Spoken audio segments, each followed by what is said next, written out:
graduated from Rowan University in the spring of 2022 with a sports communication and media degree.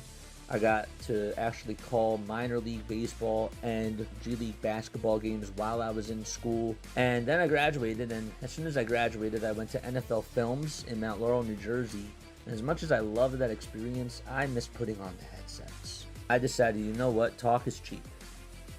I have a laptop that's in my house, and so 21 months later, here we are, still on YouTube, calling games and building an incredible, loving community on here with the people that I call my Philly freaks with a capital P and a capital H. We go live for every single Phillies, Sixers, and Eagles game, and we do it like old school radio play-by-play style. I'm Jason Joseph, and this is Play-by-Play with JJ. I showed a swung on barrel. Out to right field. Bye-bye baseball. That baby is long gone. All right, welcome in everybody to District Nation, and we have play-by-play with JJ here with us today as the Washington Nationals will take on the Philadelphia Phillies for a 4-game series. We usually do a series preview on my channel. I don't know what JJ does for series previews, but we're here today collabing to talk about these 4 games and the importance behind it. So JJ, why don't you give a little in on your channel? Well, first of all, Deanne, thank you so much for having me, man. I have a lot of respect for you. I love what you've been able to do with your channel.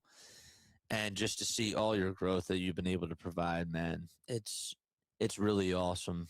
You're so talented. Keep up the incredible work. And thank you so much for having me. I'm JJ. I do the Phillies games. I do some of the Sixers too, and some of the Eagles as well. And I just love baseball.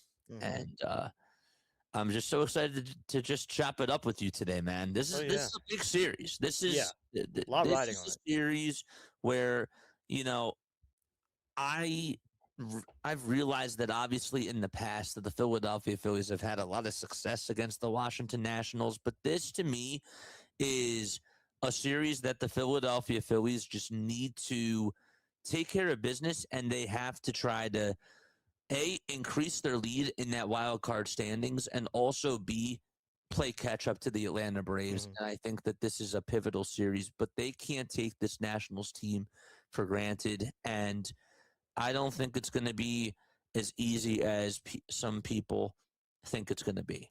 Mm-hmm. So that's the Philly side of it. For the Nationals, this is our chance, if we take this series, to gain some ground on the Phillies. We're only a few games ahead of us, and for us, kind of cement our spot in the playoffs because we're kind of in that 4-way tie area.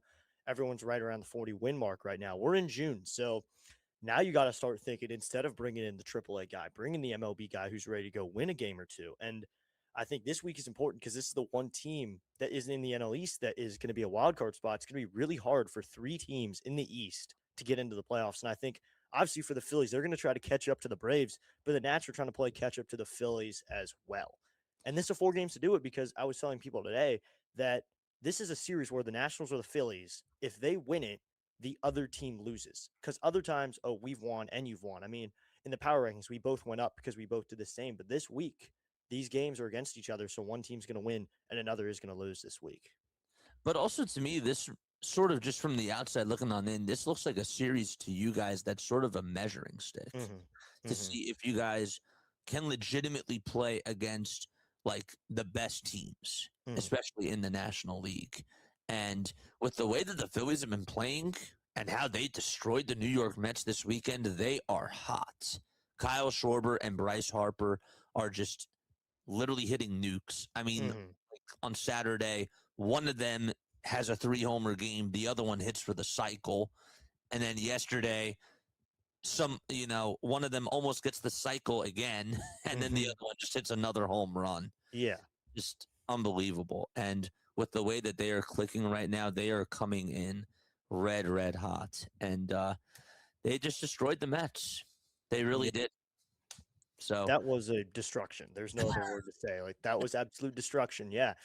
And a good series there for y'all. And I want to start there with both of these teams. The offense is something else. I mean, yes. I don't know. I haven't watched too much Phillies, but the Nationals, arguably one of the best offenses in the league. We can't back it up with their pitching, but there, Bryce Harper hits for the cycle. Kyle Schwarber, 3-home run game. And I love how it's two different types of offenses too. You guys are the overpowering home run team, and you also have the platoon guys like Marsh. But I think with the Nats, there's not as much home runs. We're producing runs, little hits, little RBIs, but then we're competing with a team here who's going to put up 3 home runs in a game from Schwarber, Harper. I mean, Turner is a little bit cold, but obviously has the ability to play to that level. I think there's just a lot of offense this week. So let's start there. Who are your guys to watch this week with the offense? When it comes to the Philadelphia Phillies, I mean, obviously you have to say Kyle Schwarber, Bryce Harper. The fact that Trey Turner was batting in between Kyle Schwarber and Bryce Harper was just such a joke because Trey Turner just was not even able at points to just put the ball in play. And teams could really try to throw more junk at Kyle Schwarber, because Schwarber didn't have protection. As soon as Saturday came and Kyle Schwarber and Bryce Harper started batting back to back, the Mets were just like, you got to pick your poison here. You can't just are you going to face Kyle Schwarber or are you going to face like a red hot Bryce Harper? And now there's more so like there's a lot more that you can deal with when it comes to you as an offense, just being able to put up more runs just because of that. You didn't have to worry before about getting to getting to the two of those guys because then you would have Trey bat in between the both of them. So people were thinking, all right, like we'll just do whatever we can to just pitch around Kyle Schwarber because we know that Trey Turner is really struggling right now. And he is just almost at some points, it's sad to say, but he's an automatic out when you're just pitching right over to Trey Turner. So those two guys have just been, I would probably say, the best duo, the best duo teammates in all of baseball right now because they are just clicking on all cylinders. They really are. Brandon Marsh had a bad series, but overall, he's just been on another level too. He's making really good contact with the baseball. He has a different stance compared to last year. His timing has been really lethal, and he's just putting the ball in play, and he's doing his job. I personally think that he should be in the leadoff spot. That's how I've sort of gathered it. I know that the analytics say otherwise. They don't want 3 lefties batting at the top of the order, but Brandon Marsh has been just getting on base, and he's been such a spark plug for this offense. And those absolutely are my top 3 guys that you have to watch out for if you're an opponent.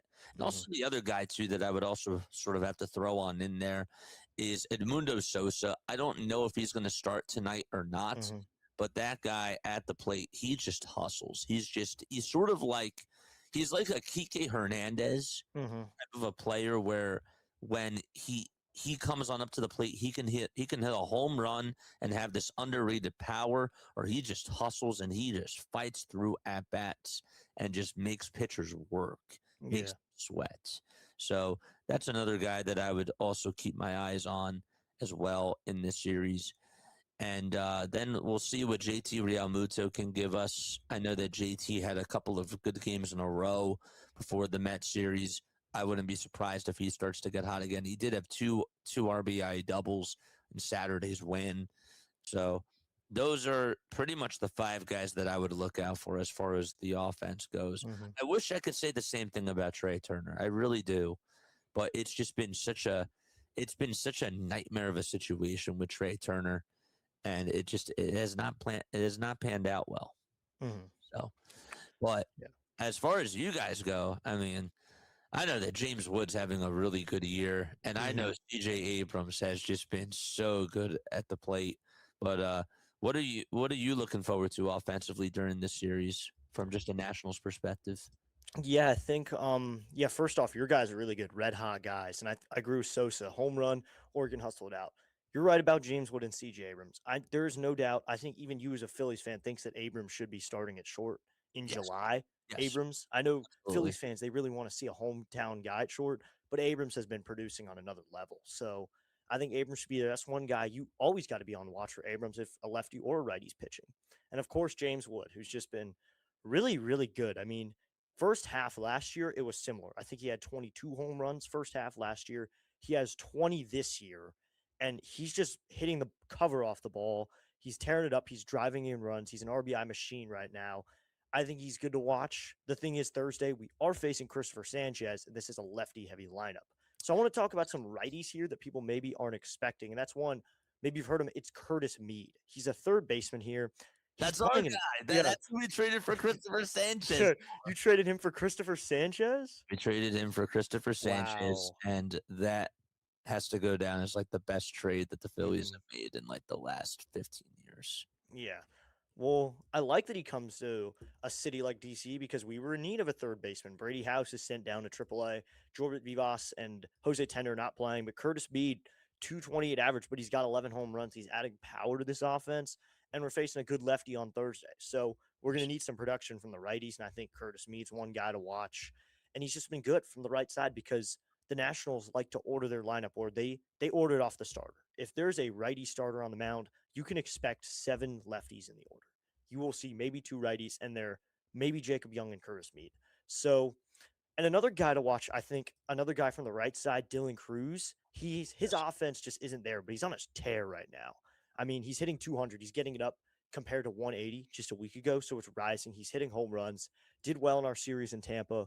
And finally, I want to talk about a guy, Nasim Nunez, a guy who was doing terrible before this. He was just a He glove. is on such a tear right now. He's got a 6-game hit streak going. He doesn't have a home run, but he's hitting triples. He's not really barreling the ball per se because he's not a barreler. He's just putting the ball in play and finding gaps, finding holes. And he's a switch hitter. So I think all week long, we should see Nunez starting no matter what. Keep him in the order. Make him work against pitchers because he's scrappy too. He fouls pitches off. He gets into the guy's pitch count. And that's something the Nationals haven't done too much. But that's just my thoughts on some Nationals you should watch. Yeah, and also the other thing I was going to say about Nunez is that he's been so good defensively. Oh, yeah. Like really, really good. Was that expected? I just wanted to ask. I think so. Yeah, we Rule 5 pick a couple years ago. He had never been a start up to this year. I think we were thinking that we'd have someone else at second. We didn't pick anybody else up, so we brought a guy who had never played more than 40, 50 games in the MLB to be a starter this year, and he has shown off that his glove is just really strong over there at second. Him and Abrams, maybe the plays up the middle, they're not great, but they just have good communication. They're good at turning double plays. And Nunez, you see these plays he's laying out, he's getting dirty. You can see him all over the field. He covers so much ground at second base, too. Yeah, he's been doing so well for you this year. I didn't necessarily see that coming. And with how he's been hitting lately at the plate, he's been such a force. And I am curious to see how the Phillies do pitching to him in this series. Again, as of this recording, we don't know who's pitching tonight for the Philadelphia Phillies. Obviously, Foster Griffin is gonna be on the hill for the Nationals, but I'm just still very curious to see how he does against a team like the Philadelphia Phillies. But that's going to be something that sort of sticks out on my radar because to me, and again, this is just from the outside looking on in, this seems like it's more of a test for you guys because you won 4 series in a row before you just lost this last series to the Tampa Bay Rays. And the Rays are a really good team just from looking at it from the outside, like looking on in. But I guess then my question to you is, what are your expectations in this series from just a Nationals perspective? Yeah, that's a question that bears a lot because there are just 2 sides to this Nationals team right now. There's the pitching and then there's the offense. I think the offense, Monday through Wednesday, is going to explode. I think they're going to find a way to put up runs. They're a lefty-heavy order. They can put righties in when they need it. Monday through Wednesday, they're going to find something, and they're going to be powerful like they have been. Thursday, though, I'm really hoping that we can – I know we're not going to get to him because he's been so good. We're going to have to somehow put a dent in Christopher Sanchez. We need to get 2 or 3 runs on him. Just key to baseball is scoring more runs than the other team. But Christopher Sanchez has just been so good lately, as I've seen. I mean, that stretch of scoreless innings. I think the Nationals might be – if we weren't so many lefties, we'd match up well with him, but – because we're scrappy, we work in a pitch counts. Our goal should be getting his pitch count high and using the righties when we need to. I think we're going to have to bring Curtis Mead in the order. Nunez will turn around, hit from the right side. We're going to put Andres Chaparro into the order. But I think Monday through Wednesday, I expect high-scoring games because You've seen our bullpen. It's going to be a high-scoring game. If we put up runs, you're going to put up runs. I think we'll both touch the double digits at some point this series. But Thursday, looking at the matchup, I think the Nationals are going to have a tough time. And I'm going to expect that because it's going to be Christopher Sanchez, who I think is already looking to be a Cy Young finalist, against Cade Cavalli, who doesn't give up too many runs. It's just the offense can't back him up, which might happen. So on your side, what's the Phillies' expectations for this series? The expectations for the Philadelphia Phillies in this series is to take 3 out of 4. It doesn't matter who's pitching tonight. Um, the Phillies offense, I know that people really expect them to just find a way to click against Foster Griffin and just try to get to that Nationals bullpen. I know that you've been talking about how much the Nationals bullpen has been struggling and how brutal it's been. Mm-hmm. Just from a Philadelphia Phillies perspective, by the way, and I know that we'll talk about bullpens too, but Oh, yeah. this bullpen for the Philadelphia Phillies, people are so tired of them. As great as Duran has been, and he has been special going on into that 9th inning, and he has just been untouchable. Everybody else has just not been doing so well. Orion Kirkland's been doing okay, and he's been doing all right, but overall, it just hasn't really been. It hasn't really been so good just watching it from a bullpen perspective. But to get back to the question, I think that Phillies fans expect the Phillies to take 3 out of 4 when it comes to just this series. Jesus Luzardo pitches tomorrow. They expect that Jesus and that sweeper is going to be on point. And if he can just find a way to get hitters off balance with that sweeper and get the get the fastball up to 97, 98, it's going to be a tough day. But the pitching has really bailed the Phillies out a lot of times this year with Christopher Sanchez, Zach Wheeler, and even Jesus Luzardo when he's been on point. But now we're starting to see more offense, and we're seeing more long ball, and we're seeing also more and more small ball ever since Don Mattingly took over as manager. They were 9-19 under Rob Thompson this year, and it was like the whole ship was just sinking. And now we're really getting much better baseball, and we're seeing more wins from this Phillies team. But I just expect that just during the series, it's going to be a lot of offense for the Philadelphia Phillies and also just some dominant pitching performances. But the thing is, the thing that annoys me is that I go back and forth with this because I could absolutely see the Philadelphia Phillies taking at least 3 out of 4 against the Nationals. I think that the Nationals are probably going to win one game. But the other thing, too, is that I've also seen this team play down to their competition at times, and they just don't put up runs when they should. And that part gets a little bit annoying. So I could also see this going the other way. And if that happens, that's not good for the Phillies, especially after how they played against the New York Mets, because this is, again, for you guys, this is a test because you want to show the rest of the baseball world that you guys deserve to be a playoff contender. And, getting past a team like the Philadelphia Phillies, who you've struggled with year in and year out, like that's a big one.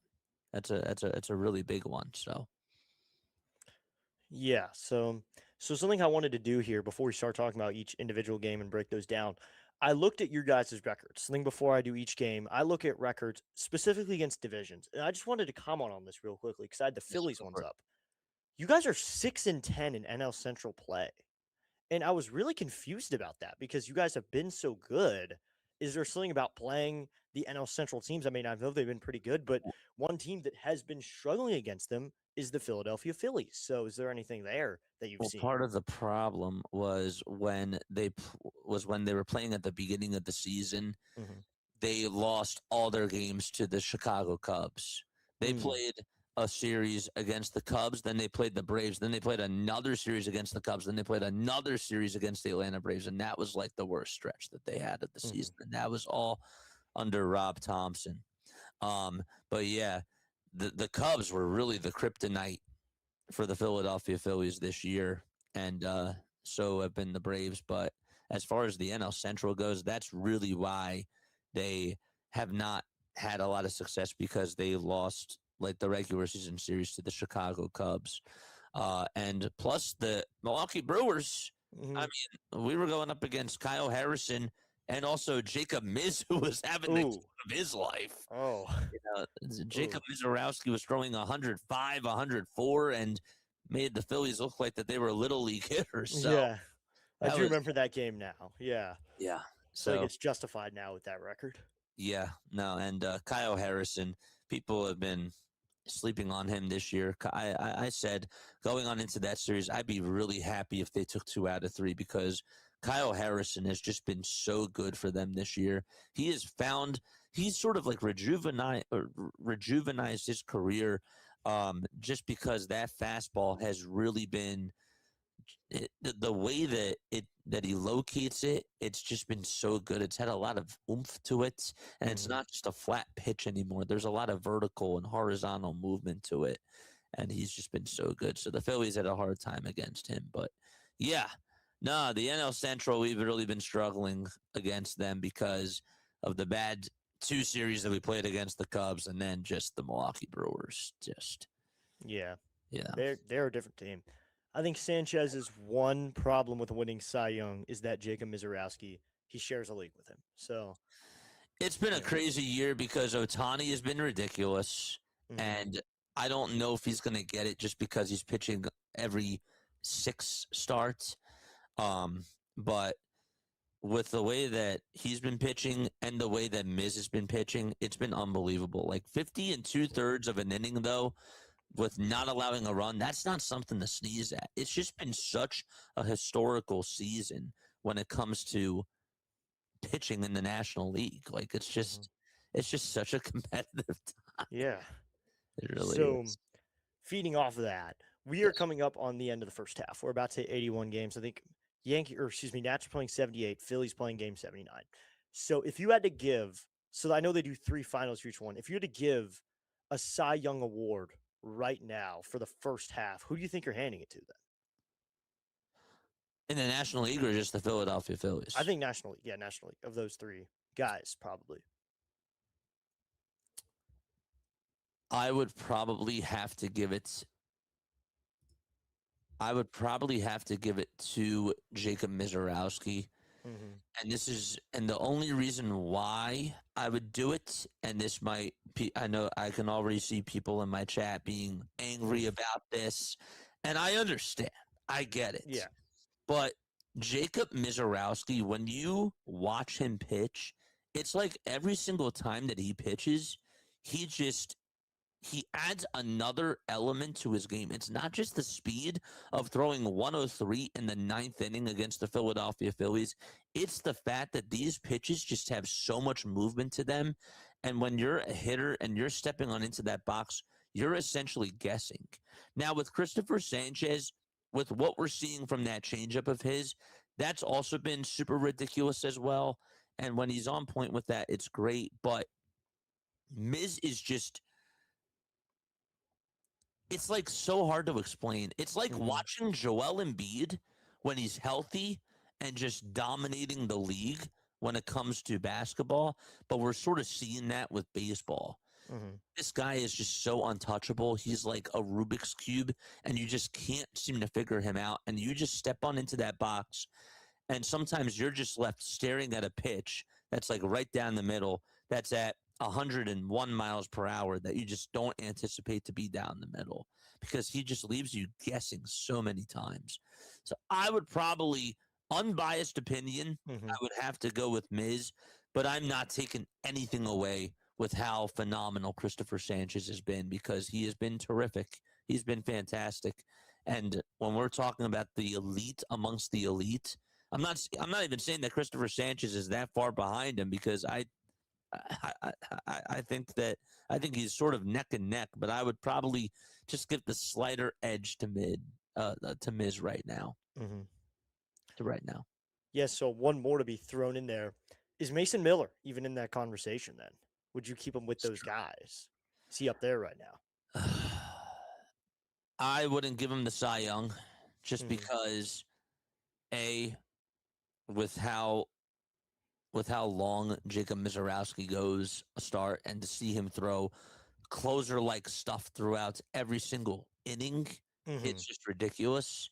So I wouldn't give it to him just based off of that. But also at the same time, I know that what he's been doing is unbelievable. I would definitely he's gonna earn Fireman of the Year. He's gonna earn, best bullpen pitcher in all of baseball. But I wouldn't give it to him.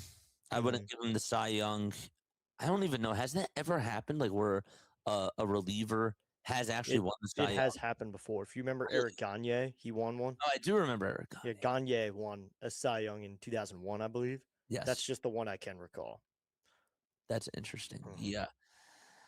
All I right. didn't think about that, but I also just think that because of how historic it's been for all these starters with Ohtani and with Miz and with Sanchez, I think that if we were in a class where that wasn't necessarily happening and a lot of the starting pitchers would have an ERA over like a 2 or something along those lines, then I could probably see him being in the mix.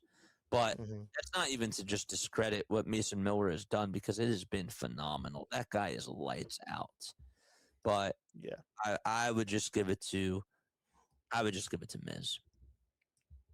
All right. So I wanted to start here by just looking at each game individually. We can give our thoughts. So game one, I have Foster Griffin on the mound. That's through the Nationals. Could you give me you gave me earlier a projection of who you think is going to start today's game? Because Foster Griffin's taken the mound quickly. 7-2, 3.32 ERA, 80 strikeouts. He's been good, especially coming back from Japan where the expectations were really low for this guy. It's been good. So who do you think is going to start for the Phillies tonight if you had to give one right now? I really don't know. Like I'll be honest. Look, I really, really don't know. There have been talks about Alan Rangel starting or being acquired tonight and being picked up right before the game starts. I honestly don't know. I think that what's going to happen is essentially it's going to be a bullpen game for the Philadelphia Phillies, and it sucks, right? Because Andrew Painter has just been so bad. And he's just been terrible. He really has. He had his best start was against you guys. That was his first start. That was his first start. His best start was against the Nationals. And ever since then, he just never could figure it out. And that's really sad because this Philadelphia Phillies team has 3 really good pitchers. Like 2 pitchers that could be a 1A or a 1B in Christopher Sanchez and Zach Wheeler. And Jesus Luzardo, he can look like a 1 when he's doing really, really well, but he could also look like a number 4 when he's not doing so well. But they have 3 good playoff pitchers that are in that rotation. And then with the Aaron Nola experience and how bad that contract has been, it's been brutal to just be able to watch. And just with Andrew Painter getting called up and just being the number 1 guy by default because they got rid of Ranger Suarez and because Suarez didn't come back, we were sort of stuck with Andrew Painter, and they had a lot of high expectations for him. We also had Taijuan Walker, and that whole experiment really sucked, and now he's deep, and now he's not on any sort of team at all whatsoever. So, but to answer your question, I really don't know who's going to start tonight. I think that tonight, if I were to guess, I would say that pitching wise, this is really going to be interesting to me. I do expect that this is going to be a high scoring game. I remember the last time that the Phillies played against Foster Griffin, they only got 2 runs off of him. That was it.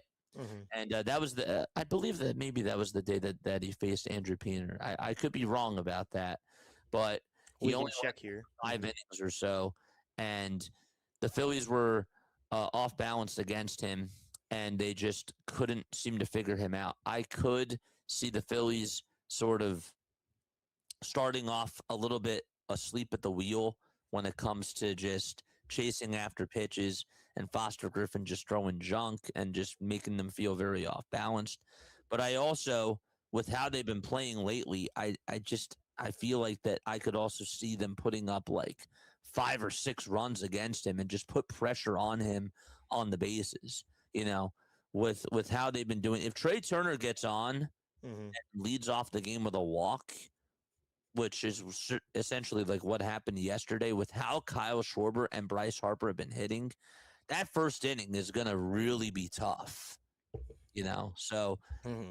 that Foster really has to go out there from just a Nationals perspective. He has to go out there and he has to set that tone early. There's going to Mm-hmm. be a lot of pressure on him tonight, but Yeah.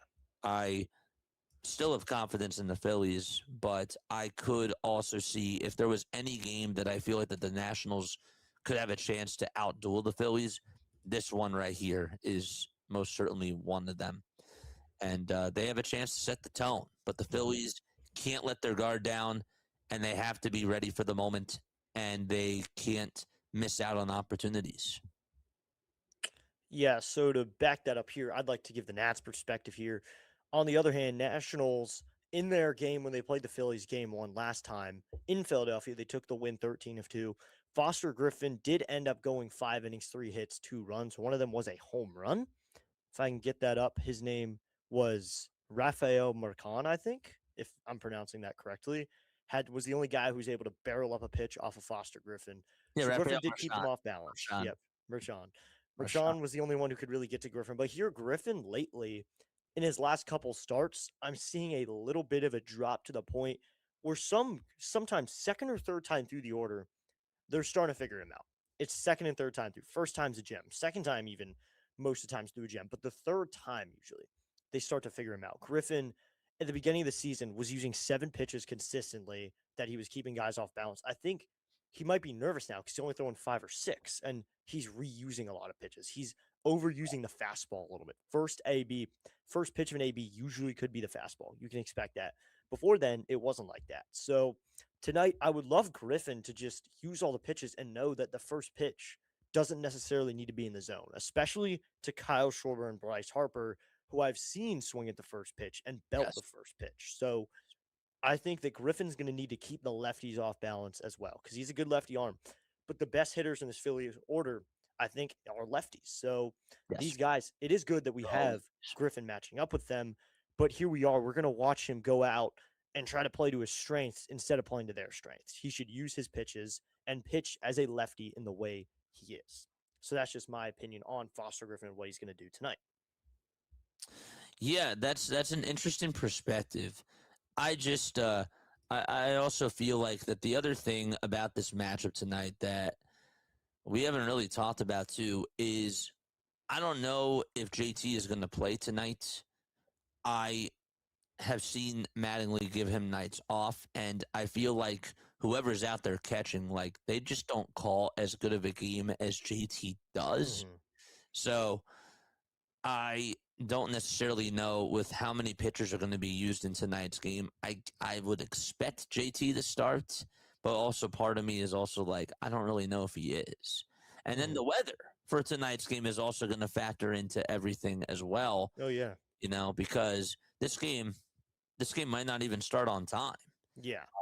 And so with how the wind has been blowing, I mean, it is definitely summer weather when it comes to just what happened at the ballpark this weekend, and the ball was flying.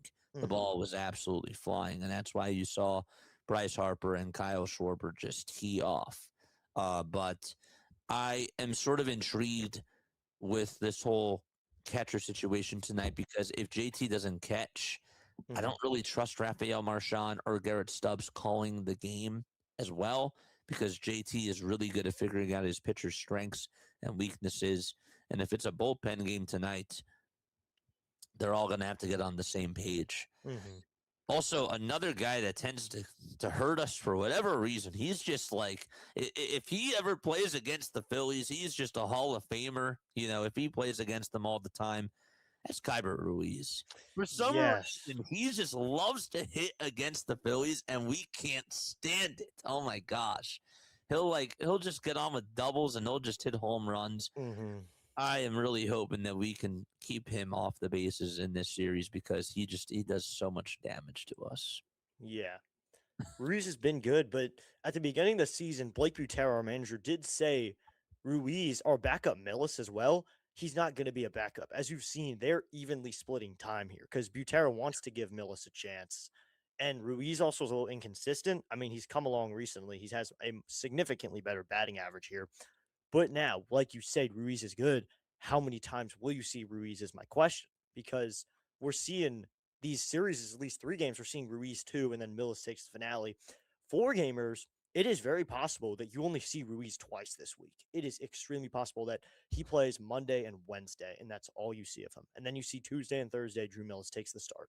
I'm just hoping that he does not destroy us because he loves to hit against us. Like you seen it too. Like yes. I don't know what it is about the Phillies, but man, he loves to rake. He does. I wanted to ask you, with how Butera has been managing this year, and I'm sure that we'll talk about Don, but how impressed have you been with how Butera has been able to manage all the young guns? Yeah, I'm really impressed. This dude is 33 years old, and we came in thinking you're midst of a rebuild. Get us 50 wins and you're fine. Just cruise through this year. I did not care how this year was going to go. I knew we had a new GM, we had a new manager, new staff. There was no way we were going to do well. And now Butera's out here playing strategic baseball in games where we're down 2. He's giving them bunt signals. He's giving these guys the ability to play. Beforehand, we were thinking, okay, Taboni's going to sign these guys like Zach Littell, Miles Michaelis as 1-year rentals, and they are that, but these other guys are playing at amazing levels, wanting an extension and wanting this team to be good next year. That next year we could be talking Braves, Nats, Phillies, or Phillies, Nats, Braves, something that, because Butera has shown that he knows how to manage a young team. He plays the way he manages them plays to their strengths. They're electric, they're fast, they're young. They want to play that way. And just the way he manages the offense, the way he doesn't expect them to hit a home run every time, the way he's putting the steal signal down. Nasim Nunez, top 3 in stolen bases. Abrams is playing aggressively. These guys are playing at a level that Davey Martinez would never tell them to play at. And Butera knows there are low expectations here. And no one expected him to play anywhere near 500 this year. We expected him to give us a bad year and then next year get a few good players and start playing. This is a team that we probably spent less money than the Moneyball team did under Billy Beane. So we have rentals that are just playing at amazing levels and guys who are going to be here for the long run. And I love the way Butera is mixing them and making a real good team. So as you said, we're going to talk about Don. So tell me about Mattingly. I just had to say, like, before that, I love how you included the Nationals, the Phillies, and the Braves, but you just left off the Mets there. They're in their own little area. They're in their own little area. Oh man, that's crazy. But no, Don Mattingly has been a breath of fresh air. Donnie Baseball has been really awesome, just from an overall perspective. The Phillies are playing more loose. They're also playing with more strategy, it seems, and it feels like that they've been playing a lot more small ball under Don Mattingly. They're getting on with walks. They're not afraid to take the extra base, and they're taking more gambles, and they're putting more pressure on opposing pitchers. So trying to really get more into their head is something that the Philadelphia Phillies have been doing a much better job at. And also with the way that Mattingly has been able to manage the bullpen from an overall perspective, it's been really good.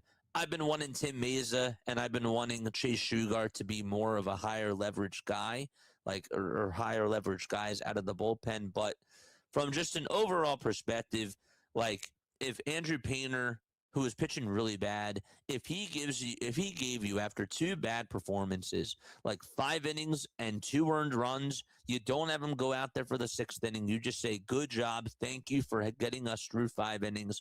In the past, that would not happen, and Rob would just leave his pitcher out there until the wheels fell off. And I think that Don has gotten a better feel of the game. He is using analytics, but he's also more so going by the eye test as well. Last night, there was a situation where Zach Wheeler, who obviously I'm sure that you're very relieved that you don't have to face Zach Wheeler. Yeah. But he had bases loaded in the 5th inning, and he was going to go out there. And usually when the manager goes out there now, it usually just means, all right, signal to the bullpen and you're done. But he left him out. He left him out there for one more batter, and he got one more out and ended up being out number 2, and a run did score with the bases loaded. But, he gave him the extra out there. He gave him a little bit of some extra leeway, and I thought it ended up being a good thing. Rob would usually pull the pitchers out when bases were loaded, and he would expect other guys to clean up their mess. And Don really hasn't done a lot of that. So they seem like that they're playing with more fire, with more passion, and it just feels like that they've been able to also rely on their starting pitchers to just be able to bail them out, and they're showing more fight under Don.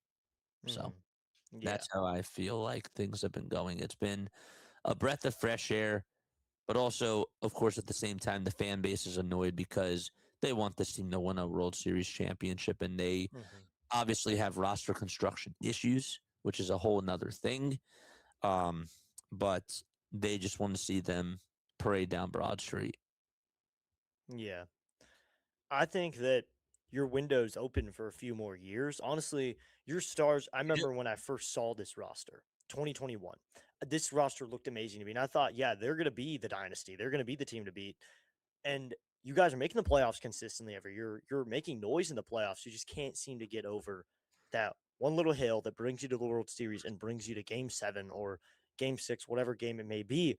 Do you have any idea of what's maybe the limiting factor here? See, This bat right here, this bat right here, imagine putting this in a freezer and then just picking it out of the freezer after a couple of days. These bats just go so cold.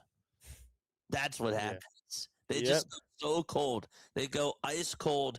That's why they lost to Arizona, and people get very traumatized when they talk about Arizona and the NLCS of 2023. But that's what happened in the World Series of 2022. That's what happened against the Mets in 2024. And essentially, the Dodgers last year, even though the Dodgers had really, really good pitching, the bats just still went ice cold. And people have been tired of seeing the same ending over and over and over again. And for years, the problem has just been getting a right-handed bat, getting another bat that can heat up in the month of October. And that's just been the consistent issue year in and year out. And that is why this fan base is so annoyed with Dave Dombrowski, and they're so annoyed with just how things have been handled because they see the same sort of flaws every single year. And to them, it's not about getting to the playoffs anymore. Like they've been to the playoffs. They've seen what the Philadelphia Phillies have been able to provide in October. They've gotten October baseball. They just want to see them finish that job. And that window against the Arizona Diamondbacks, that was the year. And that's how they feel. Because they were up 2-0 in that series, and they just blew it. They just couldn't find a way to get it done. And they felt like that was their shot. So and I know that's going to, of course, end up leading into like trade deadline acquisitions and all that sort of stuff. But really, they've just sort of put themselves in a hole where they didn't bring back Ranger Suarez. They didn't lock him up early like they did with Christopher Sanchez. As soon as Sanchez started to pitch pretty good, they said, you know what? Okay, we're going to tie this guy to the Philadelphia Phillies for a little bit more time, and we're going to really try to extend that window. And that worked out really well, but they didn't do that with Ranger. That was a problem. And I know that the injuries have been an issue with Ranger Suarez, but when he's healthy, I mean, you see him with the Boston Red Sox, he can be really, really good too. Yeah. So it's just the whole thing about it is that, again, the Philly fans, they are very blue-collar mentality driven. They expect this team to play at their best. And when you just see the same sort of results year in and year out, people lose patience. They just lose patience. But I know that this can be a lot worse. I'd rather have them make the playoffs rather than have them not make the playoffs, but I want them to have a direction. And I think that what fans are really starting to see is that there really is or has not been a direction. They didn't really get out there during the offseason and go grab a big bat, like a Bo Bichette or somebody along those lines. And that's why that they've been frustrated. Sorry to go on for that for like a really long time, but that's Oh, I was interested, and I just want to talk to you. I did see on, I think it was Saturday's game, Joe Davis on Fox did comment that Bo Bichette you thought would be in Philly this offseason. There was a chance that Bo would end up in Philadelphia. How would you see it? What would you think would happen to this team if Bo came over? Well, they wouldn't have brought back JT. Mhm. They told JT, like, we're in the middle of doing this. We're trying to get this done. And they had a meeting. They had a meeting with Bo that was scheduled. They've made that clear. And he used the Phillies as leverage. That's essentially what ended up happening. He used the Phillies as leverage. They thought that the meeting went well. They thought that they were going to get it done, and then the Mets just came out of nowhere, just got him the money, and he just went right over to them.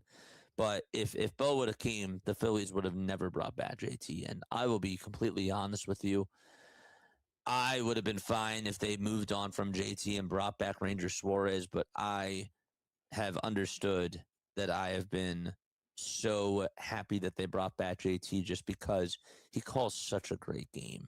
He really knows how to put his pitchers in a perfect position to just succeed, and he knows everybody's strengths and weaknesses and just how to be able to navigate through pitches. There's other catchers that are on this team that just don't call a good game.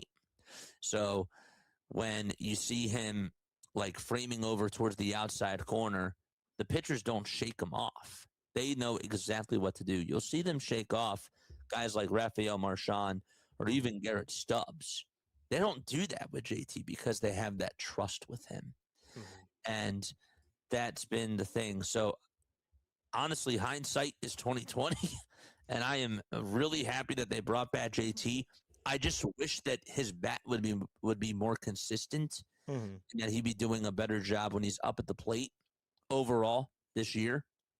A 209 average is not something that I would really sign up for as far as for a catcher goes, but with how he does with catching for Duran, catching for Sanchez, catching for Wheeler, and even with Andrew Painter out there, I was watching Andrew Painter at times with Rafael Marchand, and he looked worse with Marchand, and he would still give up like maybe 3 or 4 runs with JT, but it felt like that it was at least better. You know what I'm saying? Yeah.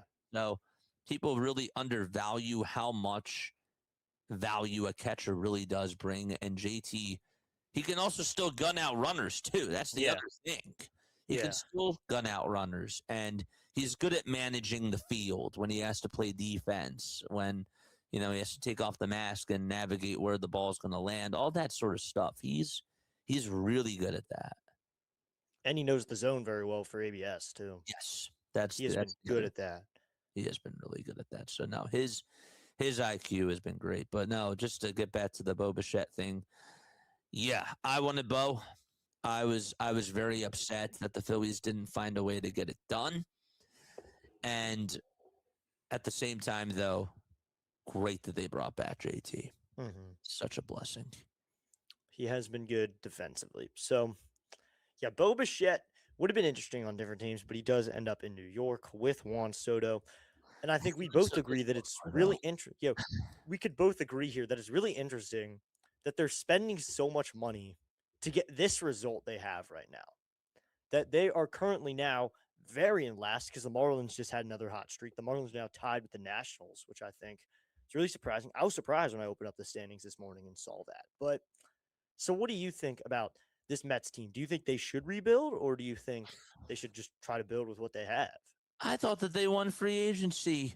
Even though Kyle Tucker and Edwin Diaz both went to the Dodgers and the Dodgers made some really good moves, I really thought that with the offseason that they had, getting Freddie Peralta, getting Bo Bichette, getting Luis Roberts, and even Marcus Simeon, you would sign up for those deals any day of the week. You really would. Now, obviously, they did lose Pete, and and that was pretty much going to be the inevitable. They expected that to happen, but yeah, I just can't figure it out. Sometimes you get a team that's on paper, and on paper they look great. On paper they look like that they are like the real deal, and then they just can't put it all together. Like they can't mesh, and I I feel I know that people have been criticizing Carlos Mendoza. I know that people have been criticizing, of course, their GM. But this is also just, I don't think this is a Steve Cohen problem. I think it's more so that they just can't connect. We've seen teams in the past, like in other sports, that had really good players on paper that just couldn't build that chemistry and just look so disconnected.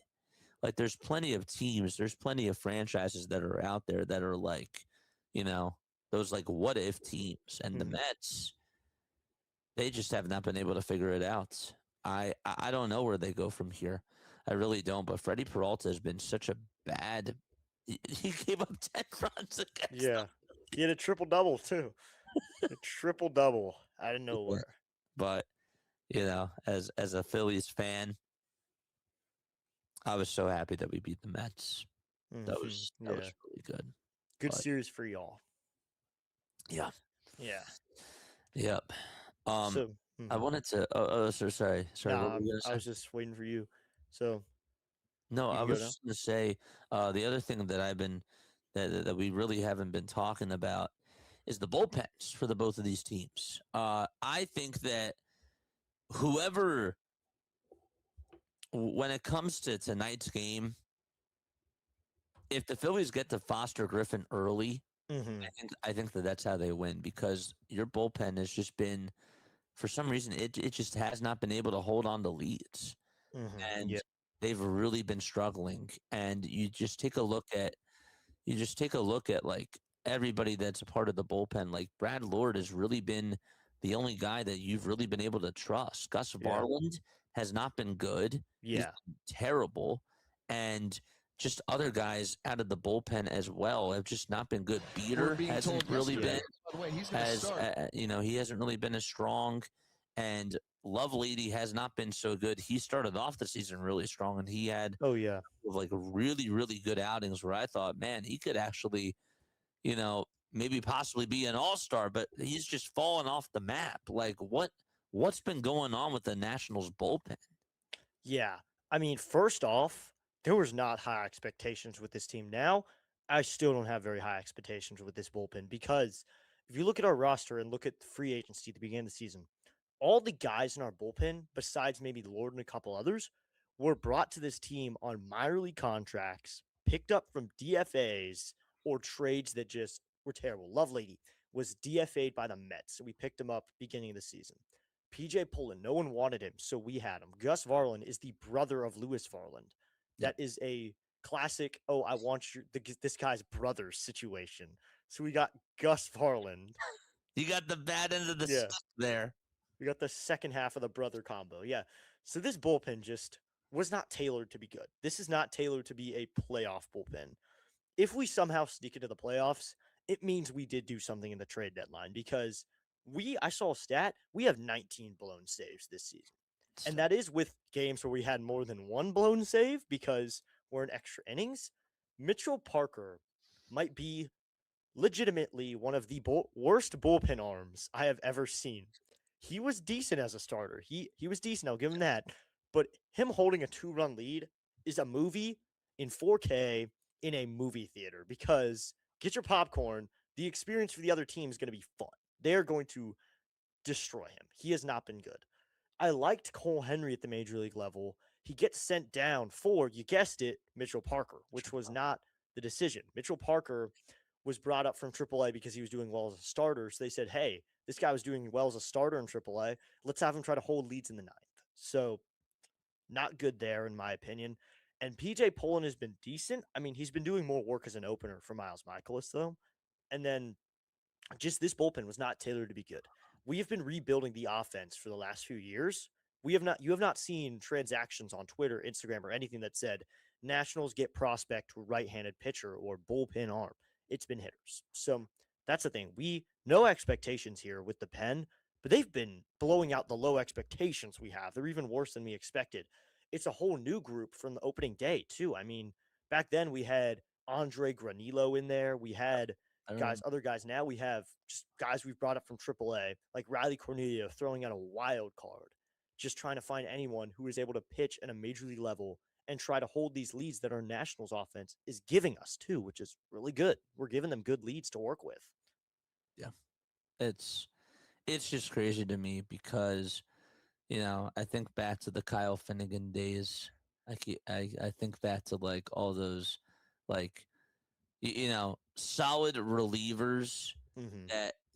that you guys had that were obviously traded for like prospects at times. And I'm just curious, do you see the Nationals going after a reliever at the deadline, or do you think?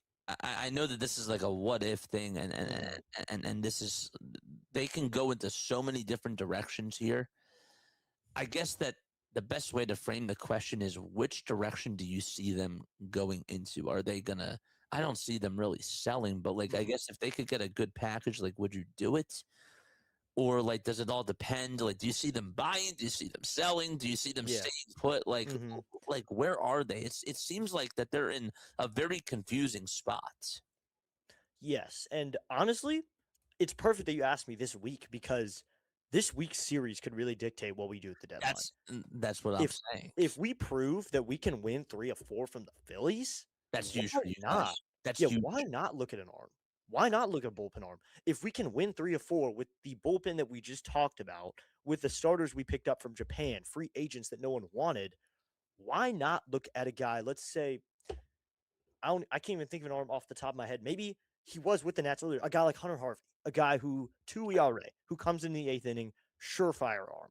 A guy, it doesn't even need to be Mason Miller. It doesn't need to be a Johan Duran type of arm. You guys are not going to give him away. We're not going to get him for the thing we're going to offer. We're not offering much here because we're not going to sell right away. And we're probably not going to buy either. We're probably not going to trade away Abrams. A lot of people said that, oh, he's going. We're not trading away a guy who's on pace for almost 40 home runs now, he's probably not going to hit that, sure. But we're going to look at the first half stats, and we're going to take guys who have been below average or average and try to get something a little bit better for that. That's why I think you could see Jose Tena or Jorbit Vivas or even Curtis Mead for an average bullpen arm, for a below average or average bullpen arm, just to be that surefire arm. If we get some wins over the next few weeks. If we continue where we're at right now, stay up in the PAS power rankings in the top 10, 12 guys, yes, go get a bullpen arm. Go get someone. But if we can't do that, if the Phillies sweep us, we can start debating, okay, which of these guys we want to trade away for some prospects. If we go on a losing streak, trade away. But there really isn't a buy or sell here. We're not going to buy or sell. We're going to stay put, like you said. We're going to stay put, maybe get one arm, and it's going to be a very low-key trade. Something not too many people are going to notice, and it's going to be something small, maybe even major league for major league guys, something very small, something simple where we can just hold on for the rest of the season. Like a Colin Holderman, like type of a deal. Yeah.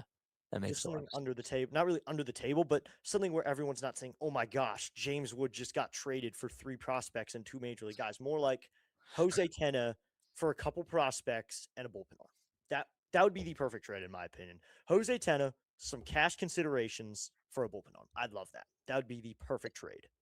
Yeah, that would be interesting for sure. The last thing I wanted to ask you, just from a Phillies perspective, what's been the most surprising thing from the Washington Nationals that's been both good and bad this year? Good and bad. Well, surprising me, obviously, the offense. That's been the one good thing. It has surprised me how good our offense has been. And another thing surprised me is Foster Griffin. Getting him out of Japan in a league that not too many guys come out of. And at this level of play, I don't think we were expected that at all. We expected a guy, that was supposed to be the Michaelis of the rotation before we got Miles Michaelis. That was going to be our, okay, go eat innings. But now that's been good. So that's a good surprise, is the fact the offense is coming together. we finally figured it out. Michaels has been driving in runs for you guys. Yeah. He's been driving in a lot of runs. I just have to say. Yeah. I didn't expect that. I think a bad thing. I mean, there isn't been a lot of bad this year besides the pen to me, and that wasn't really a surprise. Maybe I think a surprise. I kind of expected it, but I did not expect Miles Michaelis to be this bad. I did not expect people coming into my stream, and we are consistently calling him Meatball all night long. That the entire night he is Meatball. When he starts, Pullen is his opener for an inning or two. I am just praying that entire time that Butera calls up the pen and says, we don't need Meatball, put in Lord. But that's just the thing. My question is, we have this great bullpen arm that's going 3-4 innings a night. Just swap Lord and Michaelis's role, because Michaelis probably won't do terrible in that role. And Lord is a good starter. We've seen that. It's just last year our offense was so bad that no one was backed up. Our starters looked terrible. Our starters are worse this year. That's the thing. It's just our offense is so much better. They look better. A guy like Foster Griffin is no better than last year's Mackenzie Gore. It's just his record on paper is better. So, yeah, that's what surprised me. And for you, what surprised you with the Phillies team this year? Good and bad. Well, I wanted to just ask you really quickly, has the defense surprised you or no? I mean, obviously, Nunez being a starter surprised me a little bit. Everyone was saying, why are we starting Nunez? But he's been good. That did surprise me that our infield is this quick, is this strong. We have Wood has a gun out in left field. Young's covers a lot of ground. I hope this injury that happened to Young a couple days ago does not last. I hope he's okay. Cruz is good defensively. Lau's good defensively. We are just good on defense, and that did surprise me too. Yeah.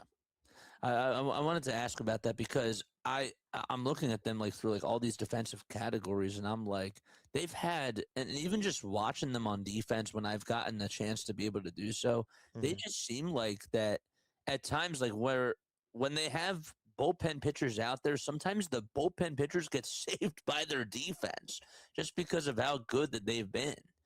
They've been really good with fielding percentages and putouts and all that sort of stuff. So I just wanted to ask you about that because I was like, I didn't expect that. I didn't expect either. The fact that we got these guys from random sources. I mean, I didn't even know who Jorbert Vivas was a few months ago, and he's been good. Curtis Meade didn't know who that was besides being on the WBC player. Right. And they're playing well. They're playing at a level I didn't expect them to. And that's a question of mine is, what is Butera doing with these guys to actually, we can use the word transform them. Once they came to DC, they're different guys. And I honestly love it. Whatever he's doing, keep doing it. Keep Butera here. I know people are saying, oh, maybe give him a few years, he'll be out. He's not experienced enough. 2 games over 5 in his first year as an MLB manager. It's crazy. I don't think many guys would do that at that age or even in your first year, taking terrible players and doing that. No, he seems like that he has really been really good for these players and also just understands their strengths, their weaknesses, and putting them in positions to succeed. So that's really been great. I do have to interrupt you real quickly. Yes. Sorry, JJ. Yes. I do have an announcement here. Looks like Tim Mayza will be taking the mound for the Phillies. Yep, I just saw that. I was just going to say that too. So that doesn't surprise me. He's probably going to just start for maybe a couple of innings, and it's going to be a bullpen game. Yeah, he is 29 games, 33 innings, so more, maybe 2 innings at most. Yeah. Nationals do that a lot. Yeah. And they're probably expecting to rain too. Yeah. I expect him to just go 2 innings tonight. I've been really liking Tim Mayza. I thought that they should actually use him in more high leverage spots because he's their best lefty. Because Tanner Banks got sent down. Jose Alvarado's terrible. Yeah. But no. Yeah. I'm not surprised that he's gonna pitch a couple of innings tonight for sure. As far as expectations this year, like what has impressed me the most, like what has not been impressive. Yeah. I will tell you that what has actually impressed me is just the way that Don Mattingly has been able to clean up Rob Thompson's mess and how the players have bounced back from being at the bottom of the league to playing at the level that they're playing at now. I think that that's sort of been a surprise to me. I will say that from an individual perspective, I did not see Brandon Marsh just lighting the league up on fire. That has been a huge surprise. Mm-hmm. I did not see Christopher Sanchez taking another step in his game the way that he has been. And Sanchez last year was really solid. He came second in the Cy Young voting. But Mm-hmm. this year, this is like, if it weren't for Miz and if it weren't for Otani and if it weren't for even guys like, just like you said before, Mason Miller and just these hard throwers, he would win. Like he's just in such a stacked and such a historical Cy Young Award race right now where it's Mm-hmm. just, I could make a case that, that he can win like 50 2/3 of an inning without allowing a run. That's ridiculous. That's phenomenal. That's a quarter of what some starters work. Yes, exactly. So, if this was another year without Miz playing this well, easily I would give it to him. Easily. But yeah, he's taken such a big step in his game where now Zach Wheeler is your number 2 starter. Like and Zach Wheeler, like we're talking about Zach Wheeler, who has just been fantastic for the Philadelphia Phillies, and he's been the ace of their pitching staff. Yeah, no, that's what we're talking about. That's been a big surprise to me, in a positive light. Kyle Schwarber, I will also say that he has surprised me because I thought that the 50 home runs last year and the year before that, I knew that he was going to hit homers, but with the way that he's going at right now, he's on pace for like 65, 67, like just unbelievable. So those have been great surprises for me. Adolis Garcia, before he got hurt, was also a nice surprise because he was doing so well defensively. But obviously, he's not going to be with us for the rest of the year, which sucks. But yeah, it's been more, I would say, individual surprises rather than just team surprises, if that makes sense. Schwarber, Marsh, and also Christopher Sanchez have been pleasant surprises.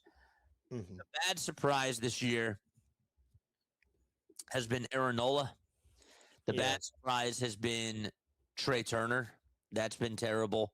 And also, again, from just an individual standpoint, I would also say that another really bad surprise to me has just been Andrew Painter. I didn't think that he was ready to come on up, but I also expected him to get better as he pitched in more major league outings, but they've been all disappointments. They have really failed expectations. And with Trey Turner, this is by far the worst year of his career. Yeah. Like, it is It's a shame, too. It is such a shame because we know that when he gets on base, he is a threat and he is still really fast. Yeah. He is still really good on the bases, but and he's such a terrible defensive player. He is just god awful on defense over at shortstop. Oh, yeah. I see him every single game, and I'm sure that you guys saw it too on the Dude, we didn't have him front-handing ground balls anymore. We were having him time it up so he could backhand it. That's how bad he was at fielding straight ground balls. His fielding is so bad, but like obviously you take the hitting and you take the great hitting with the bad fielding. When you're getting awful hitting and him just chasing after everything and the bad feeling, oh, it's a nightmare situation. It really is. And so that's been a bad surprise. But I also am still holding on to the fact that if he gets hot, and there is a possibility where that does happen, if he gets hot, that is like, you could really add another superstar right there, and it could look like he's a top 5 hitter. Like we saw that in 2023. We saw that even during the beginning of 2024, where when he is lethal, like he adds another element to this team. But it's been so bad with Trey Turner. It's been just awful. So those have been my negatives as far as surprises go. I feel bad for Andrew Painter. I really do. But he just hasn't worked out. His pitches are just so flat, and he is just not getting any good command on his pitches. And Aaron Nola, the thing with Aaron Nola is that with right before the pitch clock and with the with the spider tact and with all the grip sprays and all that sort of stuff, he was really thriving with that.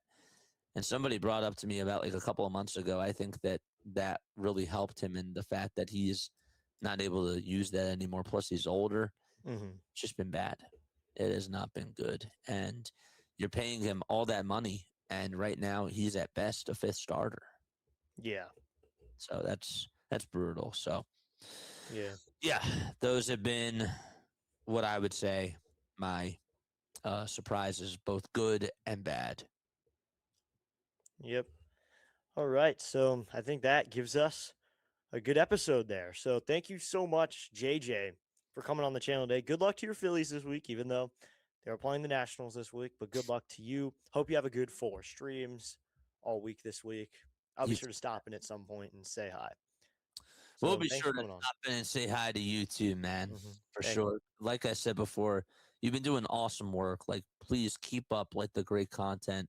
I always love it. Like, I always love it when you're on. I've been talking to like other content creators, and we're like, man, like when District Nation is on, like he's so talented, and B, he's just so passionate. Like every time I come on into that chat, I'm like, man, I have to raid this guy. Man, I have to be there for him because he's just so good. So please keep going. Please don't stop, and please just continue to do what you do because you're so great at it.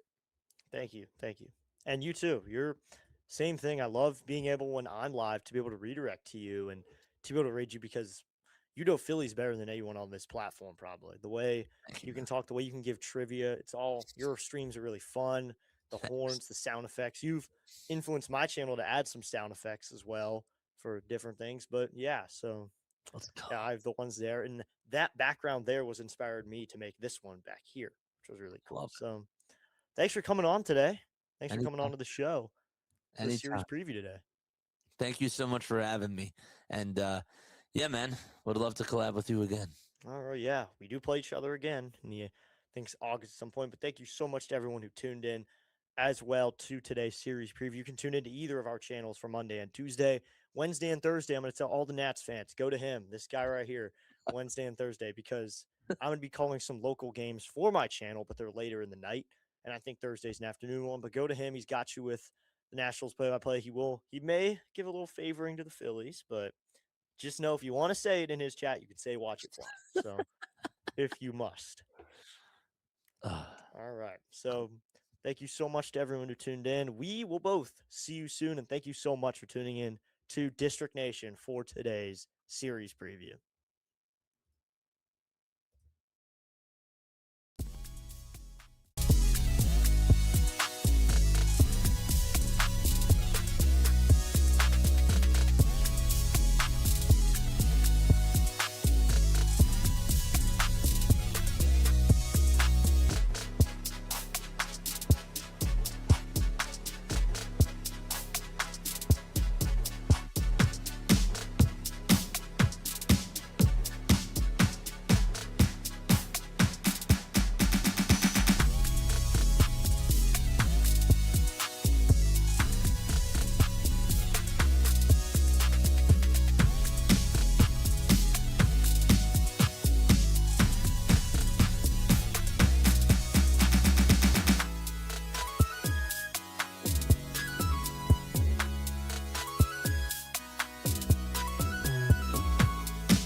graduated from Rowan University in the spring of 2022 with a sports communication and media degree.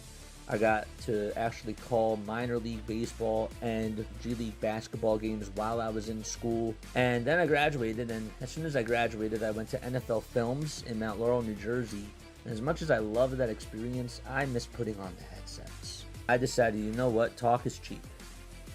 I have a laptop that's in my house, and so 21 months later, here we are, still on YouTube, calling games and building an incredible, loving community on here with the people that I call my Philly freaks with a capital P and a capital H. We go live for every single Phillies, Sixers, and Eagles game, and we do it like old school radio play-by-play style.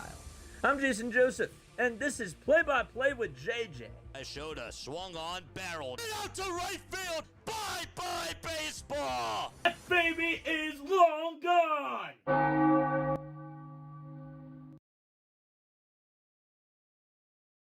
What is going on, everybody? Hopefully you're all doing well and having yourselves a very fantastic day. I was like, wait, what the heck is going on? Hopefully you're all doing well and having yourselves a very fantastic day. My name is Jason Joseph. This is Play-by-Play with JJ. Why does it say that I have a little bit of red on the mic here? That's a little bit odd. Okay, well, anyhow, can you guys hear me? Check, check, check. 1, 2. It looks a little bit low. How about now? Yeah. Is that better? Yeah, okay, I'm seeing myself in the yellow. Yes, okay, first and foremost, thank you all so much for those of you who did tune on into our pre-series show that we did with District Nation. District Nation and I have been like wanting to collab for a little bit of time, and he asked me this weekend if we wanted to sort of talk up shop before the series started, and I said absolutely, I would love to do that. Just be able to get a feel for what's going on with the Nationals fan base, and then obviously give him some insight of what's going on with the Philadelphia Phillies fan base as well, with how things are going with the Nationals and with the Phillies, and just sort of chop it up, talk back and forth, and just be able to sort of get a feel for each other. Because guess what? Whether you like it or not, this is actually a pretty big series for both of these teams. I have confidence in the world. I do. I have a lot of confidence in the Philadelphia Phillies. But obviously, this Nationals team is not too far behind them. The Phillies played them 4 times, and they're going to have to really do their best at just dominating the series. They have Tim Mayza going on the hill tonight for the Philadelphia Phillies, and he's only going to pitch maybe a couple of innings or so if this game does get started. But yes, Tim Mayza is scheduled to start for the Philadelphia Phillies tonight, and he's supposed to be going up against Foster Griffin. Now, obviously, the delay is going to have a factor into things if they do get this game in tonight, of course, bearing that. But, yeah, so I am very intrigued to see how the Philadelphia Phillies do. This is a big series to me for guys like Trey Turner, for guys like Gabriel Rincones Jr., and for guys like Bryson Stott. Actually, really not really, more so Bryson Stott. I would say, like the Gabriel Rinconeses and the Trey Turners of the world, those two guys in particular, I think that this is a big series. I need Trey Turner to start to get hot. I need him to go on a tear right now, because this baseball that he's been playing, this brand of baseball, has just been so ugly to watch. It's been terrible. He's been striking out at pitches that are out of the zone. He's making soft contact with pitches as well. Yes, he's getting on base a little bit more, but the problem is that just because he's getting on base, I don't feel the Trey Turner impact. Does that make sense? He's not hitting ones out to the gap. He's sort of pushing it over towards the right side rather than just pulling it over towards the left center field side, and also just taking advantage of bad pitches. Like, he doesn't really look like that he is playing his brand of baseball, and he looks so lost at the plate. You can tell that he is really frustrated and how much he has really lost his offensive game, but he needs to connect. He needs to get a hold of one. It's been a really long time since this guy has actually homered. I believe the last time that he homered, and I'm going to look this up right now, probably was against the San Diego Padres. Am I right? I am. Wow, good for me. Yeah. He homered 2 days in a row against the San Diego Padres, and ever since then, he's only gotten a total of 18 hits. 18 hits since the San Diego Padres series. 18 hits in a total of 74 at-bats, which is good enough for just a 235 batting average or so. That's really bad. I need Trey Turner to get hot. I'm loving what I'm seeing from Kyle Schwarber. I'm loving what I'm seeing from Bryce Harper, and that obviously is great. But I just look at Trey Turner's contract, and I say to myself, how come he just can't get hot? How come he just can't get a hold of one? Because his whole play this year has just been horrible. And if we're watching this really bad defense that he puts on a night-to-night display, it just doesn't combine. It really doesn't. So for him to go up against his former ball club and for him to have a good series against a team that really has had issues with their pitching in general, we talked a little bit about that, District Nation and I, earlier during the pregame series show. But the starting pitching for the Washington Nationals has been okay. Their bullpen has just been so bad. So if Trey Turner can just get a hold of a couple of pitches and just be able to provide some sort of offense, I think that would really get him going, and that could add another layer to this offense because they are missing that. And as great as Harper and Schwarber have been, it would just be really nice. It would just be awesome. Yes. The other thing I wanted to talk about, too, for tonight is that Rafael Marchand is catching. Rafael Marchand is going to be the catcher for tonight's game, and he's going to be batting in the 9 spot. They also have Edmundo Sosa playing out in left field. Brandon Marsh is out in right, and Derek Hill is out in center field. So Marchand is going to be catching for tonight, and he... First and foremost, it's good to see him back because remember the last time that he ended up playing, he ended up getting injured, and we thought that he was going to miss a little bit of time, but it's good that he's back, and it's good that he is okay because the Phillies don't have a lot of depth at the catcher position, and Rafael Marchand as a backup catcher is not bad. He's not a bad backup catcher. But yes, so he's going to be catching tonight. And JT is going to have the night off, and he will be back tomorrow. But yeah, I figured that things are going to look a little bit different without JT behind the plate tonight. And I said during our pregame series show that JT might not start tonight. Because of this bullpen game, I figured that was going to be the case, and it sort of came into fruition. And obviously, with the weather not being so good either, I think that they sort of factored that into the decision as well. I'm just not shocked. I would have started JT again. I think he's been doing great, and he's been getting some days off. I would have started him tonight, but I'm not shocked that he is not in the lineup for tonight's game and that he is not going to be catching for all these pitchers. But Rafael Marchand does get the nod, and he will be catching for the Philadelphia Phillies, the 27-year-old from Venezuela, just hitting .097. 0.97, 2 homers on the season, and also 6 RBIs as well. So that is what's going on in this Phillies game tonight. The Phillies are going to be going up against a guy in Foster Griffin. And Foster, the last time that the Phillies played him, which was early on in the season, that was his first major league start. He went 5 innings. He gave up 2 earned runs, did allow a home run in the ball game, and also struck out 5 as well. I think that the Phillies can get a hold of him. I really do. Early on, what they did yesterday against the New York Mets, I know that David Peterson has been terrible for them, and he has not been able to locate his pitches, and he had 50 pitches in just the first 2 innings. Like, that's really where he was. But I will say that they did a good job at staying disciplined at the plate. Trey Turner got on with that leadoff walk, and then you had Kyle Schwarber follow up in his footsteps and also get on with a walk right after that.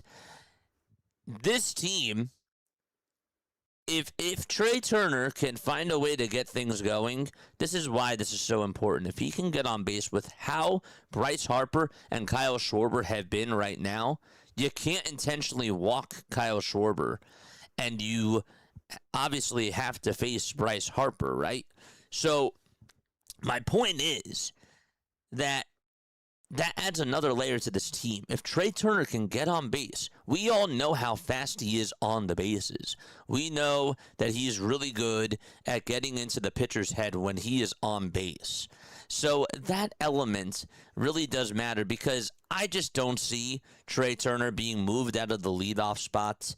And I would love Brandon Marsh to be batting leadoff. Marsh, Schwarber, and Harper. It's just not going to happen on a night-to-night basis. They are really relying on Trey Turner to just be the leadoff hitter, just for him to be the number one person. I need to see Trey get going. I really do. I want to see him get on base because then you put more pressure on Kyle Schwarber and you have more pressure on yourself as a pitcher when you face Kyle Schwarber and then when you face Bryce Harper. And I thought to tie it all back together in a bow, in last night's game, the Phillies did a really, really good job at that. I thought that they really got into the Mets' heads early on in that first inning. They didn't even get one ball out of the infield, and yet they put up 2 runs. They played small ball. And then, in the second inning, they set the table up for Kyle Schwarber, and Schwarber got a fastball, and he just nuked it out over to right field, and the Phillies were up 5-0, and that was the ball game. The ball game was done after that. So they got to put pressure on Foster Griffin tonight. And Foster has been their best pitcher that they've had in their starting rotation. He's 7-2. He has a 3.32 ERA and 80 strikeouts as well. He's been pitching really well for them. I don't want to sleep on how good he's been because in each of his last 3 outings against the Royals, the Giants, and the Diamondbacks, he's gone 17 total innings, and he's only given up 3 earned runs. So this is a test. This is a test for Foster Griffin. This is also a test for the Washington Nationals because this series is huge for them. This is really going to determine what they should do at the trade deadline, if they're going to buy, if they're going to sell, if they're going to stay put. And this is a test for them. Before they lost to the Tampa Bay Rays, they won 4 series in a row. They were playing some really good baseball. And so I really want the Philadelphia Phillies to just pound them. I do. I want them to feel like that they are overwhelmed by this Philadelphia Phillies offense. And tonight is one of those nights where I actually did say to District Nation, I did say, if there's a night to get to the Phillies, tonight is definitely one of those nights because this is a bullpen game, number one. And number two, if you set the tone early on and get Trey Turner, Kyle Schwarber, and Bryce Harper to get out in the first inning, that's a big sigh of relief. It really is because Schwarber and Harper have just been unbelievable. And the Phillies have been able to get runs in the first inning because of those 2 guys. And again, with how Brandon Marsh has been playing and with how Al Boehm's been playing and Bryson Stott and JT, they're all starting to heat up now too. JT specifically had 2 RBI doubles on Saturday against the New York Mets. So I'm just really intrigued with this matchup. I don't think that the Phillies are going to take their foot off the gas pedal, but they just cannot get complacent, and they have to make sure that they keep their foot. They have to keep their foot in control. They just do. So. But yeah, Foster Griffin is going to be on the hill tonight. He's 30 years old from Orlando, Florida, 3.32 ERA and a 7-2 record as well, along with 80 strikeouts and a 1.11 whip. I would like to hear what your final score predictions are down below for this baseball game. Who do you have winning this game? And who do you also have as your...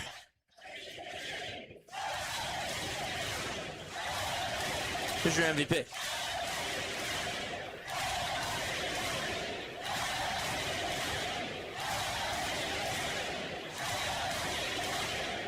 So my final score prediction for tonight's game is going to be, I got the Phillies winning. This is going to be a wacky game. I got them winning by a final score of 9-8. Yes, 9-8 is my final score prediction, and the Phillies come out on top. The tarp is actually still on the field. We're still in a weather delay. It's 73 degrees. Winds are blowing southwest at 11 miles per hour. And nobody is out there. So obviously, we're going to keep up with the conditions, and we'll let you know how things do go for tonight's game as they continue to unravel. But yes, 9-8 is my final score prediction for tonight's Phillies game. And my most valuable player for tonight's game is... I got my MVP for tonight is going to be Brandon Marsh. Marsh is my MVP. A 3-hit night for Brandon Marsh, and that's who I'm going to go with. I don't like to go with the obvious ones. I know I could always go with Bryce Harper and Kyle Schwarber right now, but tonight I'm going to go Brandon Marsh. Bless me. Yeah. So 9-8 Phillies, and Brandon Marsh is my MVP for tonight's game. So let me know who yours are, too. Let's say hello to everybody that is here in the chat. Michael is here. Mike from Lancaster. He says, nice job, guys. Thank you so much. Yeah, that was a lot of fun. I actually want to try to do that a little bit more. I really do. I think that I follow a couple other YouTubers. One of them specifically, their name is Knicks Film School. They cover, of course, the New York Knicks. But what they do is during the playoffs and even before some regular season games, what they'll do is they'll get other content creators or other writers who cover their opposition, and they try to get their side of what's going on with their team. How are things going? What do they like? What do they not like? What has been their strengths and weaknesses? Just to sort of get a feel for the opponent. And it's just really nice to just be able to chop it up, talk sort of back and forth between both parties, and just get a feel, get a temperature check for what's the Phillies and for what whoever is covering their home team is going to have to go up against. And that's what I liked about today. And I sort of want to do that a little bit more before we play a series against every single content creator that we can find on the platform against their teams. So, and it's just a nice way for us to be able to self-cross-promote, be able to support each other, and just to be able to, just chop it up and have a good quality conversation and bring out some really good content. So I like that. I like getting new voices on here, and I like how they're able to do that with their platforms. I think it's a win-win situation, and I'd like to try to do that a little bit more. So I'm really happy that you enjoyed that. I'm happy that you had a good time. The timing of that was interesting because I thought to myself, well, should I start it now at 4:40 because I figured that the weather was not going to be good, and then I was like, well, knowing my luck, right? If I started this at like 5:30, then it's just not going to work out, and I'm going to have to cut it. So sort of a lose-lose situation, but I wanted to just be able to do that on stream. I could have done it in a different video, but then the YouTube algorithm would not have rewarded me. So I try to keep things all in one stream. That's why I don't do post-game shows on separate videos, because the algorithm doesn't like that. So that's what I do try to do. Try to be consistent. Doug is also here. What's going on, Doug? Thank you so much for being on here. Again, thank you all so much. Beast Coast, what's going on, man? How are you doing, my friend? And then Scott says, JJ, is the delay a ploy to get more likes? No, not at all. You must have missed our pre-series show, but that's okay. Yes. I thought Alan Rangel was pitching. I like his name better. Yes, he probably is going to pitch at some point tonight. Again, that's if the Phillies, of course, don't get rained out. I will say this, that the weather is not looking so good in my area in South Jersey. So, again, beware of that. So, if my stream cuts out, then obviously we're going to have to redirect and we're going to have to set up another stream. So, I just wanted to make sure that I posted that out there too. The weather is not so good, even here out in South Jersey. The game is being played out in Washington at Nationals Park, but the weather is not looking so good here in South Jersey, nor the Philadelphia area. What do we know about Tim Mayza? Well, what do you want to know about Tim Mayza? Tim Mayza is an older pitcher, right? Tim Mayza is 34 years old. He played with the Toronto Blue Jays. He had a really good career with the Toronto Blue Jays, and then he also spent about half a season with the New York Yankees, and then also played with the Pittsburgh Pirates at some point last year. And then he got picked up by the Philadelphia Phillies. So he has a 3.79 lifetime ERA in 375 games.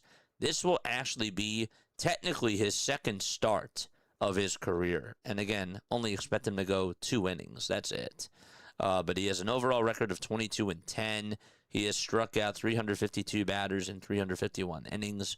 But this year, this has been his best season as a reliever. It really has. He has a 2.97 earned run average in 29 games. He's also went 33 1/3 of an inning, and he has struck out 33 batters, and has only walked 7. That's been really impressive to just be able to see that, because that's pretty down. The walks are down. He's also controlling the zone a little bit more, and he's throwing his off-speed pitches as well. And it's just really good to see how he's been able to do. I think that the benefit of JT catching has been helping him. Also, he's just looked like he's sort of rejuvenized his career, I want to say. Now, Tim Mayza and a guy like Chase Shugart, who was also on the Pittsburgh Pirates, they've been more so used in non-high leverage spots. But I really do believe that Tim Mayza, because he's been their only lefty that has been so reliable, I think that they're going to start to use him in higher leverage situations. Now, obviously, tonight's not going to be that night, but he's been doing really well. He's overall had himself a very good season. In June, he has a 0 ERA. He has not allowed a run since May 20th. That's the type of tear that he's on right now. And in each of his last 7 outings, he's only given up 1 hit. Just 1 hit in a total of 8 2/3 of an inning. So he's doing good.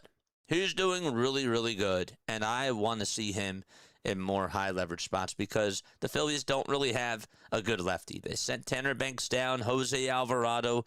He looked okay he looked good in his last outing, I have to say. But I still don't trust him. I definitely do not trust him at all whatsoever. And Phillies are just going to have to try to figure out who their left-handed pitcher is going to be in higher leverage spots. That's really just where they are right now. So, but that's about Tim Mayza. He's also a local guy from Allentown, Pennsylvania. So that's pretty cool. I would love another lefty at the 5th spot, says Steven. I just want another good pitcher. I want it all. I want another good starting pitcher, and I would like a quality batter that just helps this team not go cold in the month of October. It's been the same story. It's been the same old thing. I want both. I don't know if we're going to be able to get both. If we could get a guy like Taylor Ward and a Tarek Skubal, I think that that's a win. I think that that's an A-plus deadline, and I give it to Dave Dombrowski. I do. Last year at the trade deadline, people don't want to admit this, but he had a very good trade deadline last year. Getting Duran and getting Bader, they both did make the team better. It wasn't what we fully wanted, but guess what? We did get a really good closer.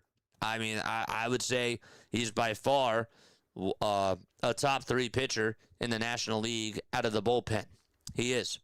He's been nothing less than sensational. And Harrison Bader, for the amount of time that he was here, he helped out big time.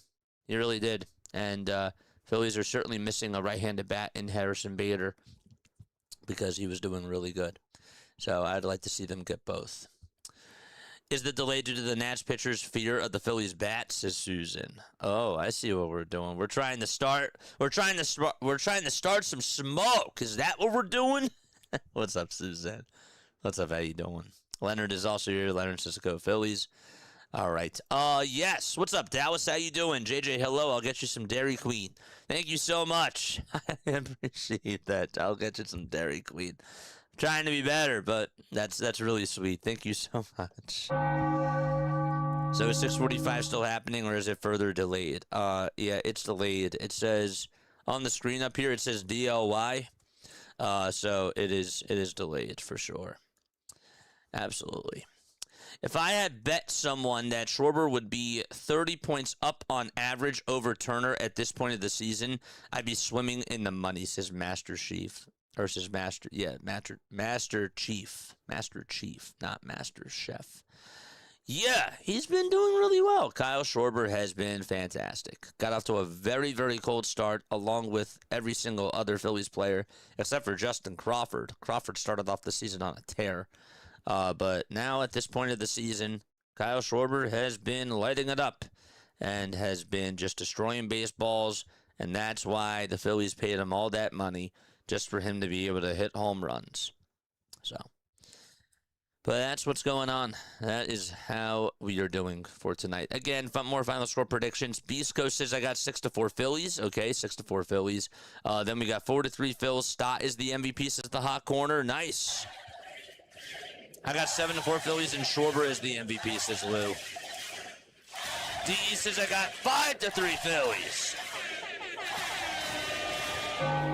What's up, D? How you doing, man? Benny says I got 7-2 Phillies, and Bryce Harper is my MVP for tonight. Bryce Harper for the MVP. And Beast Coast says that I got Harper as my MVP. So, yeah, that is what's going on. So, that is how I feel about tonight's game. Again, I'm not sleeping on the Washington Nationals, chat. I'm really not. This Nationals team is only a couple of games behind us. I know that we played really well against them in the past, but do not take this team for granted. This is a 4-game set, and guess what? You have a chance to really gain a lot of ground against them and be able to also gain some ground against the St. Louis Cardinals for that top wildcard spot and catch up to the Atlanta Braves. These are important games. They have got to win these games here. If we just take a look at the upcoming schedule for the Philadelphia Phillies, after they play the Nationals, then they play the Mets again. They travel across I-95, and they play against the New York Mets out at Citi Field. So I expect that they do well this week on the road. I really do. I need them to just be able to go something like 5-2 this week. I think if the Phillies go 5-2 this week, that's good. That is what the bar should be. 5-2 is what the bar should be. Does that sound harsh? I don't think it does. 5-2 this week. 4 against the Nationals, 3 against the New York Mets. That's where I stand on that. 5-2. If we take a look at the pitching matchups for the rest of the week, so again, Mayza is pitching tonight, and he's going up against Foster Griffin. Tomorrow, it's Jesus Luzardo against Zach Little. And then you have Aaron Nola going up against Cade Cavalli, and Christopher Sanchez going up against Miles Michaelis over on Thursday.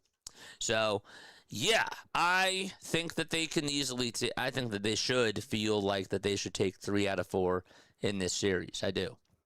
And then the New York Mets, it'll be Wheeler on Friday, probably Mayza or somebody like that on Saturday, and then Luzardo is going to pitch on Sunday. So, yeah, take 2 out of 3 against the Mets, take 3 out of 4 against the Washington Nationals, and then come back home to face the Pittsburgh Pirates and take care of business against them too. So, that's where I stand. I think that that's fair. I think that that makes a lot of sense, and I feel good about that. 5-2 is what I hope happens. So then they play Pittsburgh next week. They come back home, and then they're off Friday. Again, another World Cup game, and then they play on the 4th of July, and they face off against the Kansas City Royals. They play a 3-game set out at Kauffman. Might be one of the last times that they play over there, which is crazy. And then they play the Cincinnati Reds, and then it's the Tigers, and then we have the All-Star break. So, again, it's the Nationals, the Mets, the Pirates, the Royals, the Reds, and the Tigers.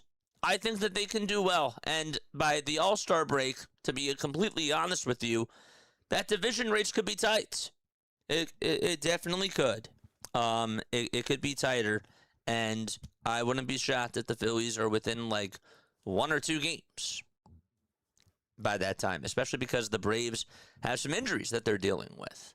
So, yeah, that's all I got for that. Rain is awful. I think Kyle goes on a hot streak. I think he goes 2 for 4 with a homer and a single, but I agree with Marsh. I think a home run goes 3 for 3 with 2 doubles, a single, and a walk. Oh, I like that. Bold predictions right there. Bold predictions are great. I like that.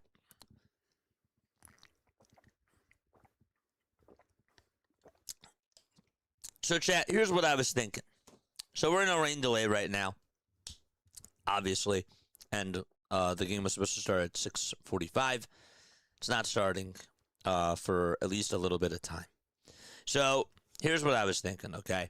So, we did our pre-series show that we did with District Nation, right? And we went on early, and we played that for about an hour, 10 minutes. I'm thinking about turning this into a Q&A. Ask me anything, okay?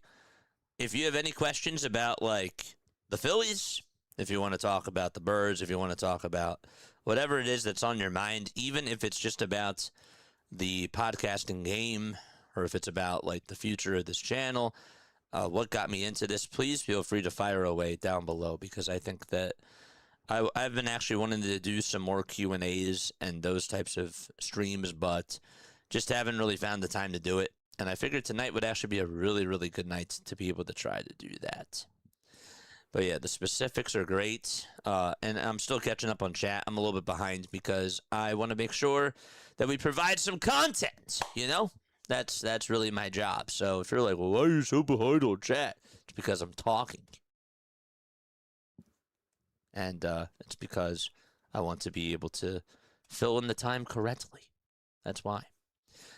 I love the very specific. Hi, JJ, from a cool and rainy West Hampton, Massachusetts. What's going on, Rick? How you doing, man? Good to see you on here. Pat is also back as well. Pat says, I honestly think that Dave Dombrowski is going to get a power lefty in the trade along with a decent righty bat. I don't think that that's going to happen, but guess what? If that happens, then that would be wild. That would be unbelievable. I guess my question to you is, which players would that bear in mind? Would that be like a Byron Buxton and maybe say somebody like a Ketel Marte? Or is it somebody like a Jake McCarthy from the Colorado Rockies as a left-handed bat, and you pair that up with maybe a Heliot Ramos? Like, what are we talking about here? I want more specifics on the types of lefty and righty bats that you have in mind. We forgot about Bader because they didn't keep him. They really should have. Yeah, they should have kept him. And he was a big acquisition for them at the deadline last year. It was a good deadline for Dave Dombrowski last year. It just wasn't enough. I thought that he had a very good trade deadline last year, and this year there's a lot of pressure because this team has more holes than they did last year, in my opinion. So you think that they could get Scubell and someone else? Drinky drink. Hey, Morty, anything's possible. I can dream. I can dream all that I want. But it is possible. It absolutely is. The question is, will they keep Scubell? I don't know. I don't know. I want to see what Alan Rangel has. Yeah, I do too. I would like to see what he has. What else do we got going on? What's up, BW? How are you doing? Hey, JJ, you aren't a practicing doctor, but you are in a delay. I like what you did there. Folks, make sure that you guys go subscribe to Orioles Birdwatcher. He covers the Baltimore Orioles. Drop his link down below. Mods, I'm sure that you probably did. I'm just really far behind. Oh, wait, nope. I don't think that we got a link drop down below, so we're going to do that right now. Please make sure that you guys go follow BW because he is great. He is awesome. So I'm going to drop his link right now. Here he is. There's his channel. And you should have it in just a matter of a couple of seconds. There you go. He just got to 5,000 subscribers. He's been working really hard. He's been grinding his butt off. And good for them to be able to take 2 out of 3 against the LA Dodgers. Really, that was awesome. I always like to see the Orioles beat the Dodgers. It just gives me so much joy as a baseball fan. It really does. Like, I love it when when there's other teams that are out there. Like, you watch the Boston Red Sox versus the New York Yankees, those types of rivalries. But then, like, when you see like the mixed league rivalries, like, those are sort of underrated to me. And I don't really.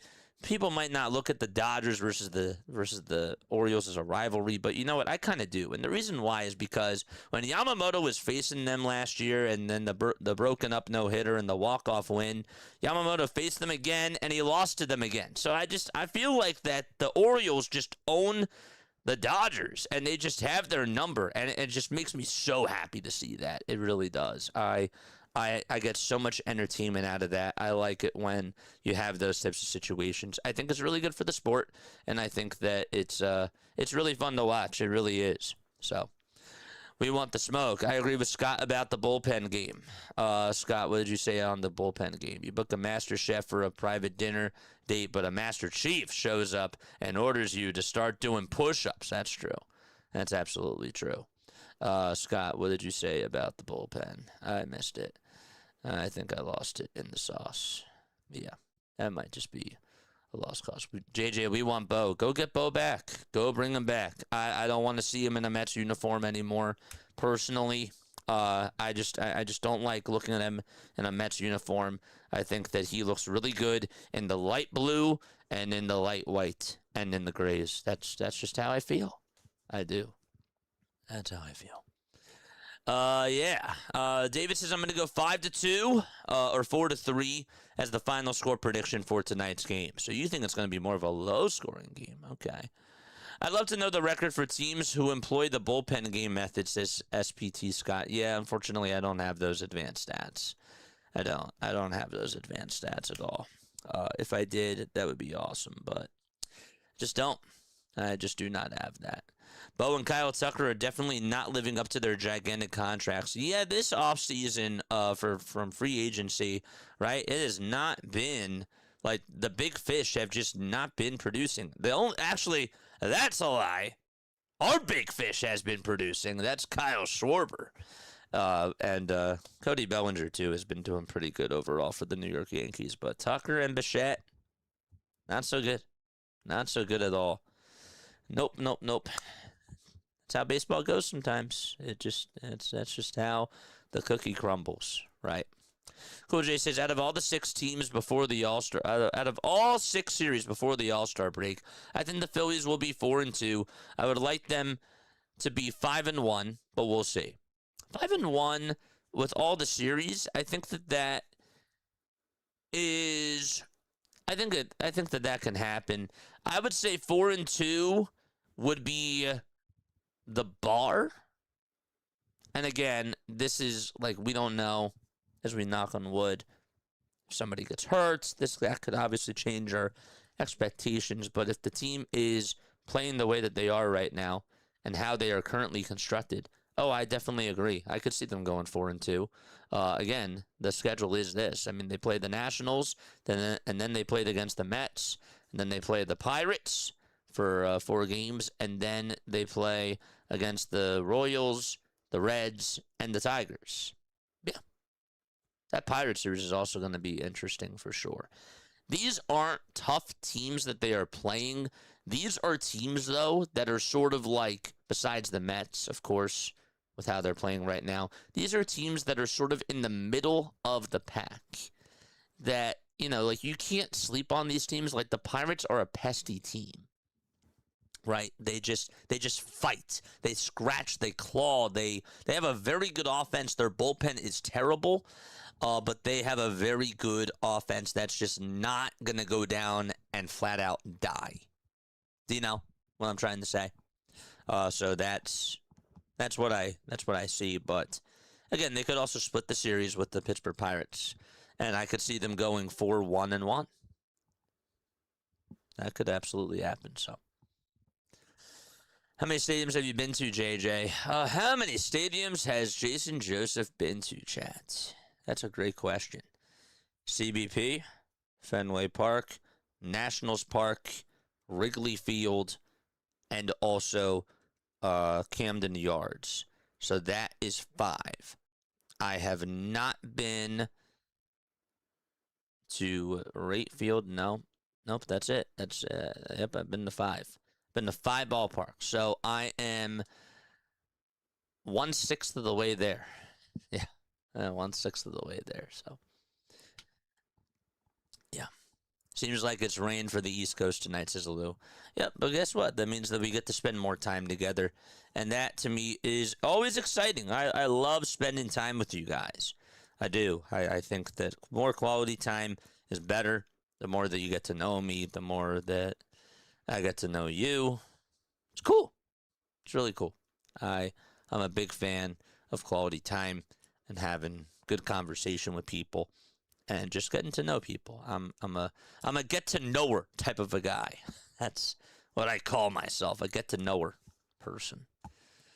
Do you think that we should try to get Scoobell? If not, who should we try to go after? I want Scoobell. I know that there are people that are like, you're crazy, because then they're going to have to pay him. Guess what? I want to win a World Series. I want to do whatever I can to put the best team together right now to win the World Series. Okay, 2023, lost. 2022, lost. 2024, lost. 2025, lost. I am tired of losing. I want to get to the finish line. And if Tarek Scoobell is going to put me in competition for us to be able to go all in for this, I want the best pitcher available. What does Ruben Amaro Jr. always say? You can never have too many good pitchers. And guess what? Last year, we actually lost Zach Wheeler. He didn't even pitch in the playoffs, and yet they still had Ranger Suarez, they still had Christopher Sanchez, and they had Jesus Luzardo. God forbid, if Zach Wheeler gets hurt, we saw what happened at the very beginning of the season when Zach Wheeler was not pitching. Like as phenomenal as Christopher Sanchez has been, and he's been great. He's been amazing. Okay, the starting rotation has not been, or was just not that good. The starting rotation was terrible, and they just had to rely on Taijuan Walker. They had to rely on Andrew Painter and Aaron Nola to pitch more innings, and they had to get by with that. And it was not a fun product to watch at all whatsoever. If Tarek Scoobell can come on over here and if the Phillies can just get themselves another really good pitcher, I like their chances more. Do I think that they're better than the Dodgers? No. But I'm tired of this team not going all in to push all the marbles to be able to compete for a World Series. I want to get to the finish line. I want us to get a parade on Broad Street. I'm going to the parade back in 2023, in 2024. And I'm watching how things went down, and I'm just thinking to myself, I want Bryce Harper down Broad Street. I want Kyle Schwarber and Joel Embiid and guys like, like the young guys, just to go out there and be able to experience that same feeling that Jalen Hurts, Saquon Barkley, A.J. Brown at the time, and all these other Eagles players got to see. I want that for the other guys. And I want the Philadelphia Phillies to go all in. If they think that they have a really good chance to do this, push all the marbles in. There is no tomorrow. Goodbye to Gage Wood. Goodbye to Aiden Miller. Goodbye to all the prospects. Let's win right now, because we can't develop players. So sell high if the prospects are high. That's where I stand. Question: do you think that you will still be doing play-by-play for the foreseeable future in 2+ years as Eagle Otto? I will put it to you this way, Eagle Otto, okay? Okay. I want to do this for the rest of my life. I do. I want to be able to do this for a very, very long time. I'll take it back and I'll put it to you that way. I'm going to do whatever it takes. I am. I'm going to do whatever it takes for me to just be able to pursue this. And I want to continue to be able to make content, be able to just have the feeling of waking up, going onto the headsets, and just being able to do this full time. It hasn't been easy. There's been ups, there's been downs, there's been highs, there's been lows, and there's a lot of stuff that I do that goes on behind the scenes. But I'm doing whatever I can. I'm doing whatever I can to be able to do this full time. And you can definitely tell, like, I'm very passionate with what I do. I care a lot about my community, and I want to try to be able to use the platform for good. It's just that there's a lot that goes into this. And I'm not a quitter. I'm not somebody that gives up. And I want to be able to do this for a very, very long time. So that's all I'm going to say. And I'm just hoping that other content creators can I can influence them, and I can bring more people that are in the play-by-play space or people who want to get into play-by-play on here, because YouTube has a lot of potential and there's just so much room for growth. It's all about navigating through and finding a way to stick out, and that's something that I'm still trying to work on every single day. But I'm hungry. As Jalen Hurts said in the press conference 2 years ago, he actually said, "I'm not hungry, I'm starving," when he was asked about winning a chip. I'm starving, man. I want to be able to do this. So, by decent, I mean Taylor Ward and maybe Matt Chapman. Aroldis Chapman from the Boston Red Sox. Yeah, Taylor Ward and Aroldis Chapman. Wow. Then you would have Duran and you would have Chapman? That's like Robert Suarez and Raisel Iglesias. I like that. I like that. My only thing is that I still think that they needed another starting pitcher. Because again, like, you just have to remember, like, God forbid if Zach Wheeler or if somebody else gets hurt, even if it's a Jesus Luzardo, like, then you're missing another arm. And any of those guys can get hurt. The problem is that even with a team like the Dodgers, they just have so much pitching depth that they could afford to lose a guy like Blake Snell and also a guy like Tyler Glasnow, because they have the Justin Robleskis, because they have the Roki Sasakis, because they have the Shohei Otanis and the Yoshinobu Yamamotos of the world. They just have a lot of good pitchers on that team. So they have the depth. Other teams in baseball don't have that luxury. And that's just the truth. So, but yeah, I still would like them to go after a starting pitcher, but a relief pitcher in Chapman, who's been great, and a right-handed bat like Taylor Ward, I don't think that that's bad. I wouldn't love it just from looking at it at first glance, but do they get better? Yes, they do. Yes, they do. Cheers, JJ. Let's catch up soon. Absolutely. I would love that. If the Mets decide to dump Bichette and eat 2/3 of his contract, would you pick him up for the Phillies and pay the remaining 1/3 of his 1-year contract? Hypothetically speaking, absolutely I would.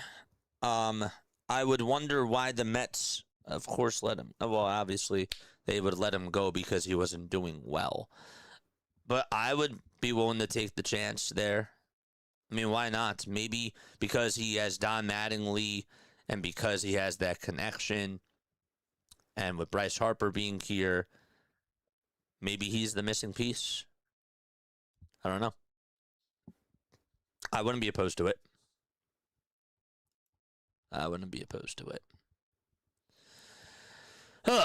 No rage, just me chilling. Sounds good. 4-game sweep. They were heavily favored with Koufax and Drysdale. Maybe both of you should do a collaboration when the Orioles play the Phillies. Yeah, I would love to be able to do that. We'll talk more about that stuff, like sort of off the air.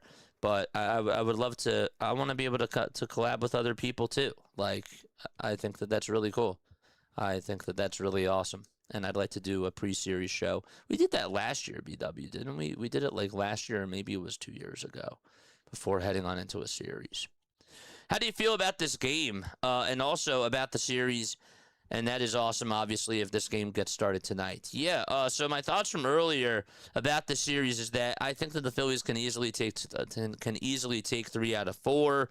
I think that this game tonight, if they get it in, it's going to be a tough one. This is going to be a high-scoring game.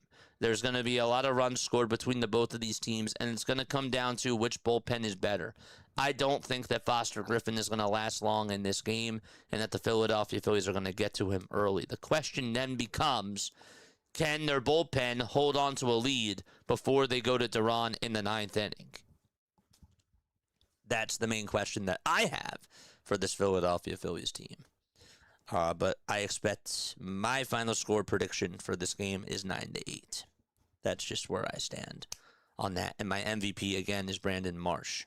But what's going on, Scott? How you doing, man? Game 3 of the College World Series is on. UNC versus Ohio. That's cool. That's really cool. Can you imagine the outcry if they didn't pick up Schwarber's contract and he was doing what he was doing on another team? That's a very good point. That's a really good point. Dave Dombrowski's head would be on a turnpike. Yeah, and look, this is again a guy who the Philadelphia Phillies were obviously going to do everything in their power to bring back. I thought that they should have kept Ranger Suarez, and I thought that they should have done everything in their power to bring back Ranger and maximize their starting pitching. But I also understand now, too, that with how things have gone, right, with how things have been going, the Philadelphia Phillies would be absolutely horrendous without Kyle Schwarber in that lineup. It's not even close. Bryce Harper would just not have any sort of protection around him, and this lineup would just not be doing well. Even Brandon Marsh would struggle. Even guys that have actually gone on streaks, I feel like that, yes, like they would have had some hot moments, but it would just be a totally different lineup. And missing Kyle Schwarber and seeing him succeed with another baseball team, it just shifts the direction. Right? If they would have just said that we wanted to maximize our starting pitching, and that's why we got Ranger Suarez back, well, then it looks a little bit different, because then Ranger Suarez is sort of replaced by Kyle Schwarber. Kyle Schwarber is replaced by Ranger Suarez. So you get an extra starter, but at the same time, you're missing a bat. That's where I stand. But yeah,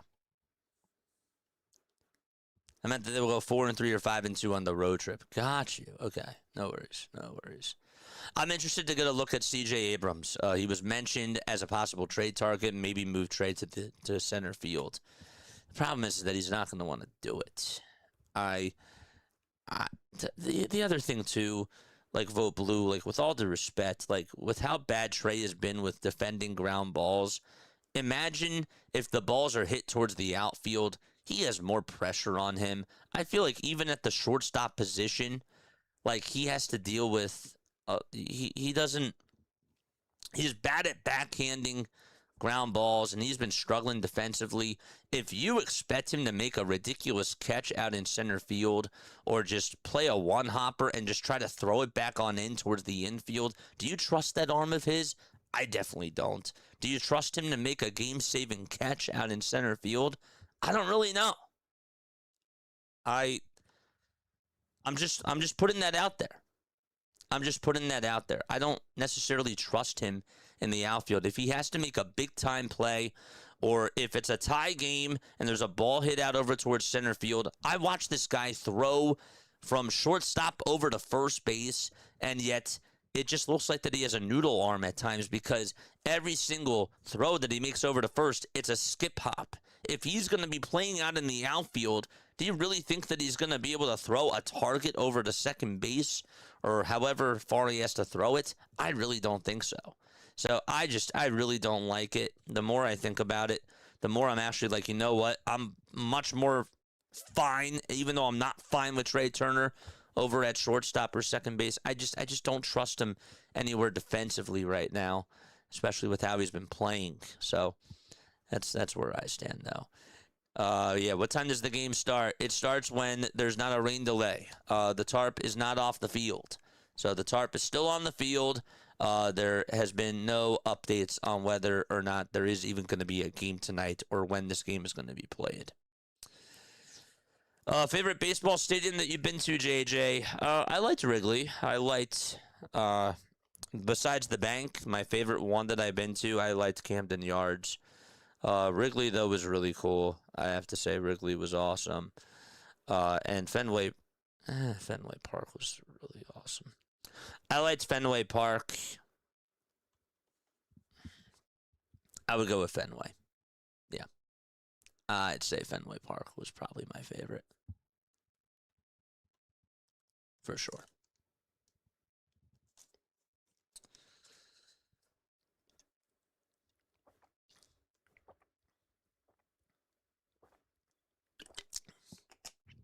Look at me being a professional yapper, as the kids would call it nowadays.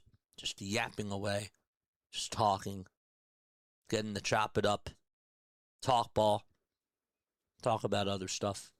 It's pretty cool. It's actually really awesome. It is. That was the one thing about streaming that I didn't think that I would actually be good at when I first started it, because I'm naturally, and again, you might find this really hard to believe, I'm naturally more of a listener rather than a talker. But as a streamer and as somebody that has been putting myself on camera more rather than just doing play-by-play and being a broadcaster, when you're streaming a game, it's different than just doing play-by-play and just doing a pregame show. You're actually really trying to embrace and engage with your fan base, as well as sprinkle in the little bit of the broadcaster background as well. But yapping was something that I was super uncomfortable with, and just talking and just getting off topic, because it's like not what you're taught as a broadcaster. But this is different. This is definitely different, and you have to be able to carry the conversation just from being able to talk to other people.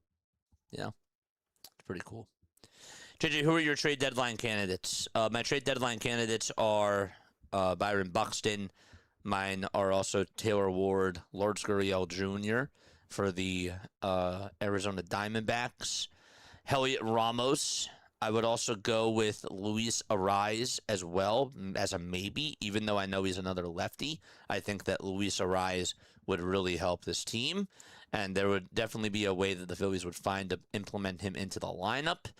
The other person that I would actually really be intrigued with at the deadline is, what's his name from the Texas Rangers? Who am I thinking of? Josh Young. Josh Young over at third base is somebody that I would also be very intrigued by as well. I know that third base is not a position that this Phillies team needs, but Josh Young is a pretty good right-handed bat.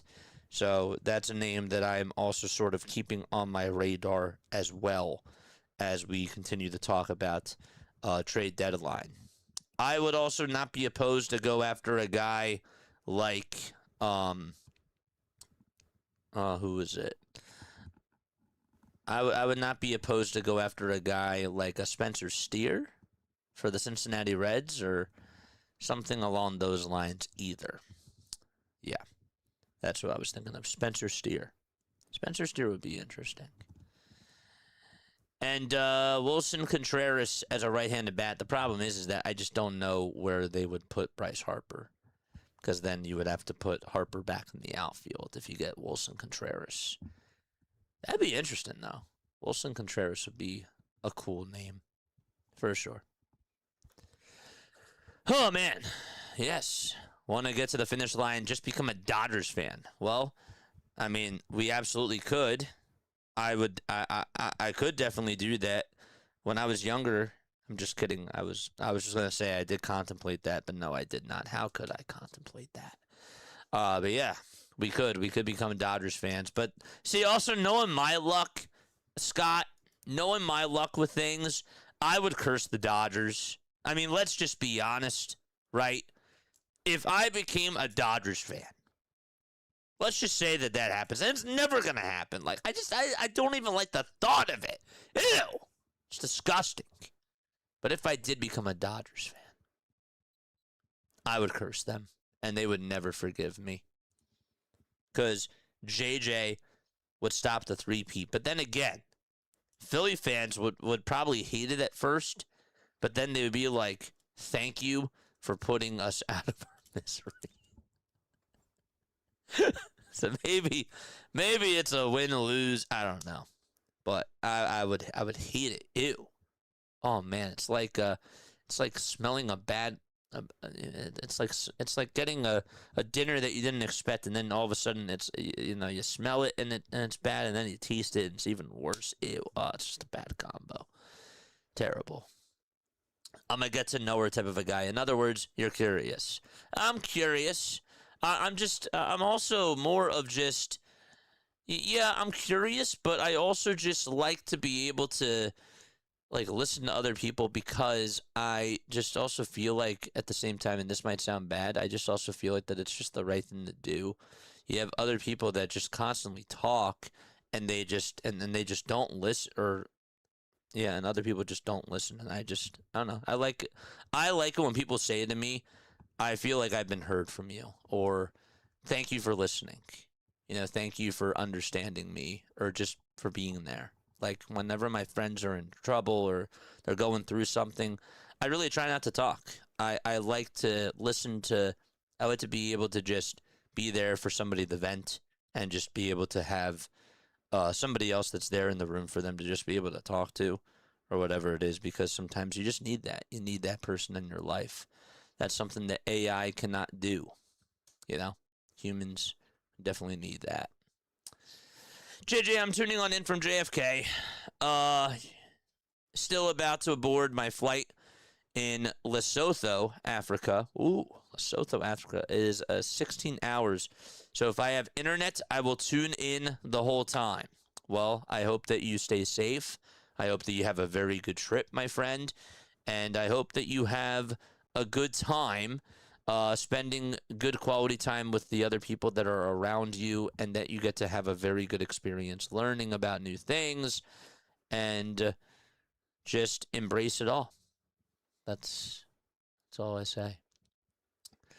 JJ, I agree. The most go all in now. The window is closed. Yeah, there is no tomorrow.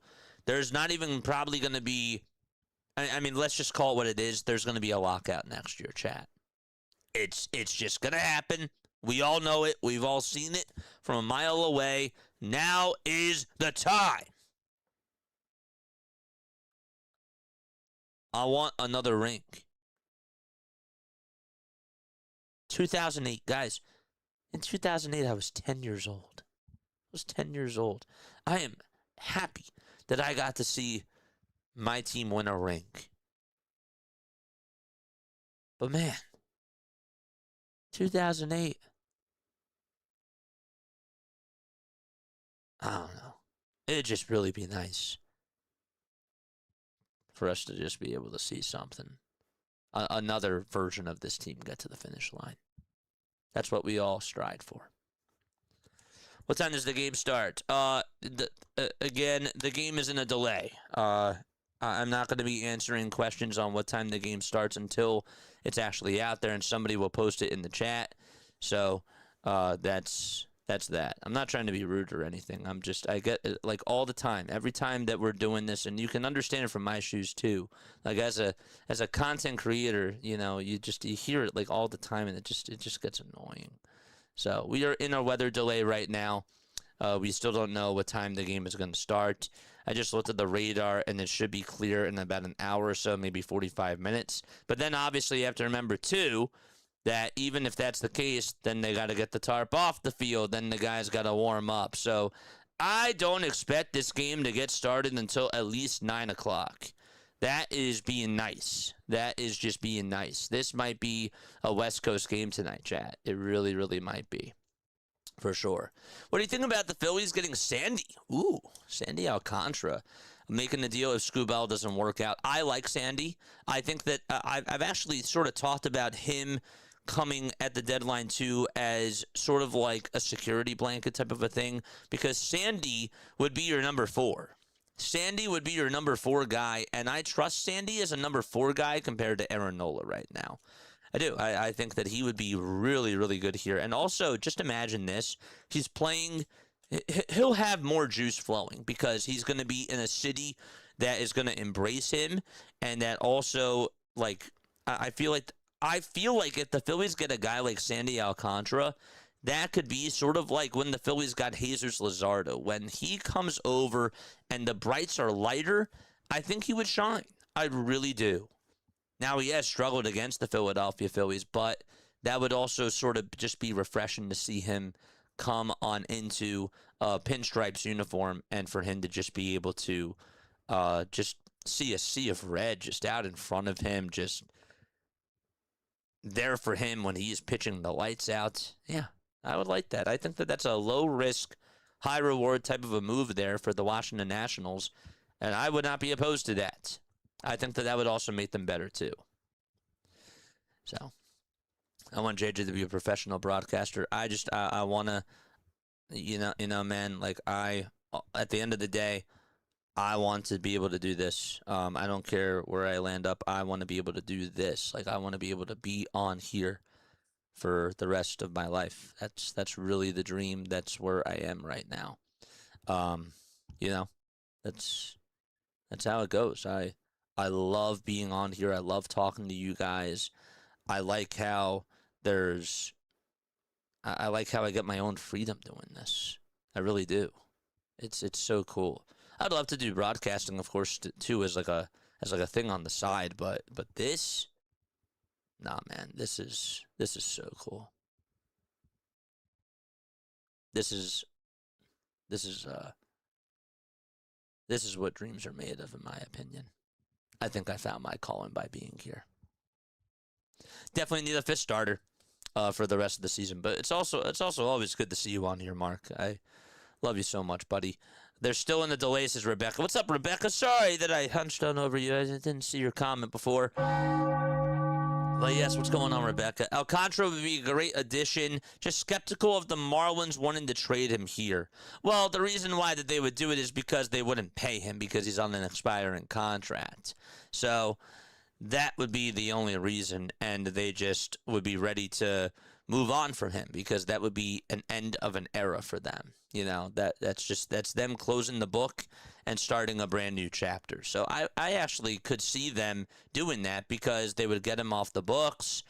It would be sort of like a breath of fresh air for them. Maybe they could try to get something in return, like a Gage Wood or something. I actually wouldn't even be opposed to throwing him in the deal for a guy like Sandy. Again, if that's what's going to get us over the top, I want us to do whatever it takes for us to win right now.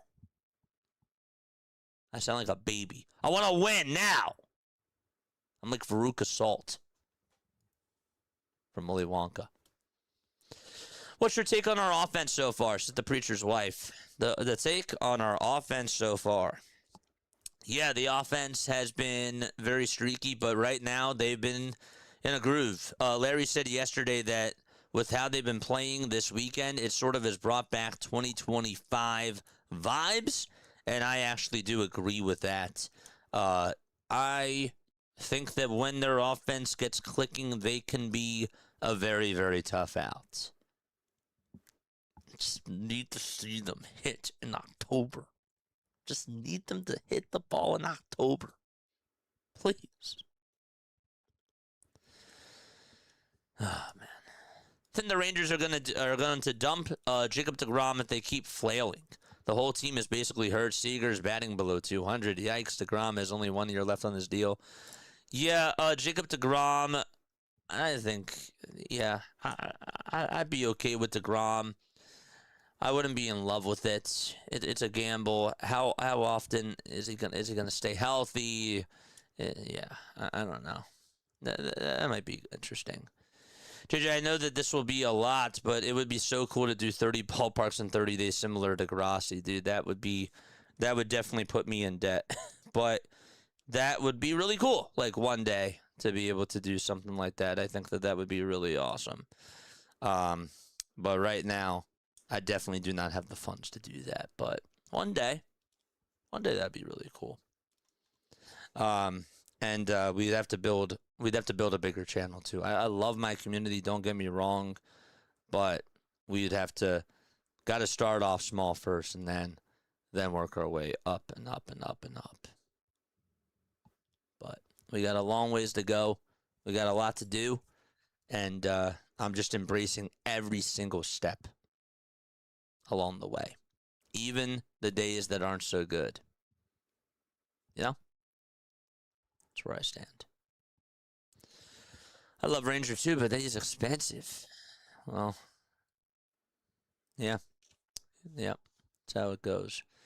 Very true, unfortunately. It is worth pointing out that he's been good metrics at second base during the half season with Corey Seager and the Dodgers. Yeah, just going back to the whole Trey Turner thing, metrics-wise, yeah, he did good over at second base, and he had less pressure there. I'm just not a fan of putting Trey Turner in the outfield because I don't trust him to make the game-saving plays. I don't trust him. Like when the game is on the line and you have a ball that's hit out over towards the outfield and you need somebody to make a ridiculous catch, I don't trust Trey Turner's going to do that. I have no trust with Trey Turner right now. So, rain delays are awesome. Rain delays are cool. Okay, JJ, coming from one who knows, no it ain't, says BW. Nah, I like talking, man. I really do. I'm a big fan of being able to get to know the community a little bit more. And I actually feel like that the rain delays, this is how I look at it. The rain delays really do build more connections with people. Like, for example, the last time that I did a charity stream, I was actually so happy that we had a rain delay because that actually got to help me show Mitchell's documentary to other people, because there were people that, tuned on in that there were maybe 6 people that tuned on in at 12 o'clock in the morning, like when I played it, or when I played it at 9 a.m. There was maybe 10 people that tuned on in, and 5 would come on during the middle of the stream. But when the Phillies were playing and they were in a rain delay, we had over 200 people that were on here. And it was just so cool for them to just be able to see something like that. And so the timing of it was really, really good. And there have been people that have actually sort of been on, that have been hooked onto the channel because of the rain delays, because of the long extra innings. And I really try to maximize that time because, first of all, from a marketing perspective, you got to stay engaging. You got to be able to still keep the conversation going and keep the air from not going blank. And so I find that to be a challenge. First of all, it's like a jigsaw puzzle, but also, I don't know, just to me, it again challenges me to be a better streamer, because that's what this is. We're streaming. We're not broadcasting. We're mixing in broadcasting skills as we're doing this with the cameras rolling, but we're talking and we're finding ways to fill the holes, to fill the gaps. So, oh, man, I love just hanging out and talking to you, JJ. I love hanging out and talking to you guys. You guys are awesome. You guys are so cool. I need a sip of Gatorade after that.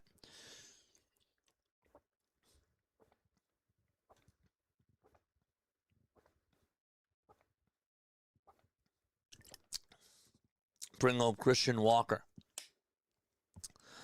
Yeah, Bryce doesn't want to play right field, though.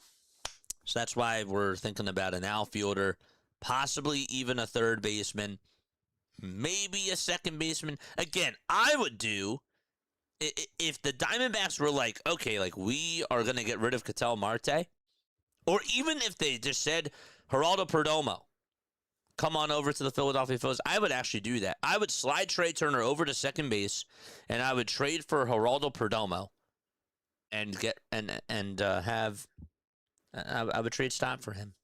I would. I think Perdomo is a better player than Bryson Stott. I would like that. And I'm not trying to discredit trying to discredit Bryson Stott. See, that's the thing. I'm sort of jumbling on my words as I speak as well. But I think he makes the lineup better. He's a switch hitter, right? He'd be good. He'd be good. I'll take Christian Walker from the Astros, put him over at first, put Bryce back in right, and put Chapman at third base and Arise over at second base. That would be a wild infield, man. Okay, so they're saying that the game should resume at about 8:15. 8:15 is what they just said on NBC Sports Philadelphia. Let me make sure that is correct and go check Twitter. I would be shocked. That's crazy. I am shocked. Let's go to Nationals Twitter. Tonight's game will begin at approximately 8:15. Okay. So they just reported it 7 minutes ago. And I'm sure they probably wrote it in chat. I'm just that far behind. Yeah. What else do we got? Yes. I want Joe Adell. Joe Adell would be good. Joe Adell or Mike Trout. The problem is that why would the Angels trade them? Why would the Angels trade away Joe Adell? I can understand Mike Trout, but they've been trying to develop really good talent for the past couple of years, and now they actually have a team that might be actually able to compete. So it's like the Pittsburgh Pirates, right? Like, they've been sort of at the bottom of the barrel. Why would you trade away a guy like O'Neal Cruz or a guy like Paul Skeens when you've had to just constantly be rebuilding year in and year out? At some point, you got to take the risk, Chad. At some point, you have to just say, you know what? We have a good core. We've been bad for so long, and we've been trading away our best players. We have to be able to do this the right way and just take a chance. So, who's pitching tonight for the Phillies? Yeah, Tim Mayza. Tim Mayza is pitching. Yes, Tim Mayza is going to pitch the first couple of innings. I expect that Alan Rangel is going to be in the game at some point as well. Try with Harper would be pretty cool. Yep. Quan, thank you so much, man. I really appreciate that. You'll get bigger, JJ. Just keep grinding. Yeah, like I said before, I embrace the good days. I embrace the bad days. And I'm in this to be able to prove the doubters wrong. And I'm in this to be able to prove myself correct. Nobody is your biggest you have to be your biggest advocate when you're doing this. You have to be able to stand up for yourself. You have to be able to like put other people's thoughts aside, take everything with a grain of salt, and everybody of course is going to have their own input on things. There's going to be people that are in the chat or people that are, you know, that DM you saying that you're terrible, that and all that sort of stuff. How do you deal with that? You just prove them wrong. I proved a lot of people wrong in my life. And I love it. That's what fuels me. It's great. Oh, man. Definitely not now, but maybe one day. Yeah. Going back to the 30 and 30, that'd be kind of cool. That would be cool. Who's your counterpart covering the White Sox? I don't have anybody covering the Chicago White Sox. Or I don't know anybody that's covering the White Sox on here. Nope. Not at all. But yeah, there's definitely growing pains for sure. Absolutely. Trey should play shortstop at Lehigh Valley. B-Blazing, thank you so much, man. I appreciate that. It's cool. It's a dream to be able to do this. And I love it. I don't want... I've been saying it for a while. Like, if somebody gives me a job and, like, they want me to do it full-time, cool. I better be able to bring my chat with me. I better be able to still do this on YouTube, because what people don't understand is that the game is changing. And you guys being on here and you guys being able to talk to each other, that is engagement. You guys are in, like... Again, this is probably the last time I'll say this for a little bit of time. Just imagine if you have, like, all the other broadcasters that were doing this traditionally, like, everybody that was listening on in felt like that they were talking to them, but you actually got to be able to have a conversation with them as they were streaming, as they were calling a game, as they were giving you content. It's just so cool to be able to talk to people in real time and to just be able to get that one-on-one conversation, because that makes the relationship more personal. And I don't think that, like, other companies or, like, other people realize the power that that has. Like, really. Some people literally just come on here. They could care less about the game. They just love typing in chat. It's the truth. That's the truth. This is a community.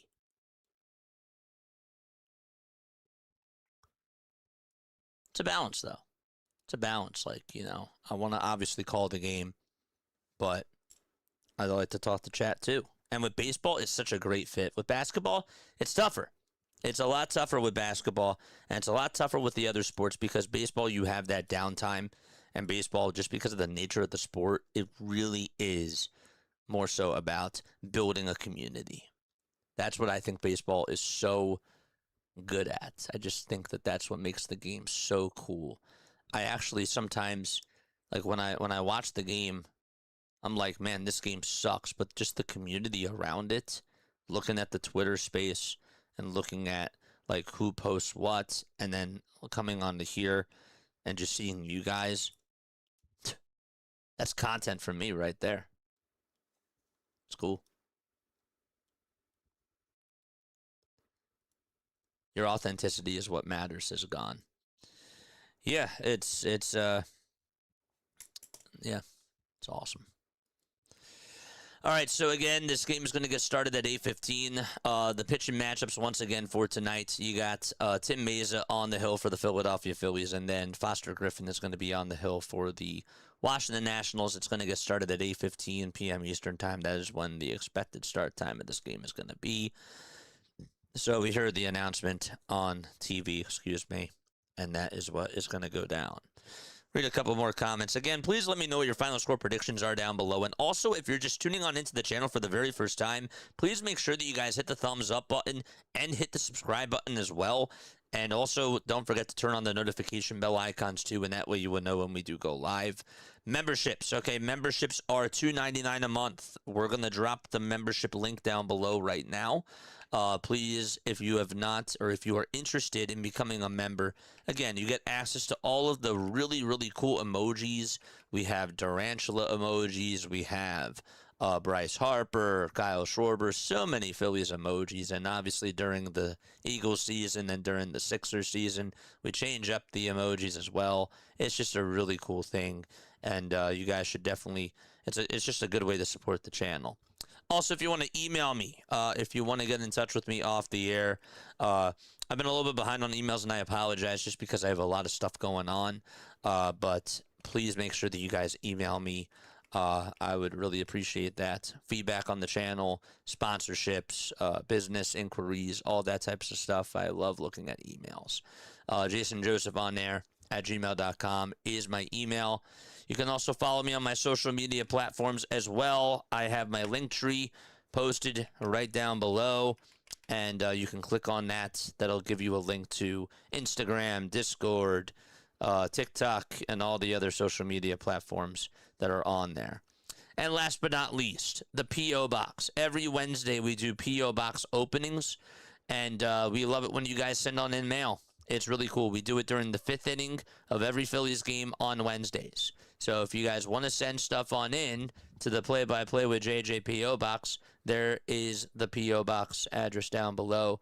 Play-by-Play with JJ P.O. Box 6, Gibbsboro, New Jersey, 08026 is the zip code. So that's all I got to say about that.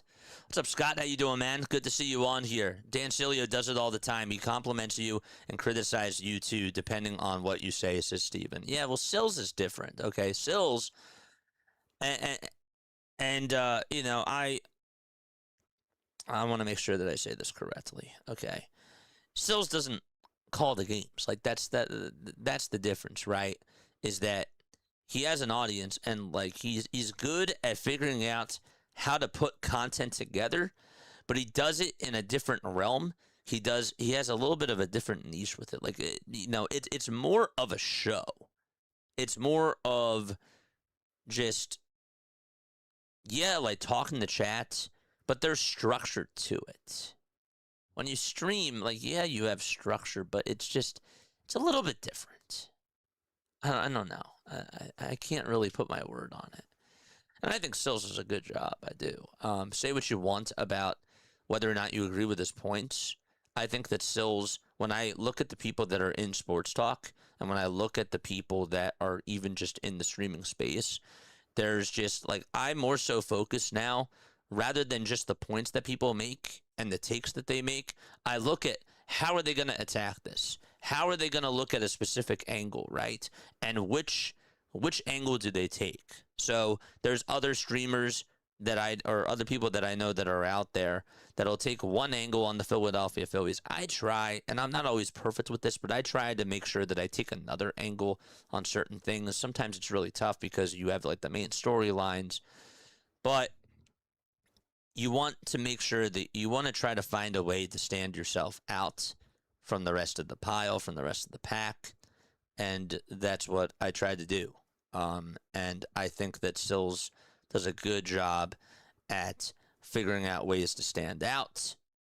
And I like how he takes his conversations at times. Like, I think that he brings some good angles to things, even when I disagree with his takes. And I'm not even just talking about his takes. I'm talking more about the structure that he uses for his show. Every radio show has a different structure. Every stream has a different structure.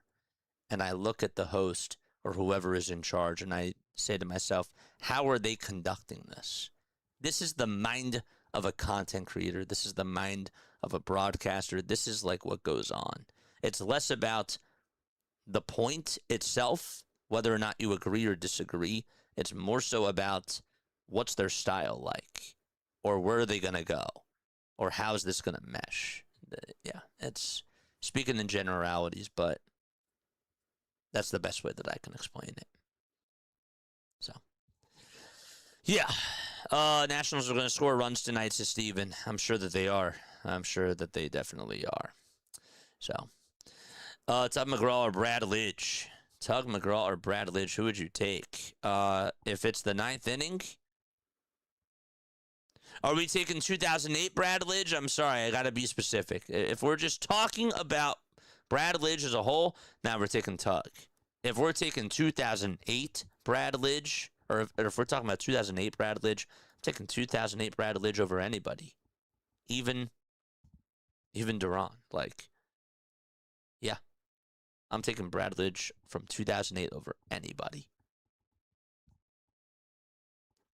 I'll take him over Michael Jordan.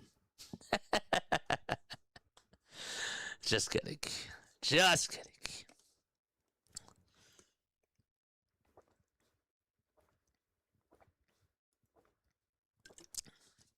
Sills does have that former player point of view. He does.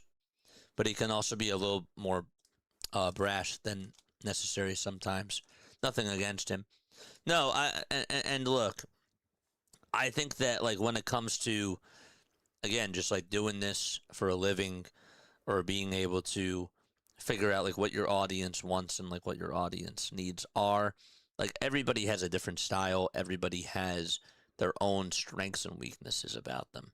And again, like, Sills has different points, but I like the way that he structures his show. I actually think that what he does a really good job with, chat, just to sort of get into like the nerdy side of things, he's so good at like recognizing the haters and feeding into that. That is sort of an interesting element to me when I watch him just out there, because his haters like speak loud, but guess what? Like, at the end of the day, those people are getting clicks. It doesn't matter if he says like the most far-fetched thing out of left field or out of right field or whatever it is. He is like, he could be rage baiting people. He could be, you know, just saying, or having these people say like, you're wrong. But guess what? He's getting the clicks and he's engaging in that. And he does a really good job owning up to that and just standing up for like what he believes in. Sort of like Skip Bayless in that sort of perspective, you know. But they're also really smart at figuring out how did they know their audience, how did they know like what their wants and needs are, and they structured that really, really well.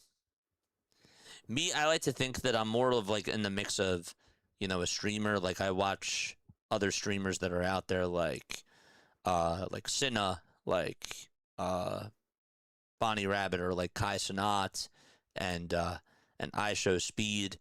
I like to take a little bit from everybody. I like to look into the gaming space. I like to look into, you know, like the Maya Higas of the world, and then I look into the broadcasting world too, and just in the sports realm.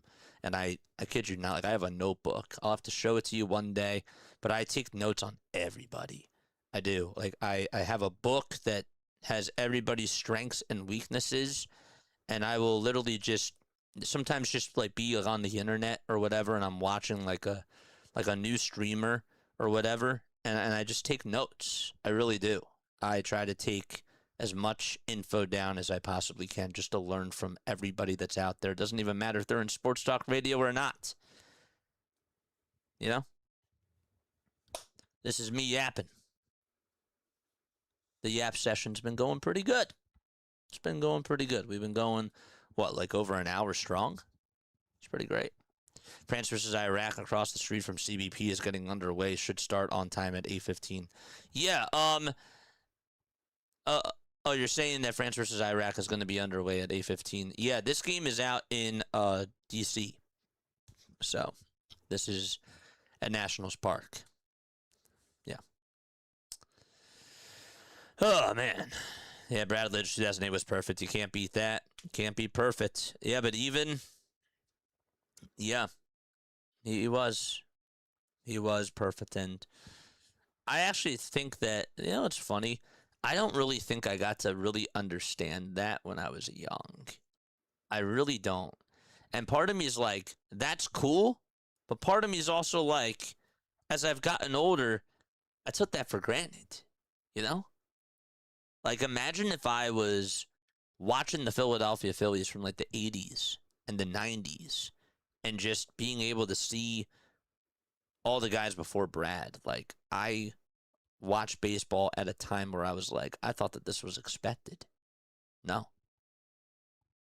And I think that actually has sort of driven me to win another World Series because I just thought that that was a given because I grew up at that time where we were lucky to be able to win a World Series in 2008. And we thought that that feeling could last forever. But as I've gotten older, it's like, dang, I want to feel that again. I do. If the Phillies were home, the game would probably be canceled because it's raining heavy here with the winds. Yeah. Troy says, who are we going to get at the trade deadline or one or decent player? Yeah, who are we actually going to get? That I don't know. I cannot predict what Dave Dombrowski is going to do at the deadline. Again, like, we can have conversations of what we want, but I legitimately don't know what he's going to do. I do think that he's going to go all in on Tarek.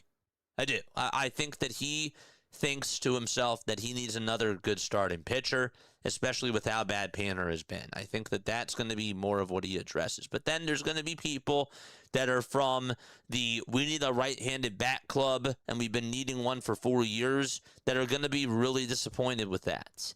And then they're going to say, well, he got another Adolis Garcia or another Derek Hill at the trade deadline. They're not going to be happy about that. But this is actually the year where, again, I think that starting pitching is more important than getting another bat, but I want both.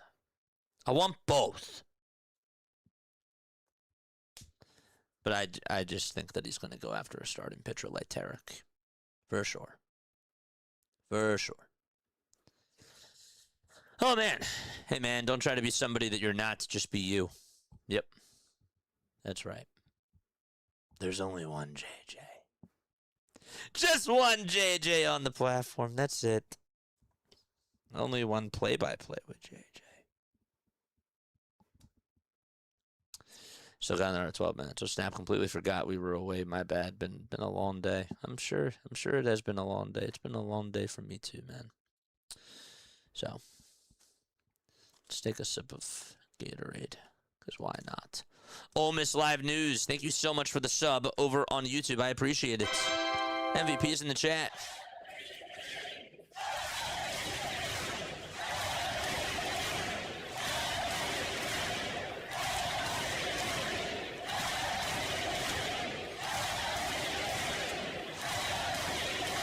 I wonder how many people, let me go onto YouTube really quickly and see how many people have been tuning on into this Yap session. We got 149 people on here. Holy smokes, man. That's so cool. Yeah. But no, those are my thoughts about the business. Those are my thoughts about the field. And those are my thoughts about the baseball team.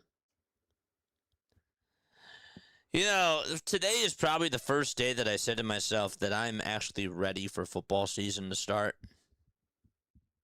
I know some people have been in that crowd for a little bit of time, but I'm getting there. I think that the Eagles are going to miss Stoutland. I don't think that that's being talked about enough. I think that they're really going to miss Jeff Stoutland. And their offensive line is going to be different. It is. But their defense should be phenomenal. I love Vic. I'm a big fan of Quinion and Cooper. Well, they're going to be so good this year. But I don't know where they finish. I really don't know where the Eagles finish this year. And it's going to be a very weird season. Seeing Devontae as the number one option. I think he's ready to take the next step. But a lot of pressure on the quarterback, that's for sure. A lot of pressure on the quarterback this year. Saquon will be better. I don't think he'll be 2024 Saquon Barkley, though. That was just a spectacular season. But yeah. Have to laugh a little during the rain delay. Yeah, you do. You gotta laugh. If you're not laughing, you ain't living. Enjoying the BS session. Great points of view and great opinions, says Hilly Billy. Thank you so much, man. I really do appreciate that. Yeah. I don't know. It's just a really cool thing. And I don't know. I don't know. We had a really good talk today with District Nation, so that was really cool. Definitely go back to the very beginning of the video whenever you have the time and be able to go watch that pre-series show. I want to try to do more of that. I would like to try to do that again before the next series against the New York Mets. I think that would be really, really cool to just be able to talk to PAS, get his points of view about the New York Mets. And yeah, like I've seen other channels do stuff like that, and I think it would be really cool. It's a nice way to be able to collaborate with people, mix in other audiences, be able to help other people grow, and it's a win-win for everybody. So, but yeah, that was about an hour of just talking about the Nationals and the Phillies. And it was a good conversation. It was a very, very good conversation. We got to talk baseball. Baseball is always great. When baseball is on, life is great. That's what I say. I do. I've been a Phillies fan since Pat Combs. Damn. Yeah. My hope is that the motions and play designs negate some of what we lose without Stoutland. Not holding my breath, though. Yeah. See, like, that's the thing, right? How do I put this, chat? I think that this would have been a similar thing. Imagine if the Philadelphia Phillies lost JT. Do we think that part of the reason why Zach Wheeler and Christopher Sanchez and Jesus Luzardo, with how great that they've been, are they just as good pitching if JT is not behind the plate? I feel like that. Do you know what I'm trying to say? Like, you see a pitcher and you see their stat lines going out there to put up 7 or 8 strong innings with 12 strikeouts, and part of you sort of just takes for granted what JT is able to do. I feel like to just tie it back into the Eagles with how the offensive line has been, like, year in and year out. Yeah, we were talking about double teams from Mailata. We were talking about Lane Johnson just being a Hall of Fame right tackle, right? And Jason Kelsey just being an incredible center.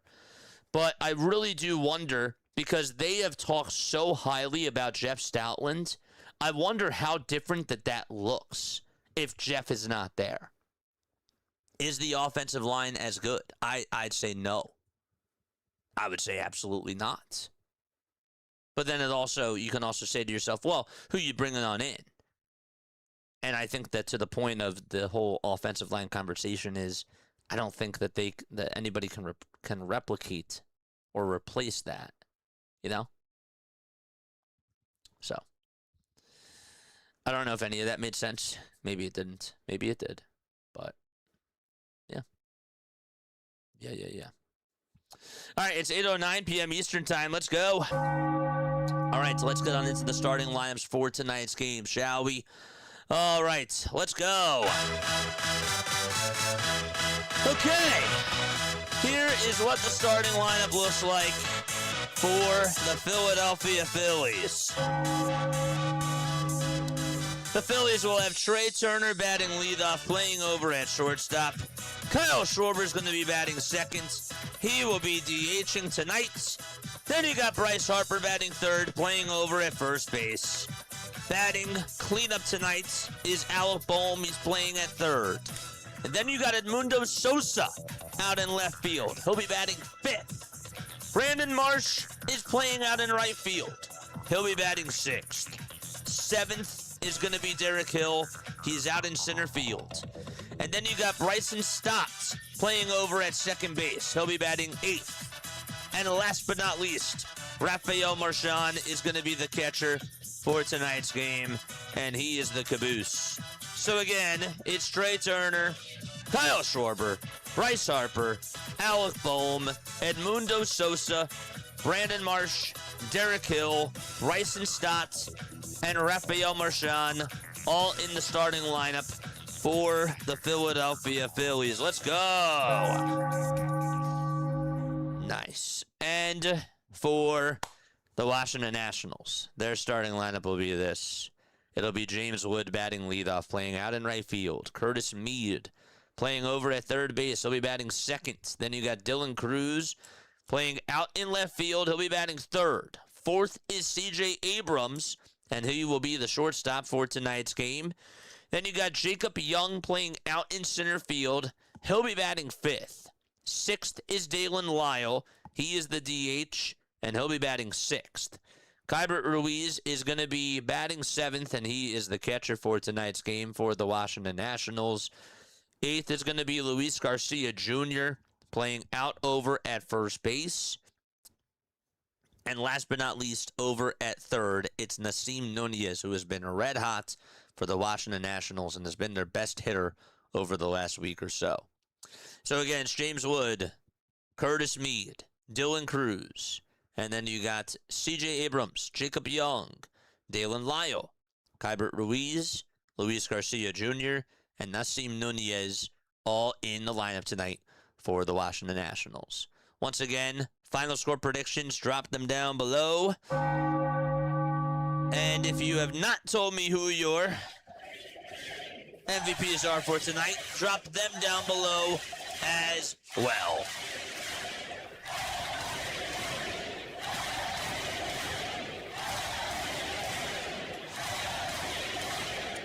Yes. So again, my final score prediction is 9-8 Phillies, and my MVP is Brandon Marsh for tonight's game. Jeremy Rehack is going to be the home plate umpire for the game tonight, and then you have Dan Iasagna, who is over at first. Adam Beck is over at second, and then there'll be Louis Krupa, who is over at third base. They said that the expected start time was supposed to be at 8:15 p.m. Eastern Time. The home plate umpires are gathering over behind home plate. They're showing the crew chief once again. Phillies manager, of course, is Don Mattingly. And, of course, for the Washington Nationals, they have Blake Butera as their manager for tonight's ball game. So the Nationals defense for tonight, we'll get to that right now. The Nationals defense will look just like this. It'll be Keibert Ruiz catching. Foster Griffin, who is on the bump.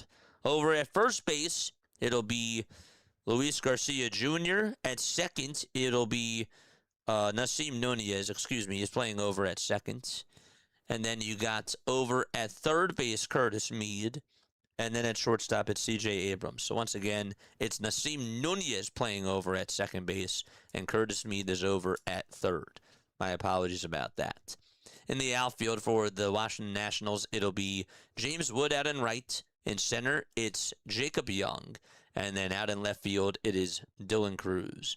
There's Trey Turner. The Philadelphia Phillies are in their gray tops and gray bottoms and have the Phillies letters painted across the chest with blue stars above the eyes. Turner also does have a dark red sleeve on as well. Phillies have their red helmets with their white P as the logo. And he is ready to step on into the batter's box in just a few moments. It is 8:15 p.m. Eastern Time. This is Don Mattingly's 13th season as a Major League Baseball manager. He's 922 and 966, but with the Phillies, his managerial record is at 673 with a 33 win and 16 loss record so far. And so, let's get the 3D up and running once it is available to us, which it is not right now. Let's get ready to start off with playing some baseball. So let's read some more final score predictions down below. I got 9-5 Phillies. Marsh is the MVP. And Scott says I got Phillies 6 and Nationals 5. Don't forget tonight, after the game is over, we will also have a post-game show as well. Make sure that you guys call in into the post-game show. We love to hear your thoughts about what goes on in the game. And we like to just be able to hear from you guys, hear from the people. It's also a really, really cool thing to be able to do. Nationals are in their white tops, white bottoms, with Nationals text painted across the chest, outlined in cursive, of course, and underlined as well. Foster Griffin's on the bump, 15 starts, a 7-2 record, 84 innings under his belt, 80 strikeouts, 23 walks allowed, and a 3.32 earned run average as well. Is a black leather glove, and he is doing a couple of warm-up tosses right now. Left-handed pitcher, and he is looking to try to get himself a win tonight. The Phillies have just got to be patient. They have to jump on him early and just take advantage of mistakes that he throws out over the middle of the plate. So the 3D is now available, and we should be ready to get that up. There we go. Foster does have a cutter, a four-seamer, a sweeper, a sinker, and a changeup that he throws. Batters are hitting .459 against his cutter. But occasionally when he does throw the changeup, it's at 172. The four-seamer is at 438. The sweeper's at 449. And the sinker, batters are hitting .345 against that. So a 5-pitch pitcher. Over his last 3 starts, as we mentioned before, 17 innings, 15 strikeouts, just 1 earned run in each of those games. And just only 2 homers allowed as well. So again, for the Phillies, they got Turner, Schwarber, Harper, Bohm, Sosa, Marsh, Hill, Stott, and Marchand. It's 8:17 p.m. Eastern Time. And let's wait a couple more seconds. I know that we have to wait a little bit longer, and I apologize. But we got to catch up to the 3D and sync everything up to the TV. So here we go. First pitch underway, and that is a called strike to Trey Turner over on the outside corner. Trey is batting .227 with 7 home runs and 22 RBIs and a .616 OPS. Here's the 0-1 to Turner, and that's down and away for a ball. I got Mundo as my MVP. 7-4 Phillies. I'm going to go with Bohm as my MVP for tonight. Ian Japan is back. Let's go. Love that. The 1-1 pitch on the way. Swing and a miss. Love that hat. It's so hard to get an old Phillies gear, here in Japan. I have an NL Champ hat because I couldn't find that hat. You know, I had this one before, and then I think that somebody took it from me, and then they just lost it. But regardless, I got another one. It was at the thrift store, and I was like, I got to get this. 1-2 pitch, and that's going to be in the dirt for ball 2. It's good to see you on here, E. Really good to see you. I haven't seen you on here in quite a little bit of time. I hope that you're doing well. 2 balls, 2 strikes. Top of the first. 4 pitches for Foster Griffin so far, and the 2-2 on the way, and Turner gets a piece of it and fouls it back towards the screen. Like number 150. Let's get to 500 likes tonight, chat. 147 before the first pitch. Cheers. Yep, well, we've been streaming, to be fair, for about 3.5 hours, but still pretty good. I will definitely take that. The 2-2 on the way, and Turner loses the at-bat and also loses the bat as well. So, there's out number 1 in the top of the first inning. I believe that has to be like the 5th time this year where Trey Turner, on 2 strikes, just flung the bat and also just struck out. Seems like that he's been doing that for quite a little bit of time.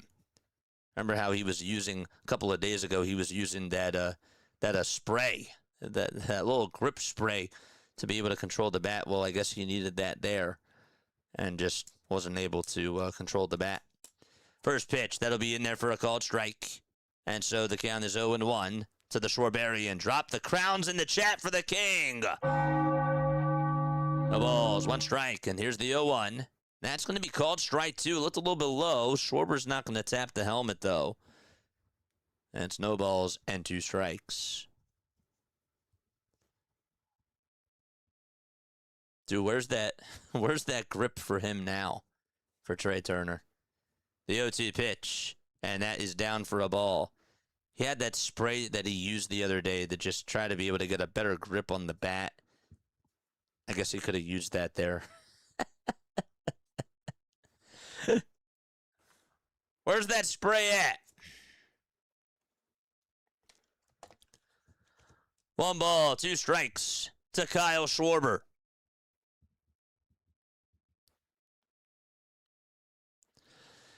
The 1-2 on the way to Kyle. Down and away for ball 2. We got 256 people rocking with us. Please make sure that you guys like and subscribe to the channel as well. If we could get 500 tonight, that would be incredible. 2-2 to King Kyle. The 2-2 pitch on the way, swing and a miss. And Griffin does get a strikeout. And that's his 2nd strikeout of the ball game so far.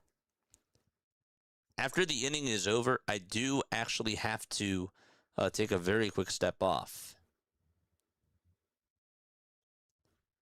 What was he doing there? So 2 up, 2 down in the top of the 1st, and now it's Bryce Harper's turn. Bryce Harper is hitting .266 now on the season. His batting average just a couple of days ago was at .248, and now it's up 18 points. The pitch, and that is down for a ball. Harper became the 11th player to hit for the cycle in Phillies franchise history. Did it on Saturday. 1-0 pitch. That'll be in there for a strike. Jason Mitchell is here. Rally Kitchen is open, JJ. I got 9-6, Turner, Bowman, Crawford with homers. Ooh. 1-1 pitch. There's a grounder hit over towards the third base side. Going to be a tough play, and just like that, Bryce Harper's going to get on with an infield single. Meade was playing back over away from the third base side, and Bryce Harper just sort of tapped it over to third, and Meade just held on to that baseball, and Harper gets on with an infield single. Doesn't matter how, small ball does work too.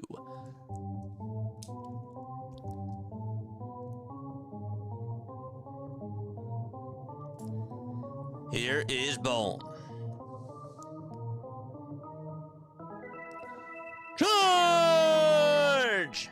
The pitch on the way. That is down for a ball to Alec. 2 outs, top of the 1st. Got a runner over at first base. And it's 1 ball, no strikes to Bohm. The 1-0 pitch and a fastball towards the outside edge, taken at 92 miles per hour for strike 1. 11K tonight. Let's go, baby. 1 ball, 1 strike. Bohm is hitting .299 in the month of June so far with 3 homers and 17 RBIs. And the 1-1 pitch, fly ball hit out over towards left field. He got jammed on the pitch, and that'll be caught out in left field, right near the track by Cruz. No runs, 1 hit, 1 man left. And we played just a half an inning. And we go to the bottom of the 1st. The Nationals are going to come on up, and we'll be right back in just a few moments.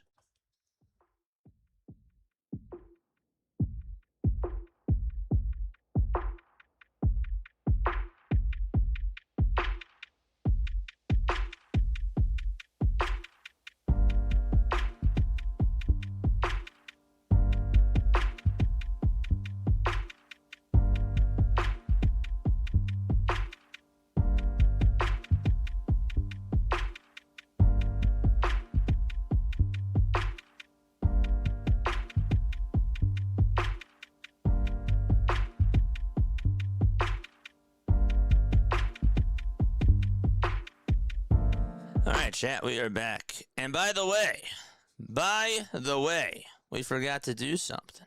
How could we forget to do this? A toast. Okay. We got some Gatorade in here. Look, at the end of the day, take game 1 out in D.C. Barrel it up against Foster. Hopefully the bullpen can just be okay and mediocre. But wake up those bats. Take game 1 and just put Jesus in a good position for tomorrow. Cheers! L'chaim!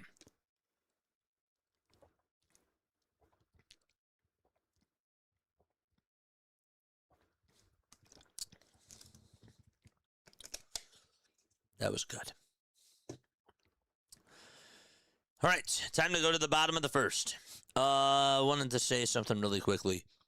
JJ, thank you for your thoughts. Success on the knee surgery, on my way to recovery. Yeah, man. Also, thank you for the play-by-play. I really hope that everything is going okay. We're sending you love and prayers out there for sure. Drop the hearts in the chat for our friend Cole, man. Tim Mayza is going to pitch, and the first pitch that he throws is going to be taken just a little bit down for ball 1. The pitch on the way, line drive, base hit down the first base line. That's going to go all the way towards the corner. It takes a little bit of a weird bounce there, and James Wood is just going to get a stand-up double out of it. I thought that could have been a triple, but Woods is over at second base. Wood, that is. And he gets on with a leadoff double to start off the bottom of the first. Surprised that Harper wasn't played near that first base line. I mean, he was sort of off that first base line. Wasn't like that he was way off the line, but kind of surprised that he was shifted. He didn't take away the line there because James Wood definitely likes to pull it. Here's the pitch. This is to Curtis Mead, and he will foul this one off. So the Phillies already have a runner in scoring position that they have to deal with. That's James Wood, before we could even introduce him. A .228 batting average for Curtis Mead. Phillies had him once upon a time as a prospect. 0-1 pitch, and that misses high for a ball. Then, of course, we all know what happened. Christopher Sanchez came on over to the Phillies in that deal. That's been working out very, very well, to say the least. 1 ball, 1 strike. The 1-1 pitch, here it comes. And that is down and inside for ball 2. Well, former Phillies pitcher Tyler Phillips tonight went 6 innings, allowed 5 hits, 2 earned runs, and struck out 4. That was his first quality start of 2026 for the Marlins. 2-1 pitch, swing and a miss. Excellent sinker thrown by Mayza. Tim this season is a 2.97 earned run average and 33 strikeouts along with a .99 whip. Had a very good month of June. Probably only going to go 2 innings today. The 2-2 pitch, and here it comes, and that's going to be fouled off towards the right side and out of play. 1-2-3 first for Mayza. Well, that is incorrect. 2 balls, 2 strikes. Used to buy the lemon tea. Ooh, it's a good one. The 2-2 pitch inside for ball 3. Attended the last game at Connie Mack Stadium way back when. Tore that stadium apart. Just wow.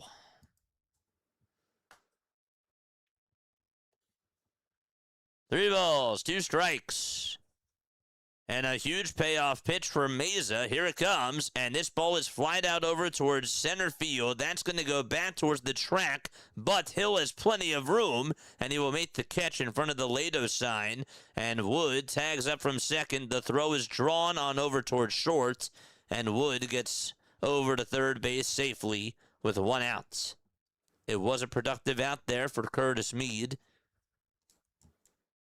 And Dylan Cruz is up next. Phillies defense for tonight. It'll be Tim Mayza on the hill for the first couple of innings. And then you got Rafael Marchand behind the plate tonight. JT is off. Then we'll get you the infielders and outfielders in just a few moments. Here's Cruz, and the pitch, fouled away. Over at first base, it'll be Harper. At second, it's Stott. At third, it's Bohm. And at short, it's Turner. And in the outfield, from left to right, Sosa, Hill, and Marsh are your outfielders. No balls, one strike. The 0-1 pitch, fouled back towards the screen. And it's no balls and 2 strikes. Phillies in the first inning. Well, Turner and Schwarber struck out. And then Harper got on with an infield single. And Bohm flied out to left. In the bottom of the first so far, Hill gave up a double down the first base line to James Wood. And then Meade flied out to center, but got Wood over to third base. It's 0-2 to Cruz. The 0-2 pitch, high for a ball. You haven't had a Snapple in a while? I'm not a big Snapple guy, to be honest with you. Is that weird? Does that make or break some of our friendships? I hope not. 1-2 pitch. That's a foul ball. I'm just not a Snapple person. JJ, that's it. We're not friends. Goodbye. I'm leaving this channel. That's it.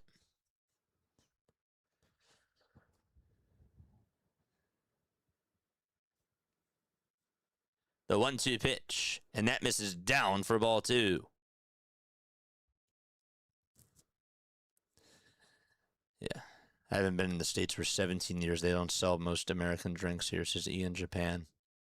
Yeah. Makes sense. 2-2 pitch. That's a foul ball. Do they actually have like energy drinks though in Japan? Like what did they sell? Just out of curiosity.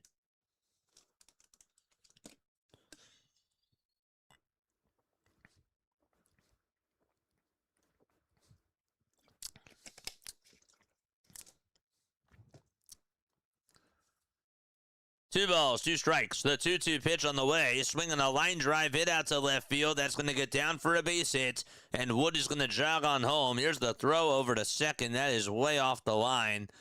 And, well, that's an RBI single from Dylan Cruz. And the Nationals take a 1-0 lead in the bottom of the first inning.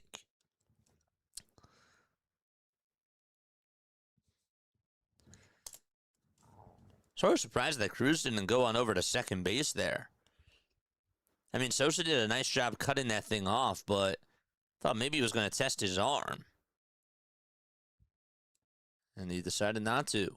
Here comes C.J. Abrams, and on the first pitch, he's going to tap it over towards shortstop, and it's actually going to get by Trey Turner, and Stott's there to back it up, and everybody's going to be safe. It went underneath his glove, and that should be ruled as another E6 on Trey Turner. And there's still one out in the bottom of the first inning. That ball just went underneath his glove, didn't get it down far enough, and we've seen this film plenty of times with number 7 over at short. So, let's see how they roll it, and Caleb Cotham is going to go have a conversation now with Tim Mayza, and all the other infielders as well will gather. Turner's chewing his gum. There's Alan Rangel, who is now warming up in the Phillies bullpen. So that is ruled as an error by Trey Turner, and rightfully so.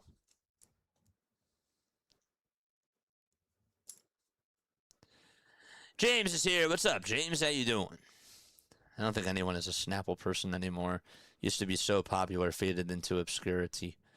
Well, then that's good. Then I don't have to be I don't have to be in the wrong with something over anybody. They have a major energy drink culture here, mainly because their work culture is brutal. They have Japanese ones and stuff like Monster and Red Bull. Most major soda brands are here as well. Oh, that's cool. That's good to know. Here's the pitch to Young, and that pitch is fouled back towards the screen. It's no balls and 1 strike. Jacob Young is now 26 years old. Last season, he had 15 stolen bases. This season so far, he has 7. In 232 at-bats, though, he has 53 hits, 8 home runs, which is the most of his career, and 28 RBIs as well. Next pitch, foul ball. Rangel is warming up in the bullpen. Chad, if I'm saying his name incorrectly, please make sure that you guys correct me. 0-2 on the way. Net misses down for a ball. The slider was in the dirt, and the count is 1-2. Don't forget, folks, to hit the thumbs up button and subscribe to the channel as well. We are trying to get to 500 likes for the very first time this year. The 1-2 pitch on the way, swung on and missed, and that was a high cheese fastball at 94. Drop a chair in the chat. Mayza needed that badly. And Jacob Young is down on strikes. Pitch was over towards the outside part of the zone. It was also a little bit above the zone as well. They drink a bunch of green tea. I like green tea. Green tea is good. Here's Dalen Lyle, and he catches a little piece of a slider and fouls it off. No balls, 1 strike. Over or under?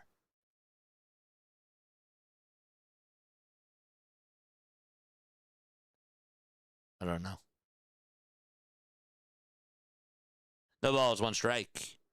2 outs, bottom of the first. Mayza gets set, kicks, deals, and a called strike, too. That was a really good slider. That pitch had a lot of movement to it. It looked like it was going to go down the middle, and then it just ended up being right at the knees on the outside edge. I didn't think with how they were set up that that was going to be the case, but pretty good. How many more years till Trey Turner is playing first base or DH? 10. 10 more years. The 0-2 pitch on the way. That is a called strike 3. Lyle will challenge. And the home plate umpire, Rehack, says that that hit the outside corner. Now, Rehack did call it a little bit late, and that is going to be confirmed. Strike 3. And so the inning is over. Let's go. Time for us to go to the second. The Nationals do scratch off a run on an RBI single by Cruz. And the Phillies are going to come on back up to the plate for the second inning. All right, chat. We are 17 subscribers away from getting to 11,000 subs.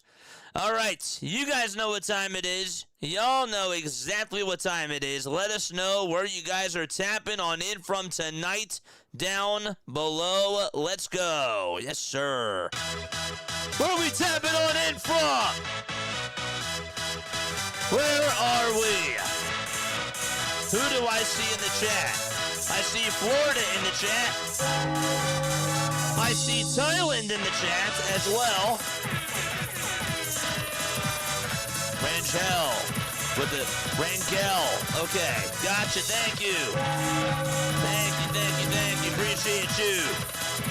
Who else do we got? We got Japan in the chat as well. What's up, B? How you guys doing? We also got Australia in the chat. Scott is here. We got Mike tuning on in from Lancaster. Fist pump to Mike. Spring Hill, Tennessee is also in the chat. Leonard's here. Wilmington, Delaware in the house, says Willie. I'm here in Marion Heights, Pennsylvania. I got Westchester in the chat, says Steven. High fives to the both of you. High fives, yes. Old City, says AC. We out here in North Seattle. Wow, Pinehurst, North Carolina. Charlotte, North Carolina. Rittenhouse Square, Northeast Philly. What's up, Diane? What's up, Rod October? What's going on, Roy? What's going on, Mike? And what's going on, William? Good to see you on here. 7-1 is also here as well. Yes, sir. Awesome stuff. We also got DXT from Italy as well. We'll do some more when we go to the bottom of the second inning. How does that sound? Let's go. Hold up a second. That was better. Here's Edmundo Sosa. The first pitch, that's a curveball that is in the zone and taken for strike 1. That's 76 miles per hour. JJ, I don't want to see your face. I want to see the game. Sorry. There you go. The game is back on. The 0-1 pitch, and there's another swing and a miss on a pitch that was outside. It was a changeup at 81 miles per hour. The count is 0-2. Sosa in the month of June batting .321 with a homer and 3 RBIs as well. A double and a triple. The ball's 2 strikes to Edmundo Sosa, the 0-2 pitch. And Sosa's going to ground this one over to third. It's played on the hop. The throw over to first base. And Sosa is out at first base. What a stretch by Garcia Jr. That looked pretty close. But they call it an out over at first. And there's one gun in the top of the second. I don't know if they're going to challenge this or not. I didn't see if they showed Don Mattingly putting up the signal out there to say hold it up. And now they're showing Don Mattingly right now. They said, wait a second, and now Calitri's over on the phone, and they are going to challenge this, it seems. Okay. I was going to say that looks pretty close. And usually they cut to a signal where Don says, puts up his hand and just says, hold up a second. But let's look again. Garcia, did he get the glove in? I think he did, yeah. Or was his foot off the bag? Oh, it was. His foot just got a little bit off the bag. Yup, the throw had him beat, but his foot was off the bag, and Sosa should be safe over at first base because of that. Wow. That's a good That's a good challenge there. So they're going to say that he's off the bag. Therefore, Sosa is safe, and there's nobody out with a runner over at first base. The Phillies have been really good with their challenges this year. And so that is going to be putting Sosa over at first. We'll see what the ruling is on that in just a couple of seconds. But Sosa's over at first, and Marsh is up at the plate for the Phillies. And on the first pitch, he's going to line this one out to right field. That'll be caught for out number 1. The throw back over to first, and that is not in time to get Edmundo Sosa almost wide from James Wood. Marsh hit it very sharply, and Sosa almost got doubled up there. So they're going to call it an error on Curtis Mead. It's an E5. Now, line out to right by Brandon Marsh. We are 17 subscribers away, chat, from getting to 11,000 subs. Here's Derek Hill batting in the 7-hole tonight, and he looks at a curveball that misses outside and high for ball 1. Diane, I appreciate you. Thank you so much. Folks, again, please make sure that you go subscribe to Orioles Bird Watcher. The Orioles are playing at 9:38 tonight. We will have a redirect over to them after this is done. So please make sure that you guys go follow BW. We'll be redirecting over to his stream tonight at 9:38, or after the Phillies game is done, I should say. Once we're done with our coverage. 1 ball, 1 strike, top of the second, 1 away. Hill is in the box. He's batting .219, the 1-1 pitch, and a strike. It's a cutter at 89 miles per hour.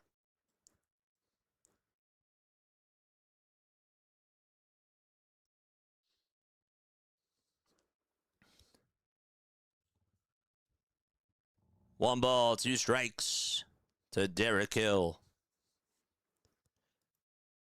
If you did subscribe to the channel, thank you so much. Let us know who you are down below. The 1-2 to Hill, swing and a miss, and Foster Griffin records his 3rd strikeout of the ball game. And here comes Bryson Stott to the plate.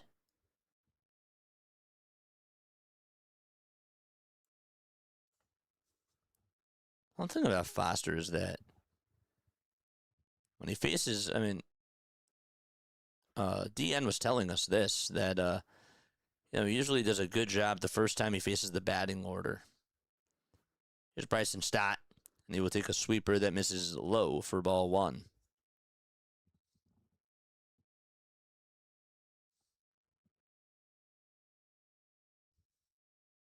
There's BW's channel. Thank you so much, mods. 1-0 pitch to Bryson, and a cutter that's in there at 89 miles per hour for strike 1. A .236 batting average for Bryson Stott. However, he's been doing a really good job with runners in scoring position this year. Now, there's a runner over at first, but still. 1-1 pitch. That's going to be called strike 2, painted on the outside edge at 91 miles per hour. Stott's just hitting .212 on the road, .258 at home. However, he does have more homers and RBIs away from CBP. 4 homers and 20 RBIs compared to 2 and 16. The 1-2 pitch coming on up from Foster Griffin as he looks back over at first. Still is looking there. Now back to the plate. And the 1-2 is in the dirt for ball 2. And outside as well.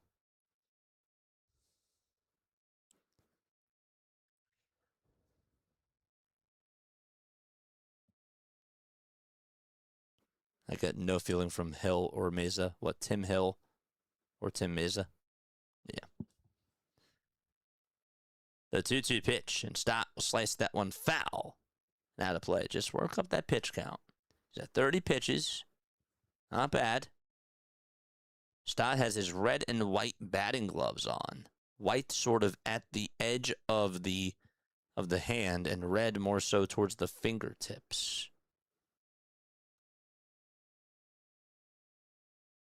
The 2-2 pitch, and Stott strikes out on a four-seamer that was a little bit outside. And he throws the bat down along with the helmet, and the inning is done.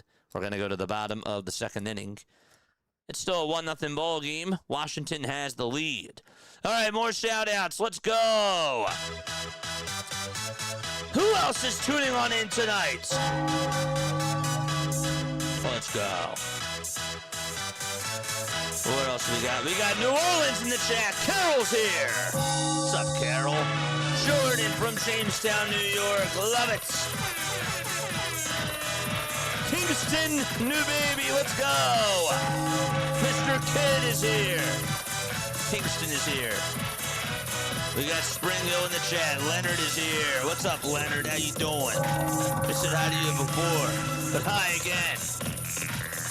Who else? Who else is here? Need the Eagles to pick it up. Yep.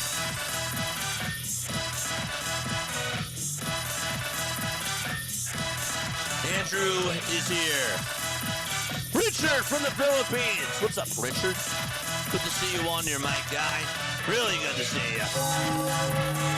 Schuylkill County, Pennsylvania. What's up, EJ? Much love. Mwah. Good to see you on here. As always. Elaine from Delaware.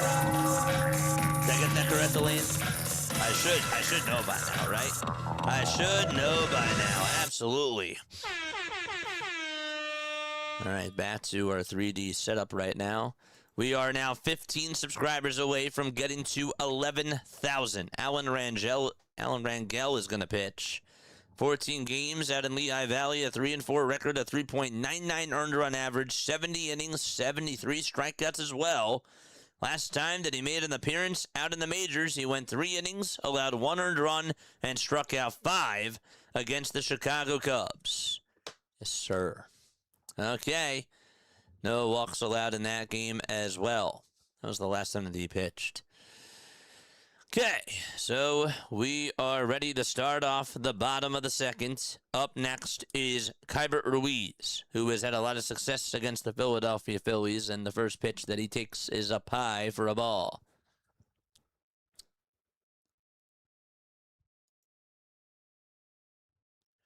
The 1-0 pitch on the way, and Ruiz gets underneath the fastball, pops it up a mile high towards the right side.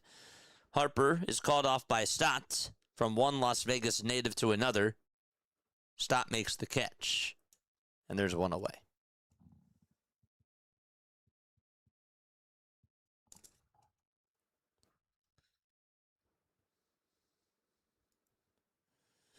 Nationals have the highest runs per game in all of baseball with 5.33. The Brewers and the Dodgers are numbers 2 and 3. And we talked about how good their offense has been. Pitch to Garcia Jr. The pitch is outside for a ball. They make you work. The 1-0 pitch. And that misses high for ball 2. So it is 2 balls and no strikes.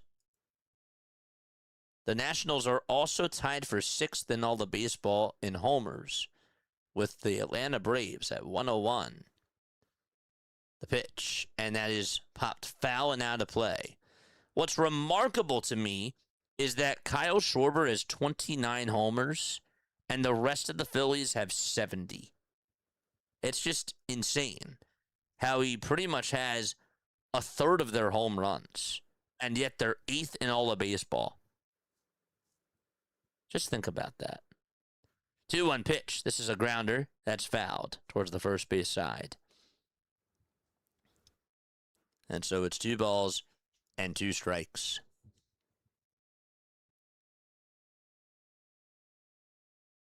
How we doing on those likes so far, mods? Let us know down below. We need 15 more subscribers to help us get to 11,000. 2 balls, 2 strikes. We're also at 198 on the likes. We're trying to get to 500. The 2-2 pitch. That'll be grounded foul towards the right side. Once again.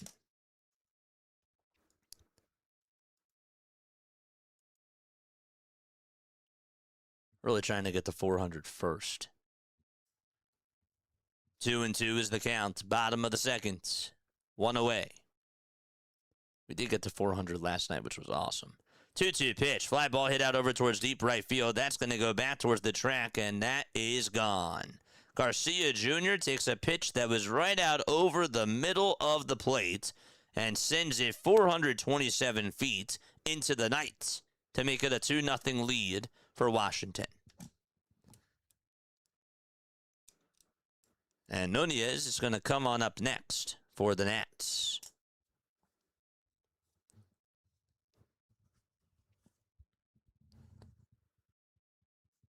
Yep, it was just elevated right out over the middle. He just whacked that thing and said goodbye to that. I thought that fan was going to catch it with his bare hands. No, he did not. The pitch. This is going to be bunted towards the left side of the mound, and everybody's going to be safe. Rangel did slide. And so that is a single provided by Nasim Nunez. That's just what he does. He gets on base, and he finds ways to be scrappy, and he can also run the bases as well. And now it's James Wood's turn to come on up to the plate. This might be a rough day for the Phillies. It could be. Absolutely.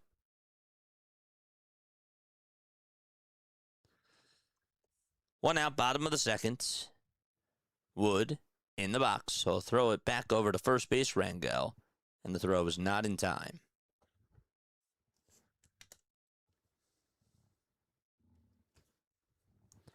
Nunez has 28 stolen bases this year. He's tied for first in all of baseball with Bobby Witt Jr. The pitch. That's a fastball down the middle for a called strike at 92 miles per hour. So it's no balls and 1 strike. Nationals did get a run in the bottom of the first inning. Wood did score that run after he doubled, and then knocking him in was Cruz. 0-1 pitch, swing and a miss. Tardy on the fastball. Trevor Bauer just re-signed with Mexico today. It's time Dombrowski just flies down there and brings him over to Philly, says Butt. No balls, 2 strikes. 1 out, bottom of the second, and the 0-2 pitch. And that misses high and away for a ball. Game got started at 8:15 p.m. Eastern Time.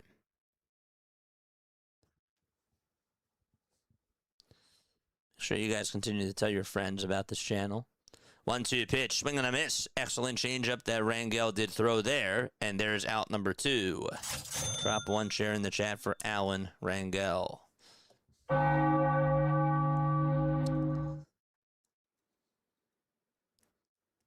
Surprised he went to the changeup. It was, Wood just did not anticipate that coming. Now it's Curtis Mead's turn. 2 outs, runner over at first. The toss back over to first. Harper makes the catch, but no tag applied.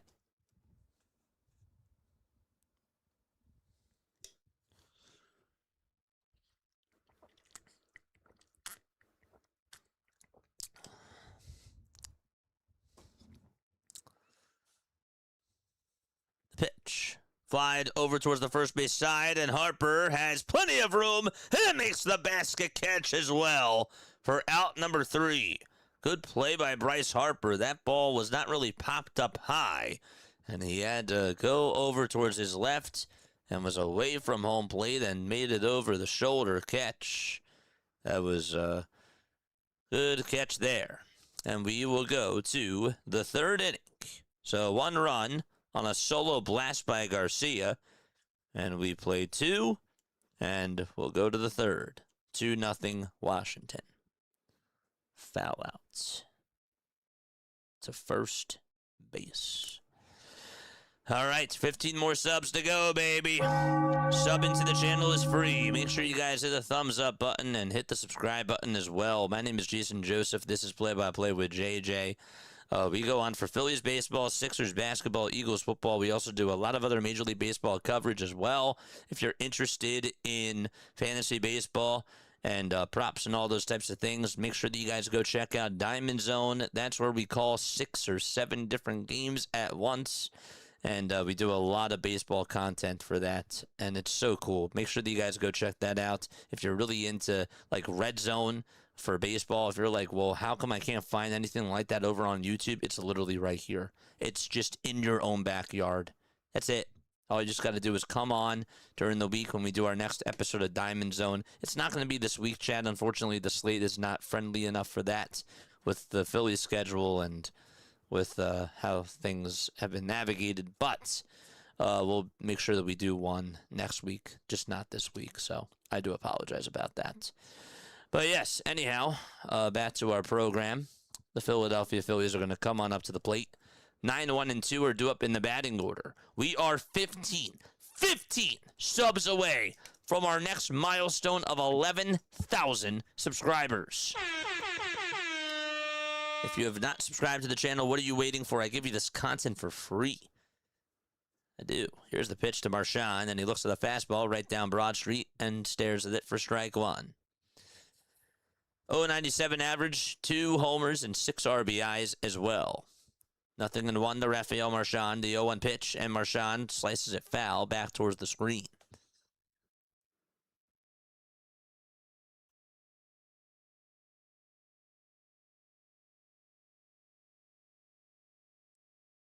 I'm football, baseball, then basketball. Cool. 0-2 pitch, and that is up high for a ball.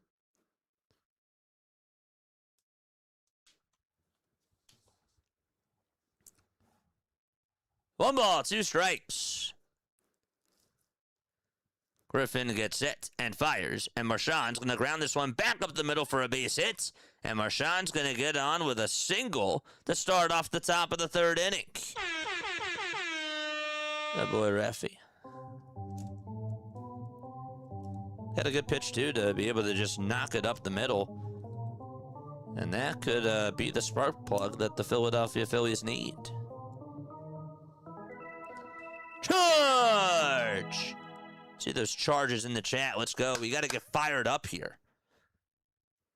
Trey Turner is up and on the very first pitch. That'll be fouled over towards the right side. I subscribed last night, and I am back. Woo! What's up, Sandlot? Good to see you on here. No balls. 1 strike to Turner. The 0-1, and that misses up high and away for a ball.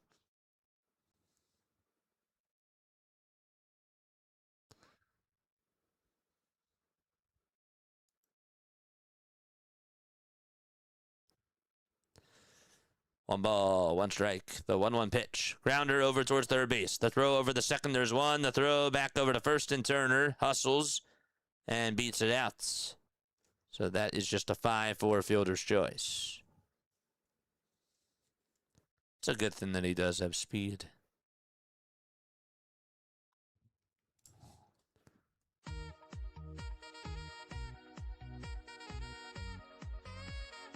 Please, and thank you so much for the gifted membership. Joe, congratulations to you, my friend. All right, drop the king emojis in the chat for the Schwarberian. First pitch to Kyle, inside for a ball. And he's going to take a second to just tie his shoe. Can't hit a home run if your shoe's untied. I mean, maybe you could. I mean, with Kyle Schwarber, I think anything is possible. Actually, I stand back on what I just said. Because why not? Chances definitely aren't in anybody's favor. The 1-0 pitch, swing and a miss. That was right down the middle.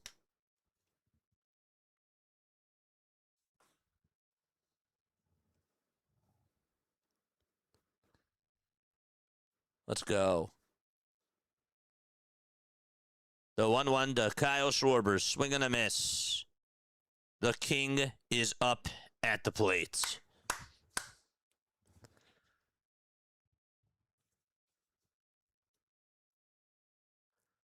One ball, 2 strikes to Kyle Schwarber.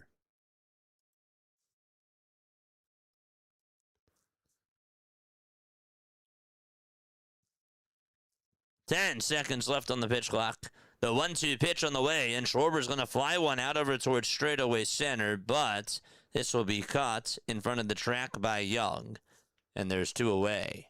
Got it off the end of the bat. Didn't have the oomph. And 2 gone. Keep smashing that thumbs up button. And keep subscribing as well. Still got a nice little crowd here. We have over 220 likes so far. Good, we're more than halfway there to 400. Here's the pitch to Bryce Harper, and that pitch will be fouled back towards the screen.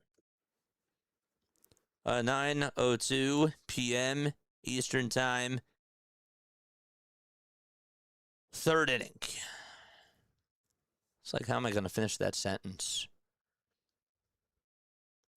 No balls, 1 strike. The 0-1 pitch, and that's going to be called a ball. Looked like it should have been a strike. I don't know. Was I wrong for saying that?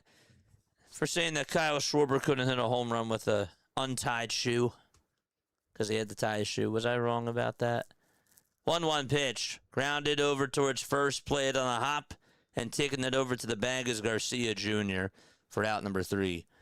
We're going to go to the bottom of the 3rd. It's a 2-0 score. Nationals are up by 2 as we head to the bottom of the 3rd inning. It's been a long stream so far. We had a really good pre-series show with our friend District Nation. And then we yapped for about an hour and 20 minutes or so for that rain delay. That was fun. That was cool. And then we got to call some baseball. It's 9:02 a.m. in the Philippines. It's 9:02 p.m. somewhere, a.k.a. where I'm at.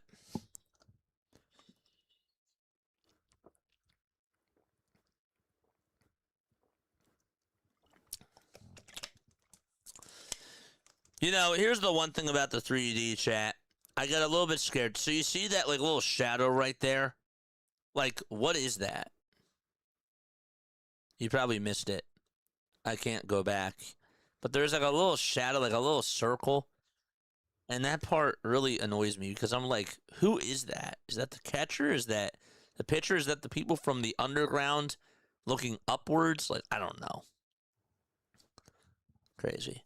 I bet Kyle could really hit the upper deck shoeless if he wanted to. Then he'd be called Shoeless Schwarber.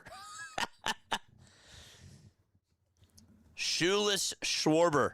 How about that? That's pretty cool. I kind of like that. Just like Shoeless Joe Jackson, Jason. Exactly. That's pretty cool. I like that. Rocktober, thank you so much. Dude, this isn't the first time you've been on here. You've been coming on here for a little bit of time. I gave you a like halfway through, plus point at 222. Let's go. It's Trump. It's a portal. Oh my gosh. You guys are funny.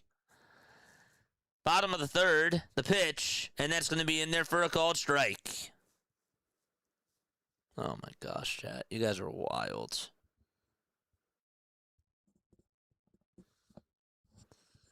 The 0-1 pitch. Here it comes. Fly ball hit out over towards center field on the run, and making the catch is Hill. He did a really good job tracking that thing down over towards his right side, and there's out number 1 here in the bottom of the third inning. Marchand has a .97 average. That's laughable. Yeah. That's a good one, JJ. Thank you. I appreciate the laughs. There we go. I do. I appreciate the laughs. I'll take it when I can get one. That's good. The pitch, and that's in there for a... Actually, that's going to be called a ball, but this is going to be challenged by Marchand. I thought that was a strike. Oh, well, ABS says it was a strike. So the count is 0-1. Marchand's like, nope, that's a strike, ump. Reacts like, no, it's not. And the umpire was incorrect. No balls, 1 strike. Rangel kicks, fires, and the pitch is grounded over towards first. Harper backhands it, throws a strike back over to Rangel, who goes to cover the bag, and there's out number 2. 2 away. Phillies will be 1.5 games out of first place when they go back home, says Jose. That'd be great. That would be awesome.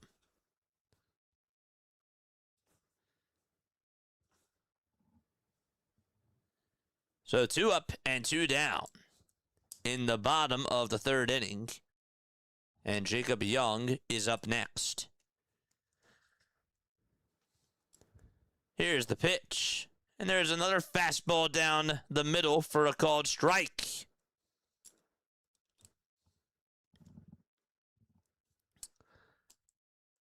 Young is in the box. The 0-1 pitch. There's a fly ball hit out over towards center field, and that's going to take a bounce in front of Derek Hill for a base hit, and Young is held to a single.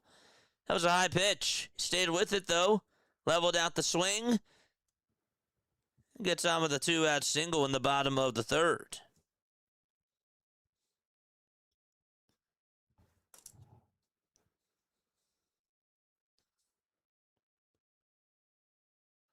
Here's Dalen Lyle.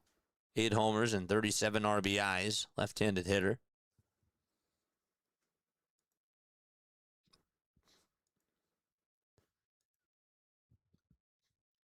Facing Alan Rangel. It's from Louisville, Kentucky. Dalen. The pitch. That misses inside and high for a ball. 1-0 is the count. Rangel gets set at the Phillies letters. Looks back at third, now bats at the plate. The toss back over to first. That is not in time. Rangel definitely does disengage. For sure.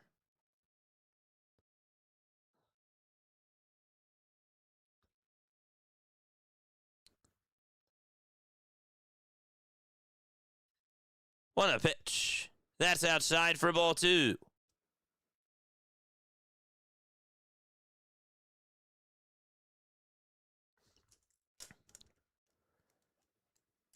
So it's 2 balls, no strikes. Bottom of the third, 2 away. And time is called. Marchand and Rangel just can't seem to get on the same page here. So they go over signs, and, well, Rangel is going to go back towards the hill, take off his glove, put the baseball back into his glove, and put the glove back on. Marchand's back behind the plate, calls for the signs. 2 balls, no strikes. The 2-0 pitch, swing and a miss. Runner took a leadoff over at first, but then went back over to first base. Gotta go shopping. Hope you all have a wonderful day, and hope the Phillies rally back for a W. Sounds good. Good to see you on here, my friend. The 2-1 pitch. And this ball is flying out over towards shallow center field. Backpedaling is Turner, and he will make the grab for out number 3. It is time for us to go to the top of the 4th inning.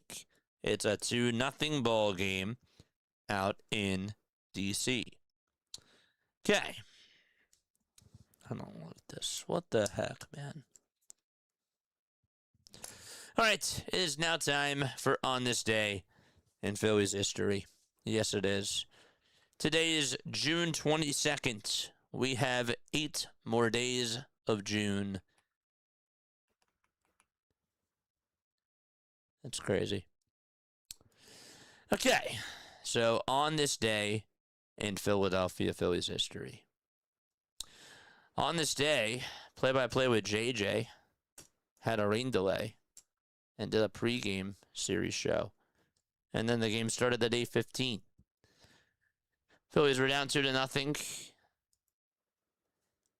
And the rest is to be continued.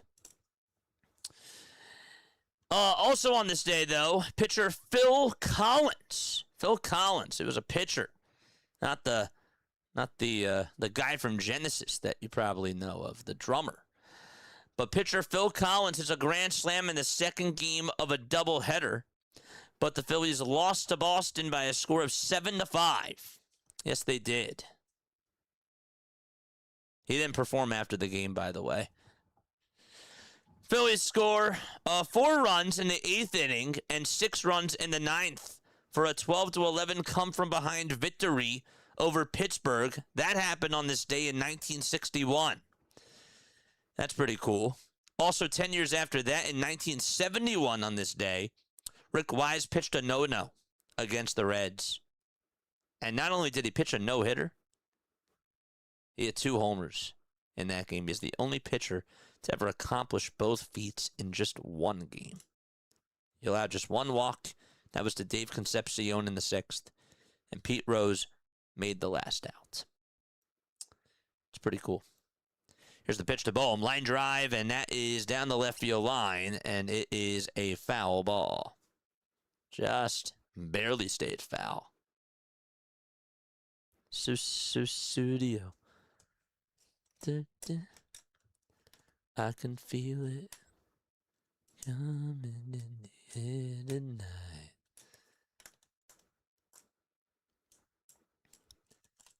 I like Tonight. That's one of my favorite. And In Too Deep is another good one. It's still no balls, 1 strike to Alec Bohm. The 0-1 pitch to Bohm. That misses outside for a ball.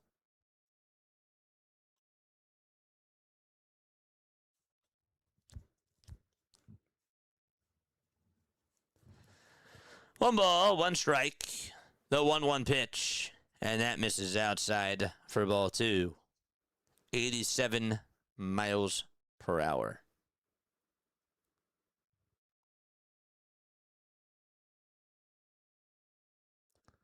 Two one pitch. And that is fouled back towards the screen. I was born in August of 61. I wasn't. I was negative 27 years old at the time. Is that correct? Yeah. 1998. Can I do the math right? No. That would have been 37. Negative 37 years old. 2 balls, 2 strikes. The 2-2 pitch. And that is fouled off over towards the right side. We are 12 subscribers away from 11,000 subs. Let's go. 2 balls, 2 strikes. Bohm is in the box. 5 seconds left on the pitch clock. The 2-2 pitch on the way, and that ball is lined foul towards the right side. Please make sure that you continue to hit the like button. We're trying to get to over 400 again for the second stream in a row because this game was in a rain delay. We're at 243. Excellent stuff. The 2-2 pitch, and Bohm strikes out on a splitter at 81 miles per hour. And there is out number 1. Foster gets his 5th K of the ball game.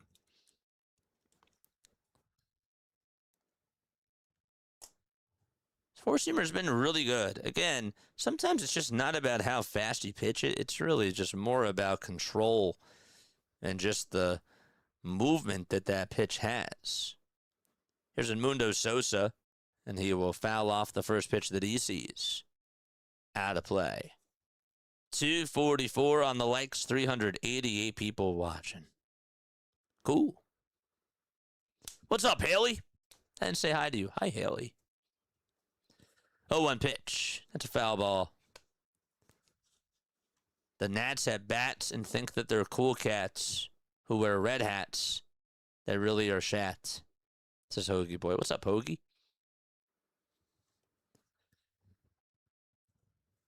9-0-2 counts for Foster Griffin and the Nationals.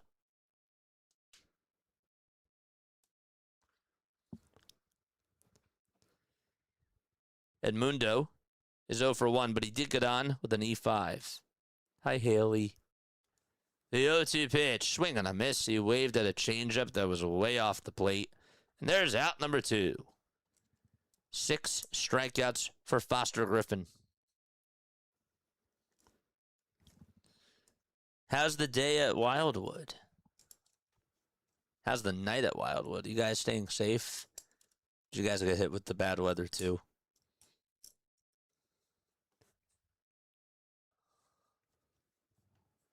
There must be some misunderstanding.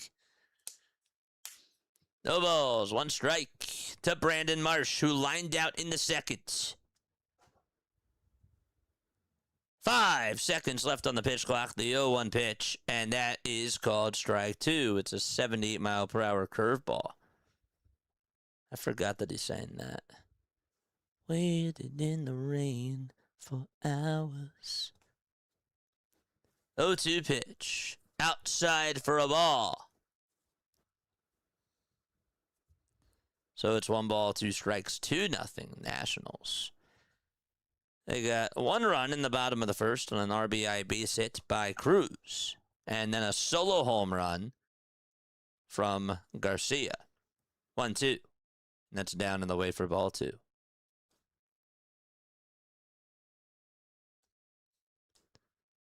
You think he waited in the rain for hours after that grand slam? 2 balls, 2 strikes, the 2-2 pitch. And that's a foul ball. And that one goes out of play. We're getting a thunderstorm now. Crazy wind here all day, 25-mile-per-hour gusts. But there's never a bad day at the beach. Love the spirit. 2 balls, 2 strikes. That's so awesome. I'm happy that you guys are having a good time. The 2-2 pitch, swing and a miss, and Brandon Marsh is down on strikes. And we're going to go to the bottom of the 4th inning. It's a 2-0 Nationals lead. And so the Nationals are going to come back on up to the plate. Foster's been pretty good so far. He strikes out the side and gets himself a 1-2-3 inning.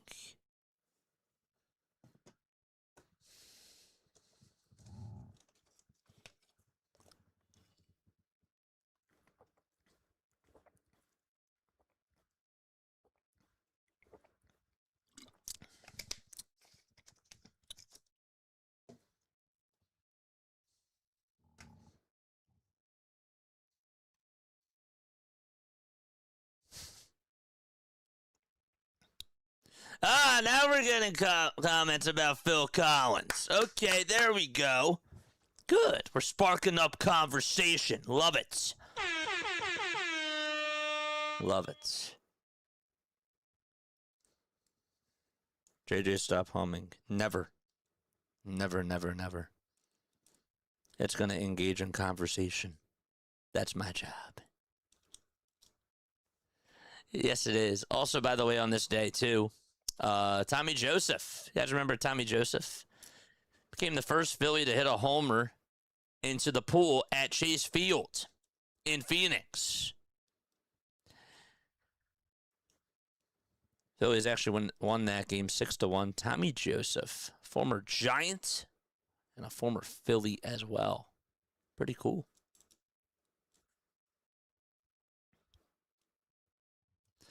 All right, going to the bottom of the 4th inning. 2-0 Washington. 5 hits for the Nationals, just 2 for the Philadelphia Phillies.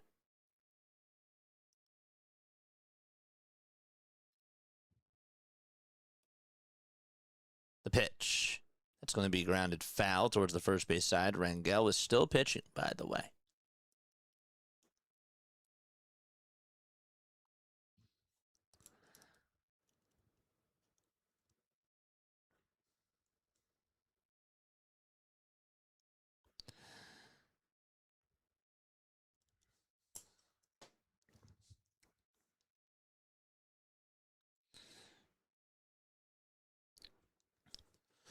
No balls, one strike. The 0-1 pitch, and that is going to hit Ruiz right on the elbow, and he will take his base. Oh, that's got to hurt. 10 more subs! Nice. Actually got him on the hand.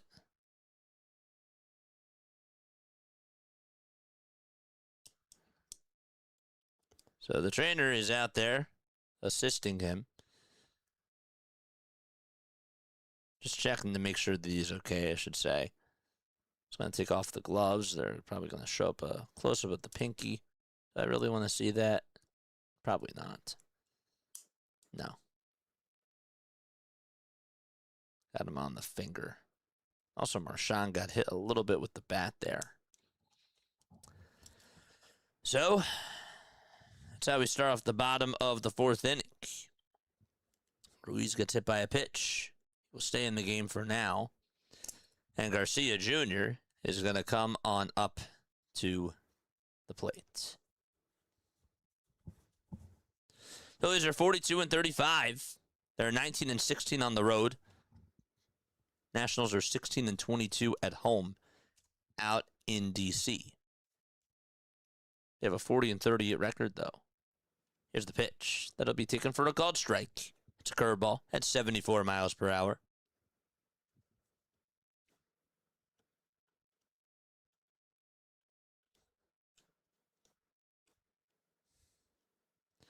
Oh, 1 pitch. That'll be fouled back towards the screen.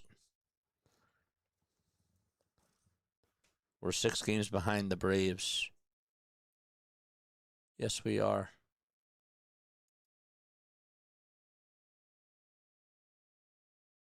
We're actually 6.5 games behind the Braves. 0-2. Foul ball. We are 2.5 in front of Washington and Miami. Miami is actually down 4-3. They're in the bottom of the 9th right now against the Texas Rangers. 0-2 pitch to Garcia. That's downstairs. Garcia homered his last time up.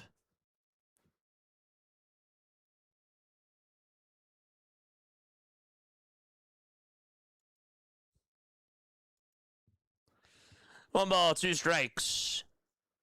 And the 1-2 pitch. This is popped up and right behind home plate and way out of play into the second deck. To make the count still at 1-2. Garcia Jr. has been with Washington since 2020. He has 10 homers and 46 RBIs on the season, as well as 30 runs scored. 1-2 pitch. And he's going to chop this one over towards the right side of second base. The throw over the shortstop. There's one. And no throw made back over to first. As Garcia Jr. just sprints on down the line. So it's a 4-6 fielder's choice. 1 retired in this 4th inning. Whew. Kevin, thank you so much for the sub. Yeah. By the way, chat, I don't like pickles. Bottom of the 4th. 1 out. Runner over at first. The pitch. That's going to be called a strike. Looked a little bit high. The count is 0-1. That's a fun fact about me. I don't like pickles. Just thought I should mention that. No balls. 1 strike. Nunez in the box. The 0-1 pitch. Swing and a miss. That was a changeup that was in the dirt. And Nunez swung on and missed at that. Count is 0-2.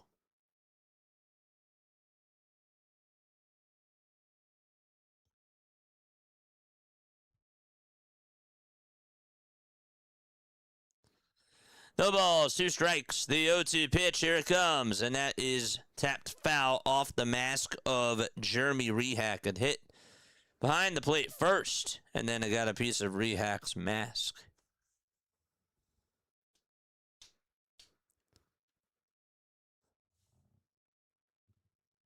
No balls, 2 strikes. Bottom of the 4th. 1 out and a runner over at first. The 0-2 pitch on the way up high for a ball. It was a 4-seamer at 93 miles per hour. And so the count is now 1-2.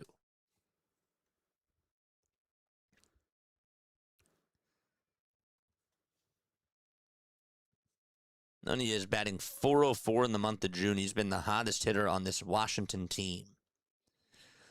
The 1-2 delivery fouled off towards the left side. We are now 9 subscribers away from getting to 11,000 subscribers. Unbelievable. And if you did subscribe to the channel, if I didn't shout you out, let me know down below. Call me out. JJ, you're a fraud. You didn't shout me out. 1-2 pitch. Foul ball. It wasn't my fault. It doesn't always show up. Excuses. Gotta try bread and butter pickles. They are sweeter than the regular ones, but if it's the texture, I see where you're coming from. It definitely is the texture, Sam. It is. It's the texture. 1-2 pitch on the way, and that is another foul ball. That one goes out of play. See, now the funny part is that somebody's going to send pickle juice or something to like my P.O. box, something that involves pickles. And I'm going to open it on stream during our next P.O. box opening, and I'm going to be like, yep, thank you. 1-2 pitch, popped up over towards the left side of the infield and foul ground, and Marchand is there and makes the catch for the second out. Called off Bohm. Didn't even take the mask off, to my surprise, and there's 2 away.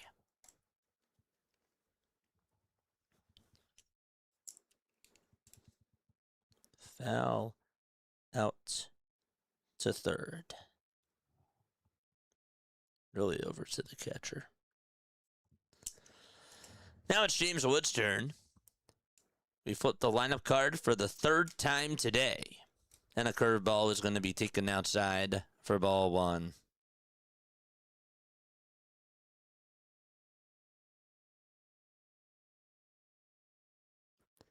I do know your stance on pickles. The 1-0 pitch, and that is up high for ball 2. But look, that's what makes everybody so different, you know? Like, everybody has their own things, and I think that that's cool. The 2-0 pitch, and that is called ball 3. And this will be challenged. Good for Marchand. He didn't really frame it well, but that should be a strike. And it will be. So it's now 2-1. But yeah, I want you to like pickles. I want you to be different than me. I do. I think it's cool that we have people who have different beliefs on things.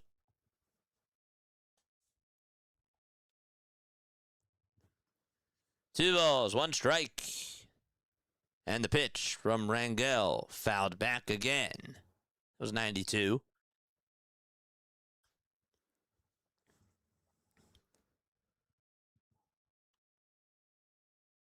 I had a teacher called Mr. Pickles. That's also a show, Mr. Pickles. That's a great show. Anybody watch that? It's definitely not for kids. The 2-2 pitch. That's up high for ball 3.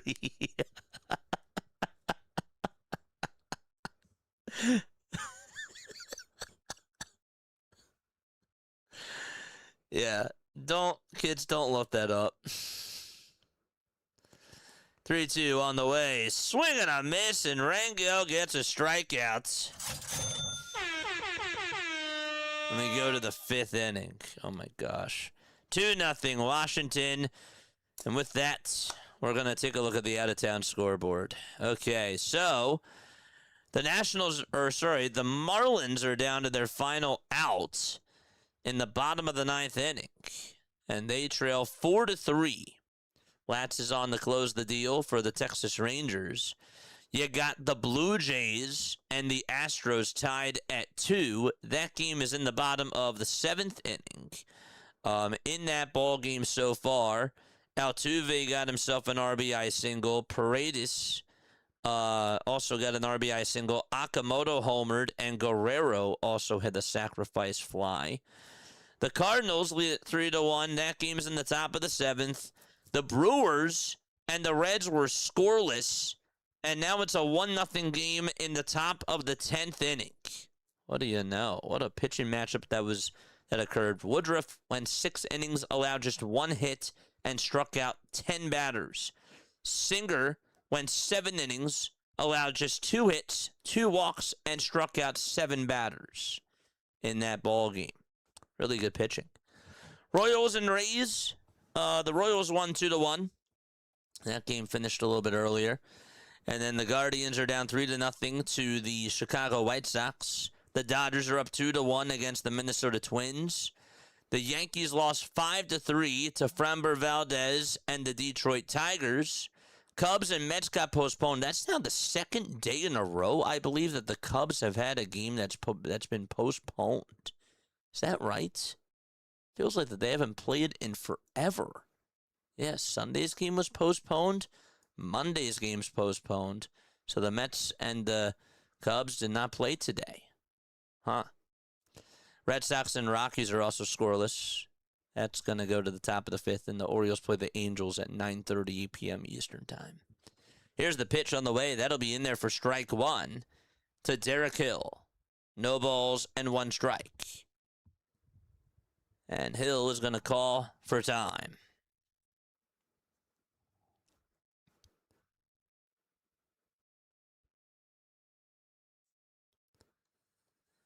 No balls, 1 strike. The 0-1 pitch on the way, and that's going to be fouled off over towards the left side. So it's 0-2 in the top of the 5th inning. 2-0 Washington.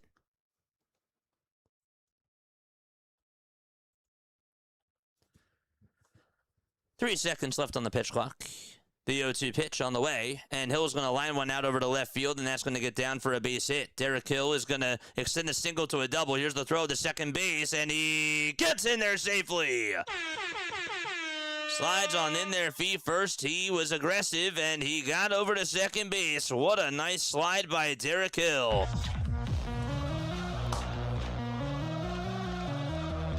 Sorry, but this game needs more juice. Well, I can't control that. I can only do so much, my friend.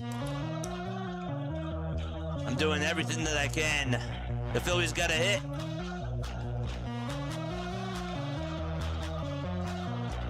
So leadoff double for Derek Hill. That's his 2nd of the season. And now it's Bryson Stott's turn.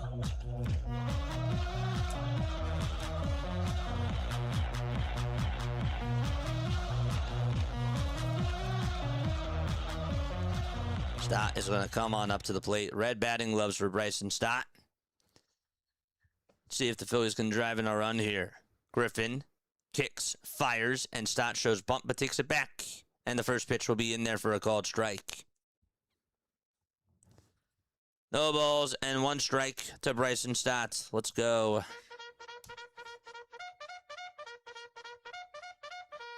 George! Here's the 0-1. That misses outside for a ball. It was a sweeper at 80 miles per hour. Stott is 2nd in second base all-star voting. He's behind Ozzie Albies. The 1-1 pitch to Bryson Stott.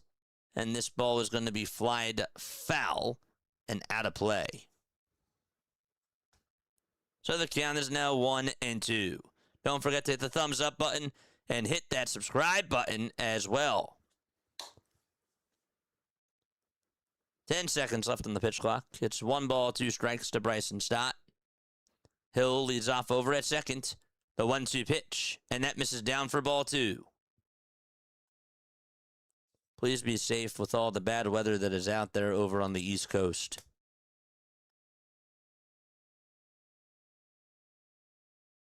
Stott hitting .375 with runners in scoring position this season.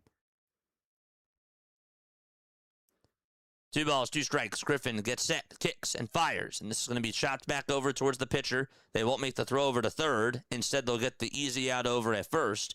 And Hill is now 90 feet away from scoring. Kind of surprised there because Griffin did jump and have to make the catch there, but Derek Hill did. I thought he actually got a really good jump over to third base, but Griffin thought about throwing it over to third. And he was like, you know what, I'm just going to get the easy out over at first base. That's what he did. And now it's Rafael Marchand's turn. Be really nice for them to get a run here. 69 pitches. And the first pitch on the way to Marchand, that's a foul ball over towards the right side.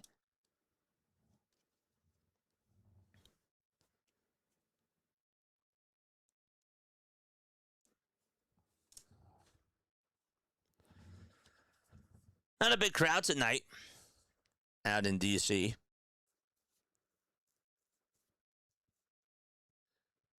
The 0-1 to Marchand. This is popped up out over towards shallow left field, but Abrams is there, and he will make the grab for the second out of the inning, and Derek Hill goes nowhere.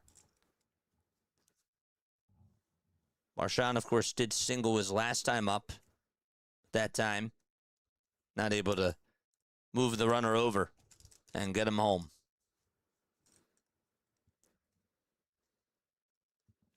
So now it's Trey Turner's turn. A strikeout in the fielder's choice for Trey.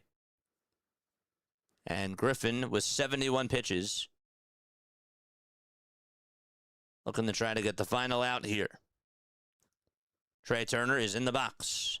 First pitch. And that ball is going to be lined over towards the third base side. Played on the hop, and the throw over to first is just in time for out number 3. So, no runs, 1 hit. It was a leadoff double by Derek Hill. And we go to the bottom of the 5th inning. Okay, it's a 2-0 lead for the Washington Nationals out at Nationals Park. Oh, boy. Boy, oh, boy. Folks, once again, my name is Jason Joseph. This is Play-by-Play with JJ. Don't forget to like, don't forget to subscribe to the channel as well. And turn on the notification bell icons, too, and that way you will know when we do go live. Just a little bit about me, really quickly. I've been doing this now for 3.5 years. I've been on YouTube. We've been calling Phillies games, Sixers games, Eagles games, and we've also been doing other Major League Baseball games as well. We also did this thing called Diamond Zone, which is really, really cool. If you love fantasy baseball, if you're into like prop bets, that sort of stuff, it's a really cool thing to go check out. But anyhow, so we've been doing this for 3.5 years. We're almost at 11,000 subscribers. Thank you so much for all of you who have supported the channel. Please make sure that you guys spread the word to your friends. I know that I tell people to obviously post it on the socials, but if you guys know people that can't even get access to the games, like please put in the word. Like that would really mean a lot to me. Or other people that are just baseball fans, period. It's just a really good way to just be able to get other people, because you never know it. There's people that tune on in that just don't get cable, or there's people that are like, you know what, I'm the only Phillies fan or just the only baseball fan in my community, and I want to be able to have us gravitate more towards baseball fans because we're doing some special things on here. Not just calling games, we're building communities, and we're also trying to do some good as well. So please make sure that you guys spread the word. That would mean the world to me. We are now 9 subscribers away from getting to 11,000 subs. Yes, we are. Let's take a sip of water. Make sure that we do that right now. Don't forget that we have trivia in the bottom of the 7th, of course. The pitch. This will be grounded over towards shortstop. Turner plays it on the ground, throws it over to first, and Curtis Mead is retired. And there's out number 1 in the bottom of the 5th inning.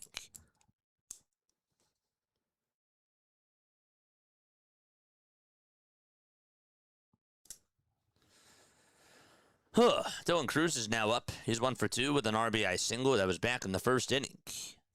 That was his 17th RBI of the season. And he stares at a four-seamer that's above the zone for ball 1.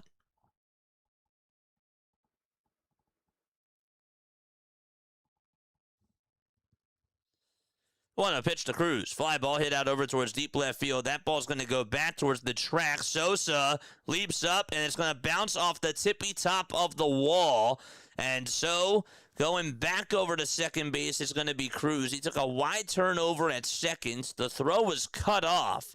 It just stayed in the ballpark. I don't know how it did.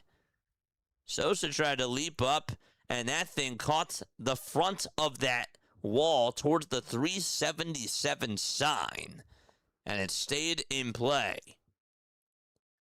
I thought maybe that was going to go. Just hit off the top of that fence. And so a double with 1 out in the bottom of the 5th. And C.J. Abrams, who's been driving in runs this season for Washington, looks for the changeup that misses in the dirt for a ball. Dylan Cruz, we talked to District Nation about him, how he's been starting to heat up, and he really has. 1 ball, no strikes to C.J. Abrams, and the 1-0 pitch, and Abrams is going to pop this one up over towards the third base side on the outfield grass, and Bohm is there to catch out number 2, and there's 2 away in the bottom of the 5th inning. 2-0 Washington in the bottom of the 5th with a runner over at second and 2 outs as well. It's Jacob Young's turn.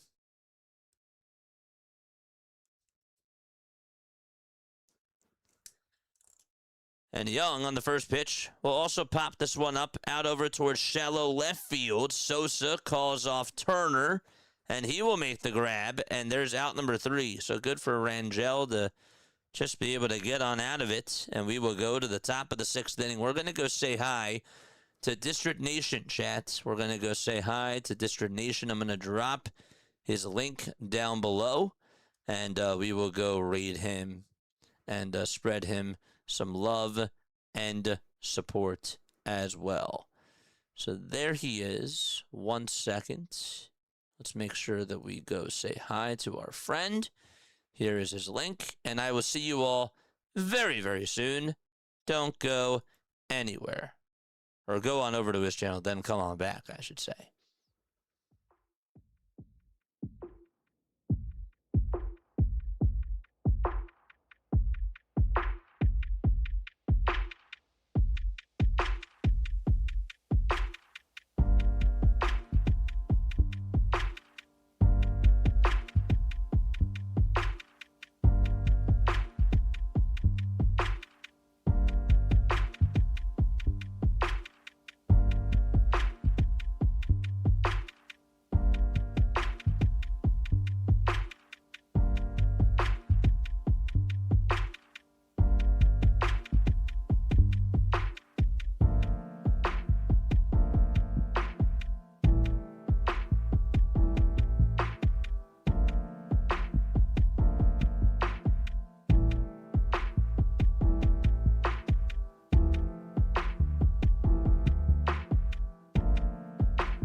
All right, here we go. Kyle Schwarber is up, and on the very first pitch, there's a foul ball. Fouls that one back right behind the netting.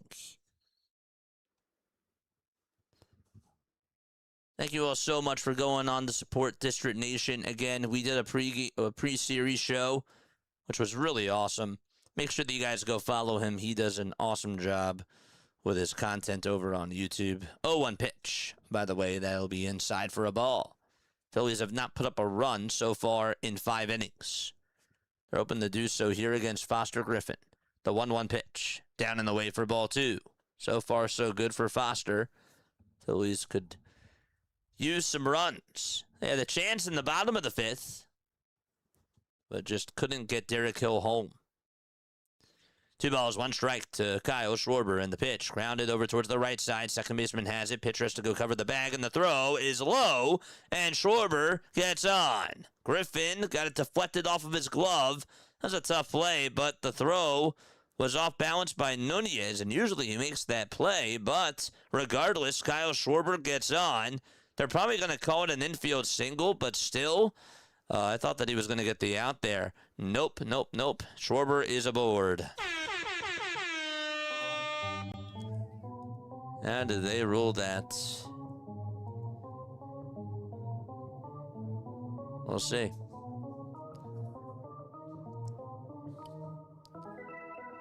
Charge! They called it an error on Foster Griffin.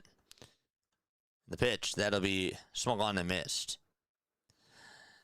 I thought that the throw didn't necessarily... I thought it was a little bit wide, but I can also understand, too, that Foster Griffin, they said they should have made that catch there. You can be the judge for it. I think it should have been an error on Nunez, but that's just me. 1 ball, 1 strike, top of the 6th. Runner over at first. Harper is in the batter's box. He got on with an infield single in his very first at-bat, and he is now the tying run. Regardless, make them pay. The 1-1 pitch, inside for ball 2.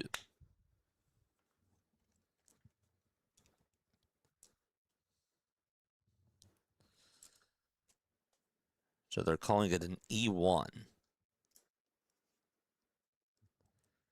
The 2-1 pitch to Bryce Harper. There's a fly ball hit out over towards shallow left field. On the run to make the grab, though, for out number 1 is going to be Cruz. Right off the end of the bats. And Bohm is up next. Oh, boy. Phillies did take 2 out of 3 against the Nationals the first time that they played them, which was at the very beginning of the season. Nationals won the first game 13-2. Then the Phillies won the next day 3-2.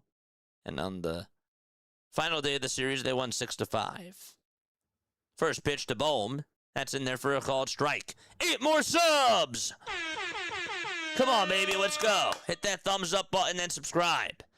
Trying to get to 400 likes again. The 0-1 swing and a miss. The changeup was a little bit low. The count is now 0-2.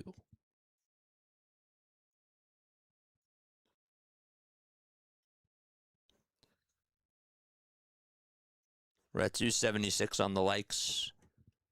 No balls, 2 strikes. Bohm in the box. The 0-2 pitch. Ground ball hit towards the right side. Second baseman will throw it over to shortstop for 1. The throw back to first. And that is just in time for a 4-6-3 double play. They took the gamble there. It worked. Nasim Nunez did an excellent job getting to that baseball. And he made an excellent defensive play there. Mattingly says, hold up. And they will not challenge. Bohm obviously not known for his speed. Ends the inning, and we are going to go to the bottom of the 6th inning, 2-0 Washington, and the Nationals and the Phillies will be right back in just a few moments. Boy, oh boy. Yes, so after tonight, the Phillies will actually have pitching tomorrow, Jesus Luzardo facing Zach Littell, and then you got over on Wednesday, it'll be Aaron Nola versus Miles Mikolas. And then on Thursday, also 6:45. All of these games are at 6:45. Christopher Sanchez versus Cade Cavalli. Those are all the pitching matchups for this series between the Phillies and the Washington Nationals as well. Okay. Oh, boy. What a night. What a night. Wish the Phillies would hit the bats going. Obviously, not much that you can do about that.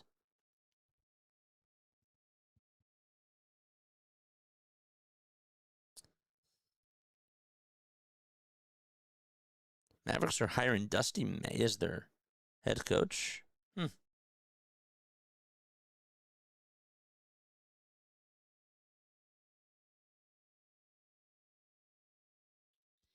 Brandon Marsh was interviewed 5 hours ago on Foul Territory, and He found out live that he received the second most All-Star votes amongst NL outfielders on the All-Star game ballots. And his quote was, or what he said was, "I'm getting goosebumps just thinking about that." That's so cool.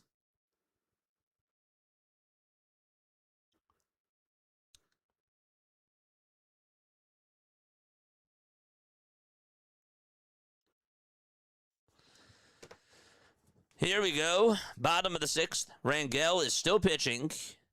And here's a changeup that misses inside for ball 1. Thought he made it. 1 ball, no strikes, and here's the 1-0 pitch. And there's a swing and a miss right there. To Dalen Lyle. So it's 1 ball, 1 strike. Bottom of the 6th, 2-0 Washington. Rangel with 54 pitches, and the 1-1 is high for ball 2.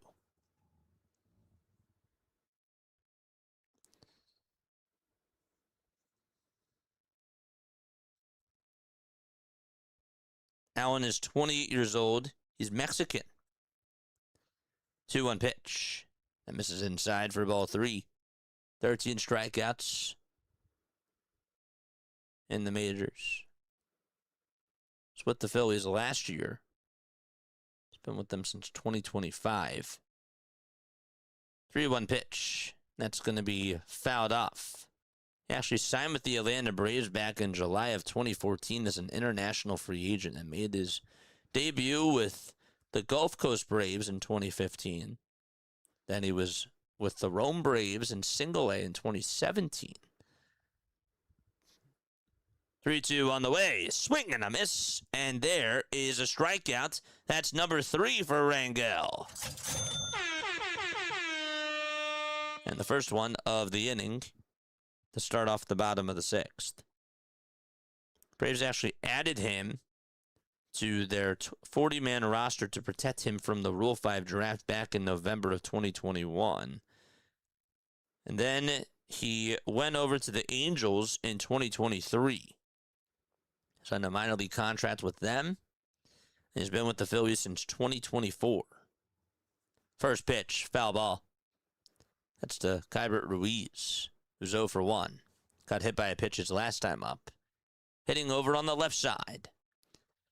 0-1 is the count, and the 0-1 pitch, and that's going to be chopped foul towards the right side. The count is 0-2.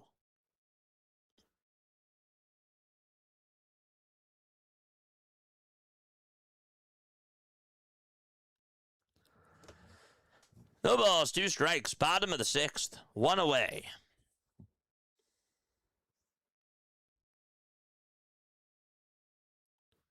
The 0-2, and that misses high for a ball. Blake Butera is the manager, of course, for the Washington Nationals. He's 33 years old. 1-2 pitch, ground ball past the dive, a start out to right field, and there's a 1-out single by Ruiz here in the bottom of the 6th inning. Looked like that he got a pitch that was right down the middle and didn't want to do too much with it. Yanked it over towards the right side and just was able to poke it out over to right. That was actually more so towards the knees looking at the replay there. First glance, I thought it was down the middle, but no, it was a little bit lower. Here's Luis Garcia Jr., and he takes ball 1 outside. And the count is 1-0.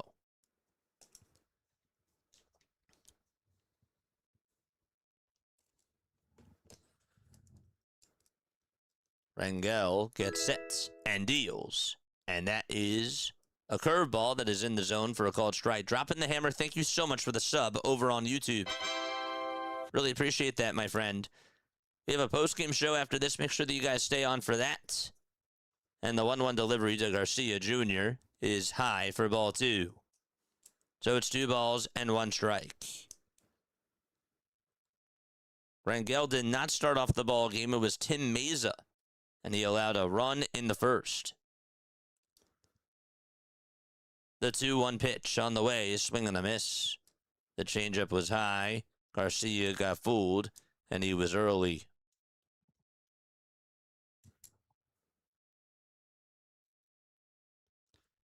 Happy birthday, Tiff. Hope you're having a good day so far. 2 balls, 2 strikes, 1 out, bottom of the 6th. And the 2-2 delivery, that is down for ball 3. Happy birthday, Tiff.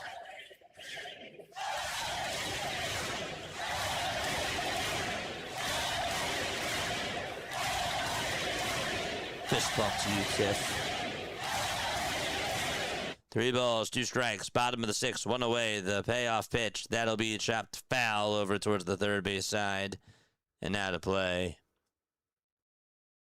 Glad I charged my phone. Charging your phone definitely does help. That's good. Don't want the phone to die. 3 balls, 2 strikes. The payoff pitch on the way. This is grounded towards the right side. They won't get the out over at second because the runner was going. But Stott will get the easy out over at first. And so there's 2 away.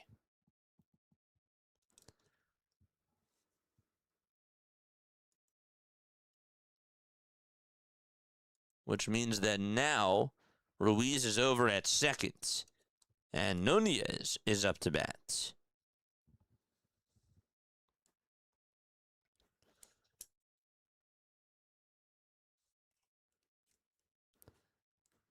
The pitch. That's fouled off the home plate umpire, Jeremy Rehack's mask. Marshawn's like, you good? Jeremy says, yep, I'm fine.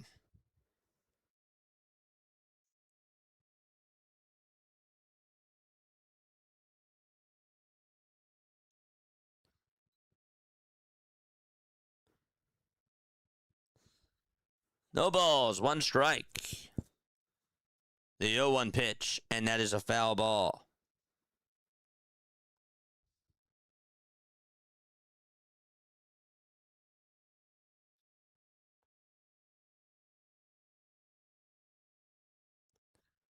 Phil Cuzzy is the oldest umpire in baseball?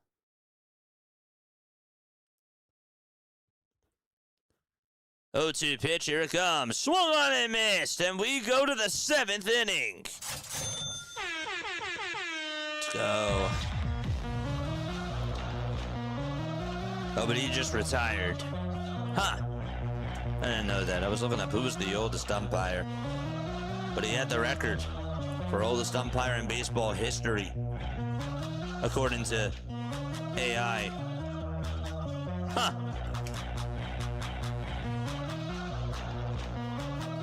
Then why watch the regular season games? We know how the story ends. I mean, you don't have to watch, man. You don't have to watch. That's fine. We're all going to watch. I'm going to be here calling the games. If you don't want to watch, then just go. That's fine. Why watch the regular season? We know how the story ends. Well, you don't have to watch. Literally. That's it.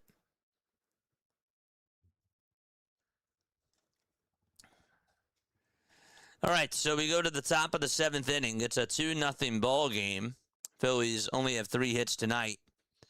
And the Nationals have put up 2 runs, 1 in the first, 1 in the second. Garcia hit a 427-foot homer. And Cruz also had himself an RBI single as well.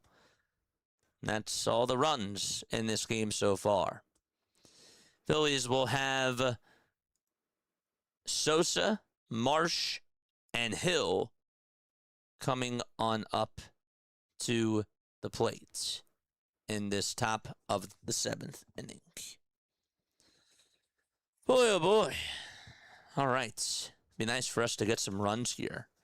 Foster Griffin, 6 innings, 3 hits allowed, 7 strikeouts, no runs, and no walks. We said that he has done really well over his last 3 outings, and he has done a pretty good job today, for sure.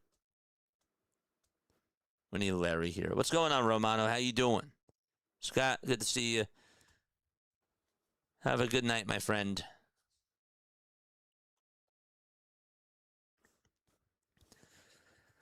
Oh, man. Here comes Sosa, and on the very first pitch, he'll fly one out over towards left center field. That's going to stay in the ballpark, though. The catch is made on the track, and there's out number one. Wasn't going to go. Young was there to make the grab. One pitch and one out in the 7th inning.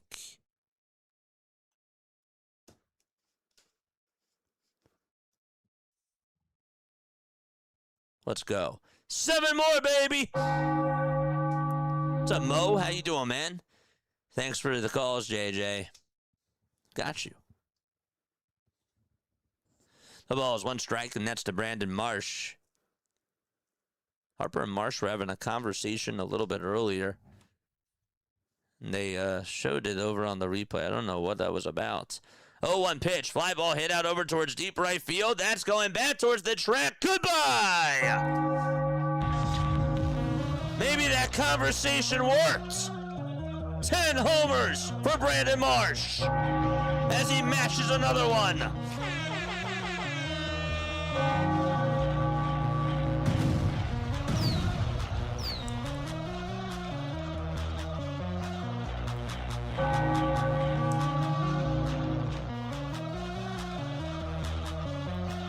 A hanger right down Broad Street, and Brandon Marsh just pulling it all together once again for the Phillies.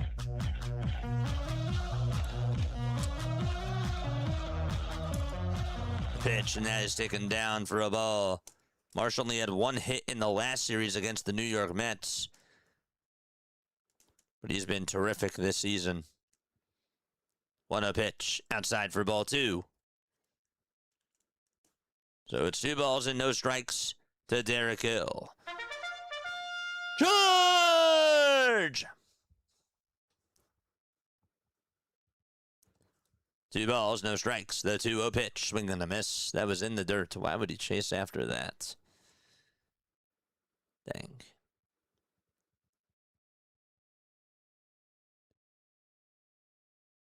Why show up if they're going to do the same thing in the postseason? What a mentality to have. 2 balls, 1 strike.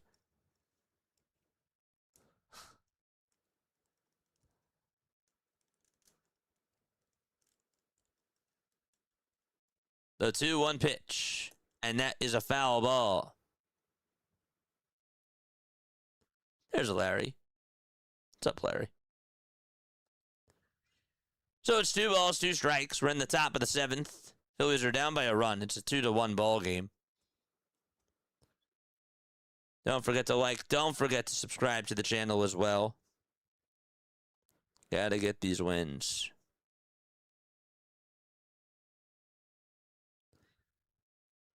The 2-2 pitch, and that is outside for ball 3.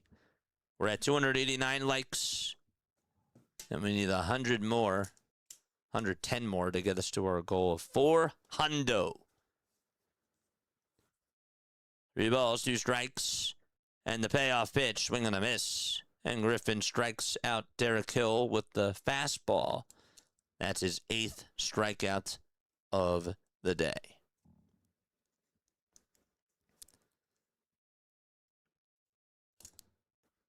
I was thinking about when Derek Hill was traded, it made me think about Derek Hall. He's 30 years old. He's playing for Hagerstown, the Hagerstown Flying Boxcars in the Atlantic League. I didn't know that. That's pretty cool. The pitch is going to be taken for a strike. The ball is 1 strike to Bryson Stott. The 0-1 pitch, and that is outside for a ball. Derek Hall is now 30 years old.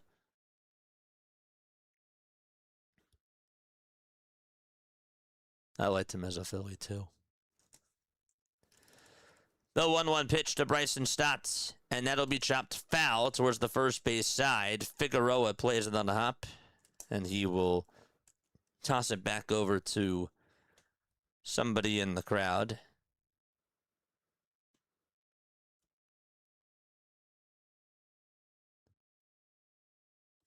One and 2 to Stott. 5 seconds left on the pitch clock.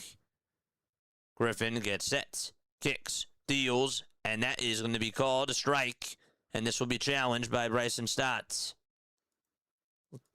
I don't know. Let's look at the replay. What does ABS say? Was it outside? Yes, it was. So it's 2 balls and 2 strikes. Outside by less than 1/10 of an inch. And so it is 2-2.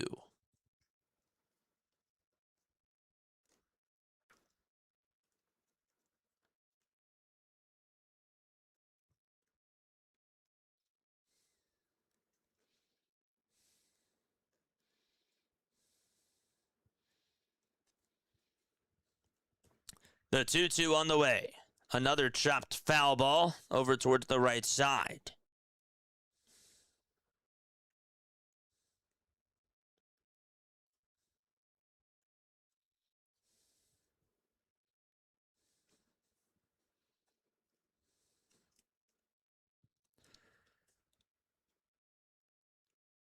The 2-2 pitch.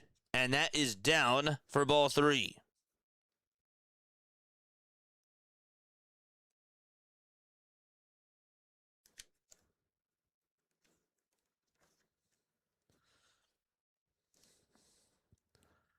Three-two pitch, here it comes, swing and a miss, and we are going to go to the bottom of the 7th inning. Okay, it's a 2-1 lead, but the Phillies do get one back on a solo home run from Brandon Marsh, and so it's a 2-1 ball game. Okay, all right, I am going to ask you a Philadelphia Phillies trivia question, okay? And if you get it right, you'll hear this. If, however, you get it wrong, you will hear this. Today's trivia question is as follows. Okay, so here is what I would like to know. So here is the question that I have for you. I would like to know this. Okay, which Phillies players scored over 100 runs in 2007? Which Phillies players scored over 100 runs in 2007? Over 100 runs. That's the question that I have for you. 30 seconds. Let's go.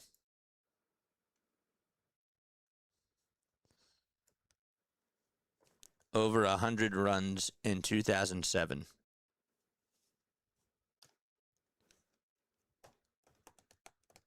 Let's go. Utley. Rollins.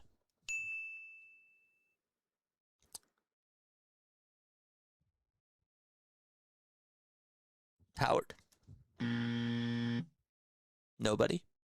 Vittorino.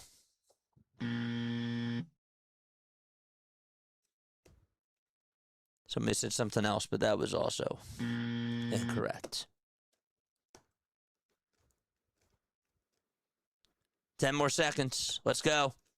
10 more seconds. Howard. 5, 4, 3, 2, 1. Yeah, okay. So if you said Rollins, that's right. If you also said Utley, that was also correct. The other one was Aaron Rowand. Aaron Rowand scored 105 runs that year. Somebody said Shane Vittorino. Vittorino scored 105 runs, 102 runs actually, in 2008. So those were all three. All three. So you guys got 2 out of the 3. And that is the trivia question for today. Aaron Rowand scored over 100 runs that season as well. Shout out to Aaron Rowand. What a great Phillies player. Not Pat Burrell. Bottom of the 7th. 2-1 Washington. 7 hits. Seth Johnson's now going to pitch. So Rangel His night is done. He actually did pretty good today. Allen went 5 innings, allowed 5 hits, 1 earned run, struck out 4, and gave up no walks.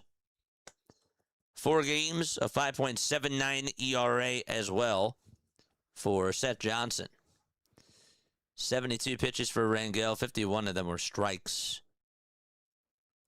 Johnson has a 5.79 earned run average. Last time that he pitched it was against the Mets on Thursday the 18th. And he will have to face Wood here. The first pitch is outside for ball 1 at 98 miles per hour.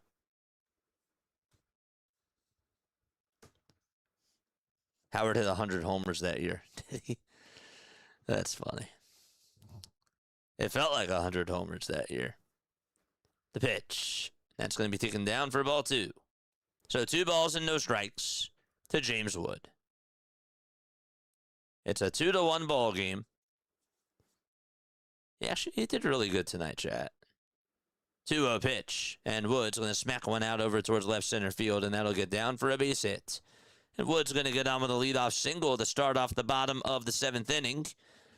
So, he gets aboard.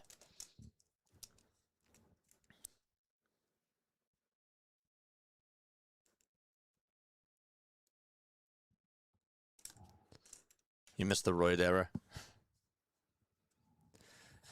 Once again, folks, if you have not subscribed to the channel, we are 7 away from 11,000. 7 subscribers away from 11,000 subscribers. Please make sure that you guys do it. It is free. It's a good way to support the channel. The pitch is down for a ball to Curtis Mead, by the way. It was flied out, fouled out, and grounded out. Time is called by Curtis Mead.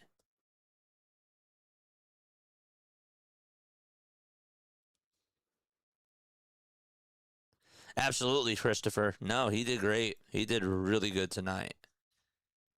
This was a good outing for him. And I'm happy that they brought him up. And if you did subscribe to the channel, please make sure that you drop your name down below, because I would love to give you a shout out. Thank you so much. 1 ball, no strikes to Curtis Mead.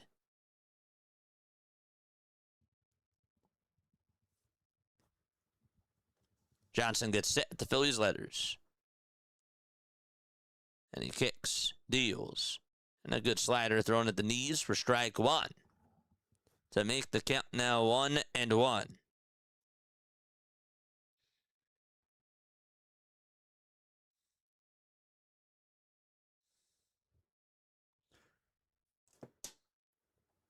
The 1-1 pitch, inside and high for ball 2 at 96 miles per hour.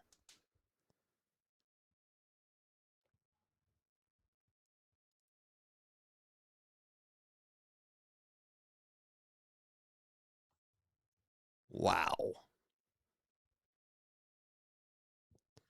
The 2-1 pitch. Check swing. Did he go? They say no. Just in Minnesota, the Timberwolves, that is, different sport, is sending Julius Randle and the number 28 pick in the NBA draft to the Brooklyn Nets in a 3-team trade that sends Nick Claxton to the Chicago Bulls from Shams Charania. 3-1 pitch, and that is fouled off. The T-Wolves will acquire Brooklyn's number 33rd pick for Randall and also number 28 as well. So they traded Randall to Brooklyn.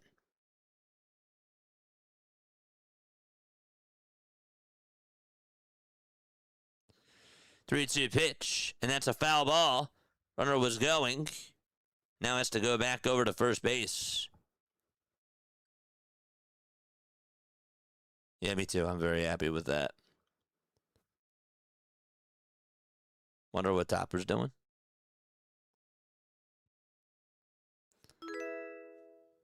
Kelly, thank you so much for the sub.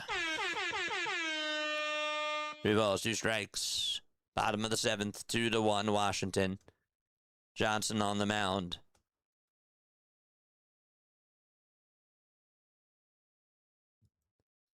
Mead in the box. The 3-2 pitch on the way. That's a high drive hit out over to deep left field, and that ball is gone. Curtis Mead against his former ball club. It's a 2-run jack against Seth Johnson, and that makes it a 4-1 ball game in the bottom of the 7th inning. That's home run number 12 for Curtis. And Cruz is going to come on up to the plate. Phillies only have 4 hits tonight. The Nationals have 9. Right down the middle, missed its spots. And me just measured it and golfed it on out of there.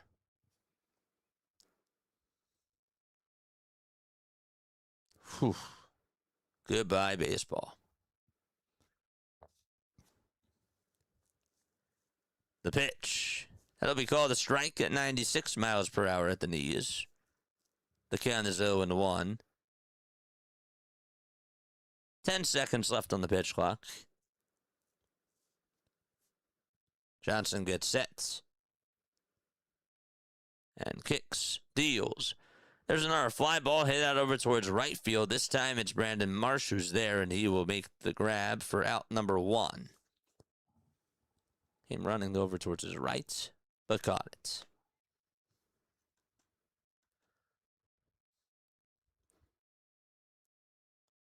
Did the Marlins lose tonight? They were down to their final out. I assume that they lost. Here comes C.J. Abrams. On the first pitch, that's going to be grounded off the glove of Johnson, and Turner's just going to eat it up. And C.J. is going to get on with an infield single with 1 out in the bottom of the 7th inning. Johnson just could not catch that ball, and it just bounced off the tip of his glove. Just could not make the catch. Bottom of the 7th, 1 away, and a runner over at first. And Caleb Cotham is going to go talk to Johnson right now and have a conversation with him. Don't forget, after the game is done, we'll have a post-game show. Make sure that you guys tune on in for that. And by the way, the Marlins did end up losing 4-3 to the Texas Rangers.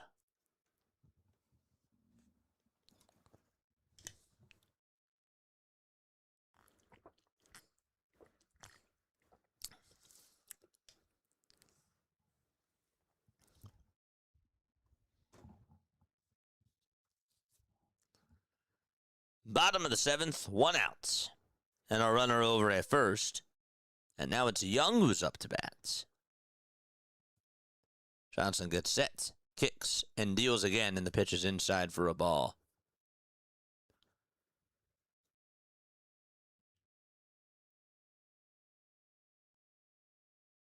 You know, in 2017 on this day, the Phillies actually had Michael Saunders and Jeanmar Gomez.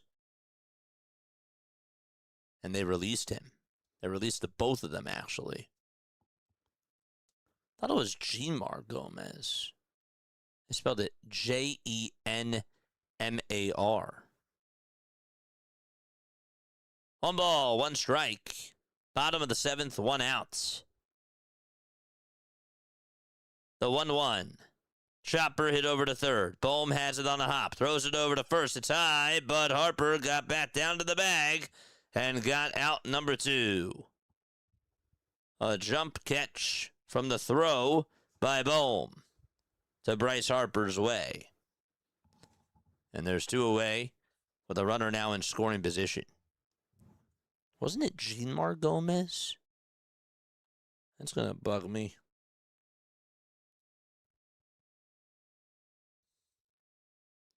Yeah, it was. They spelled it wrong. 2 outs, bottom of the 7th, and the pitch grounded over towards second, scooped up by Stott. The throw to first in plenty of time to get Lyle out. And we're going to go to the 8th inning. Phillies are now down by 3 thanks to the 2-run home run by Curtis Mead. Marchand, Turner, and Schwarber are going to come on up to the plate for the Philadelphia Phillies. Jeanmar Gomez, he's now 38 years old. He's a former pitcher. He played with the Indians, the Pirates, the Phillies, the White Sox, and the Rangers. Last appearance was actually with Texas back in 2019. He played with the Phillies from 2015 to 2017. That's pretty cool. And Michael Saunders. I remember when the Phillies got Michael Saunders after he had like a career year, like where he had like 30 home runs or something.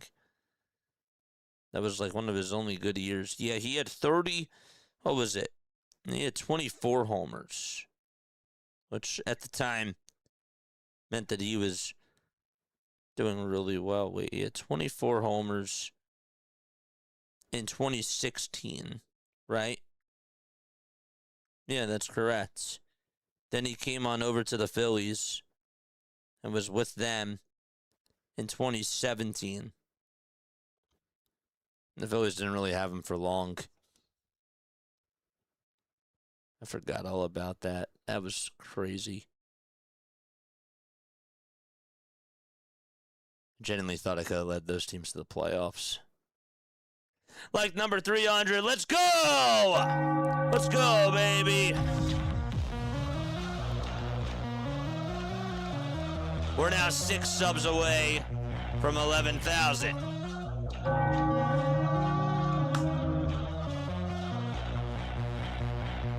Oh, we're not talking about Gabe Kapler and G-Mark Gomez. I thought that's what we were talking about. Sorry. Here is Rafael Marchand, the pitch. That's in there for a strike. Right at the knees. It was a cutter at 87 miles per hour.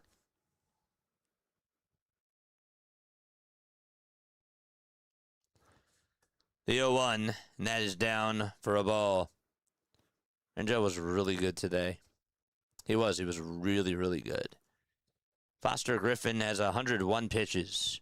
It's 1 ball, 1 strike. Rafael Marchand is in the box. This game's not done yet. This Nationals bullpen really has not been so good. The 1-1, and that's outside for ball 2. Tarps off, they say, out in D.C. The 2-1 to Marchand. Well, it's a little bit outside, but it's called a strike. Decided not to challenge.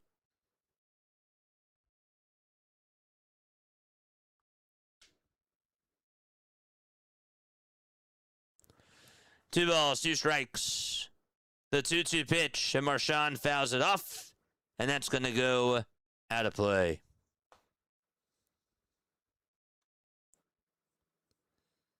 Let's go.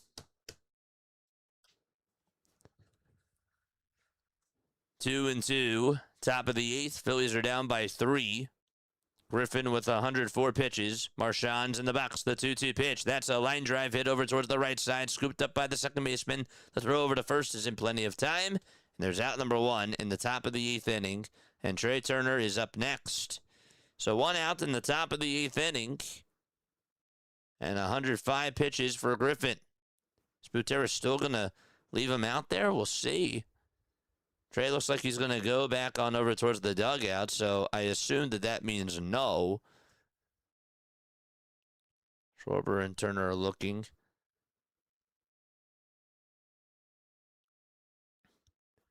Butera's going to pull the plug, and that's going to do it for Griffin. So a new pitcher is going to come on in for the Washington Nationals, and we'll get you a name on the other side and let you know who's going to come on in. All right, where are we tapping on in from? Where are we tapping on in from tonight? Let's go. Let us know down below. I think this team is not capable of winning when it counts. Need new players. We're paying a lot of the current ones way too much. They can't win them all, chat. They really can't. They can't win them all. Oh, man. We got Louisiana in the chat. What's going on? Mark, tuning on in from Philly. What's going on, my friend? How you doing? Berks County, Pennsylvania says Trisk. What's up, Trisk? How you doing? We got Philly here, says Rebecca. Sydney, Australia, still in the chat as well. We got Montgomery County, says Sam Hill. Love it. I love it. Gone from Ohio. What's up, Gone? We got Delco in the chat. What's going on, Steven? Good to see you on here, my friend. Santa Barbara, California, says Marty. Always good to see you as well. And Southern Delaware, Lane, be safe out there. And Mike from Lancaster as well. Okay, all right, so we are still in the top of the 8th inning. The Phillies are down 4-1 to the Washington Nationals. They trail by 3, and Turner is going to come on up to the plate. Foster Griffin did a good job for the Nationals tonight. Phillies just could not. They only got 1 run off of him, and that was a solo home run. Richard Lovelady is now going to pitch. He's been struggling as of lately. First pitch is called a ball. Nationals challenge, and they are incorrect. So they are out of ABS challenges. That is good news. Kelly Wyatt, thank you so much for the sub over on YouTube. 1 ball, no strikes to Trey Turner. And the 1-0 pitch. There's a called strike at the knees over on the outside edge. Lovelady does have a 2.83 ERA, 24 strikeouts, and 28 2/3 of an inning. The 1-1 pitch to Turner, swing on a foul tip.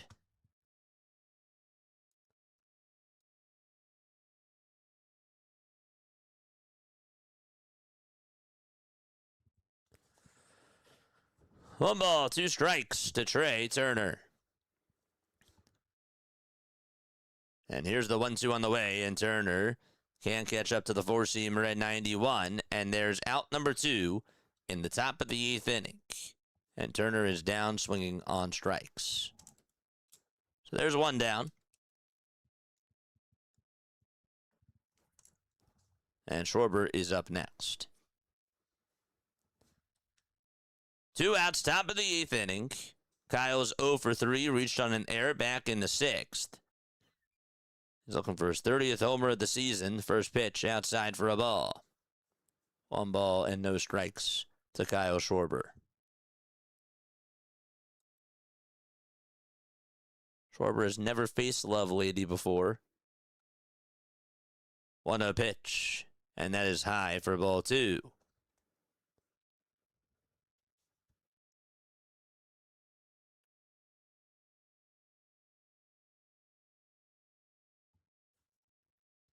Two balls, no strikes. The 2-0 pitch to Kyle Schwarber. That'll be in there for a called strike.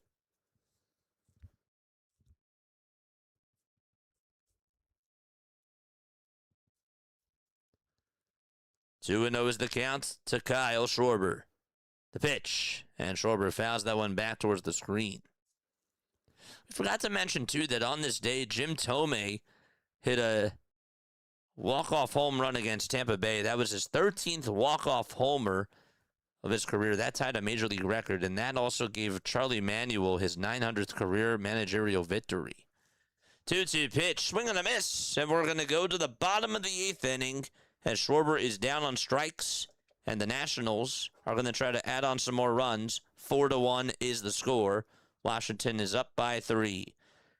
Just not a lot of offense today for the Philadelphia Phillies. And they would go to the bottom of the 8th, down by 3. Oh, boy. Baltimore's up 1-0. That game is currently in the top of the 4th as we speak. Folks, once again, my name is Jason Joseph. This is Play-by-Play with JJ. If you guys could just do me a huge solid, hit the thumbs up button and subscribe to the channel, I would really appreciate that. We do have a post-game show after this game is done, so make sure that you guys come on for that. And we'll talk about this game, and we'll break it all down and talk about what didn't go so well today. And we'll go from there. So, yeah, please make sure that you guys also become a member today if you guys want to. It is $2.99 a month. It's a really good way to just be able to support the channel. And you get access to all the emotes, which is really cool. And you can go check that out down below. The mods are going to drop that. $5 super chat from Jack. Appreciate you, man.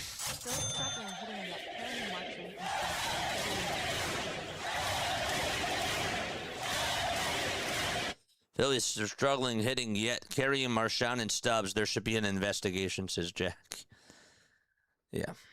I don't know. Look, at the end of the day, you're not going to be able to win all the games. So I'm not really disappointed about, if the Phillies lose this game overall. But I do hear you when it comes to, Marchand and Stubbs. Yeah. I don't know. Anyhow, so we're going to go to the bottom of the 8th inning. Phillies are down by 3. They put up a lot of runs 2 days in a row, and they're not going to be able to put up runs every day. I don't know what else there is to say.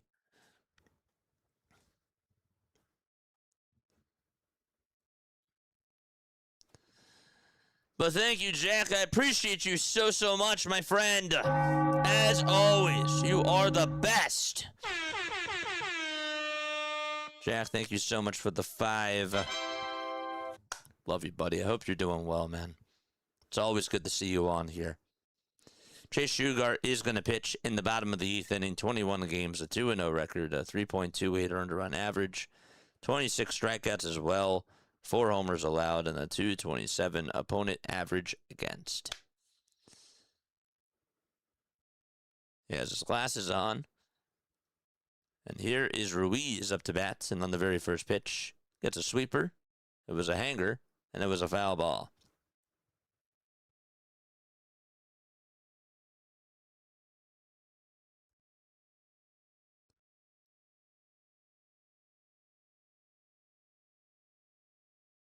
No balls, 1 strike.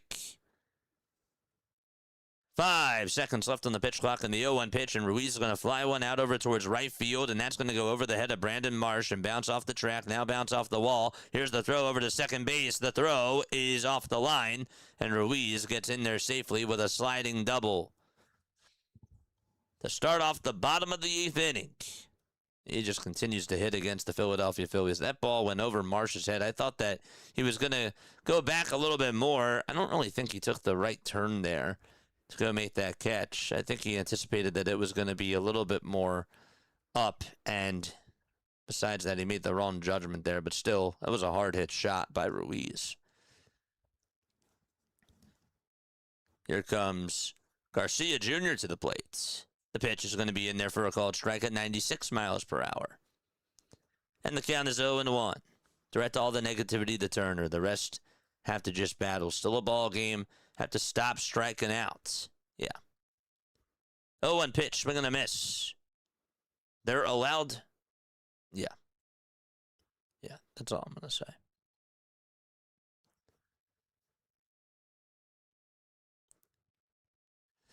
No balls, 2 strikes. Garcia Jr. is in the box. The 0-2 pitch.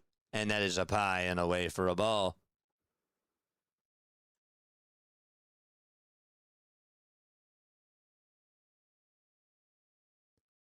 Game's not over, says Michael. We're coming back. I hope so. 1 ball, 2 strikes. The 1-2 on the way. And that is inside for ball 2.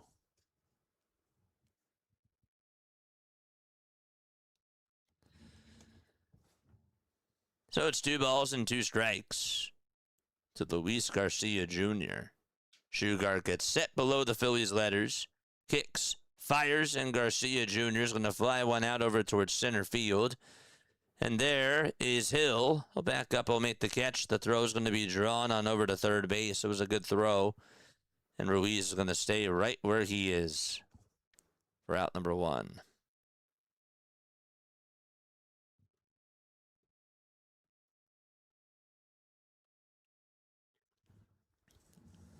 Marsh is brutal in the outfield. Well, he's better than some of our other defensive players. 1 out, bottom of the 8th inning. A runner over at second base. And Nunez is up to bat. The pitch is up high for a ball. There's a cutter at 93 miles per hour. So it's 1 ball and no strikes. Shughart kicks and deals. The pitch is outside for ball 2.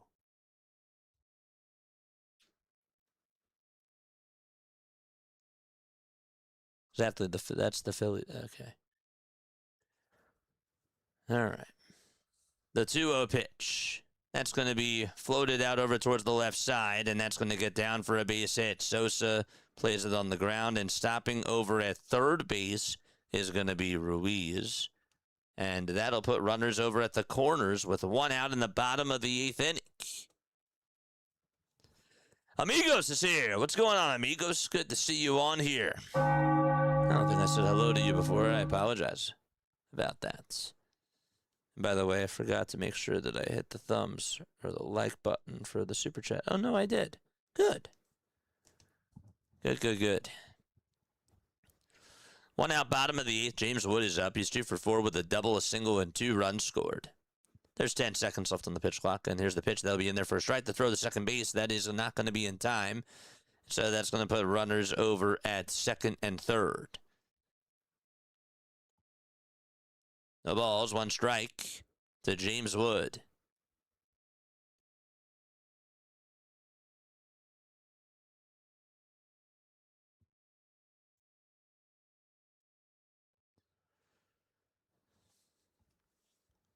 Shugart with 11 pitches.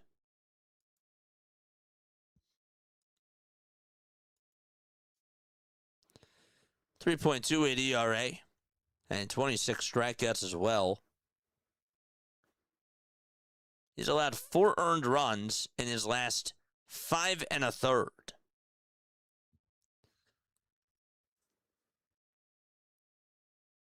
Here comes Curtis Mead to the plate. And the pitch is going to be taken down for a ball. They ended up intentionally walking James Wood. Now the 1-0 pitch, that'll be in there for a strike. I didn't see them put up the 4 fingers. My bad, chat. So it's 1-1.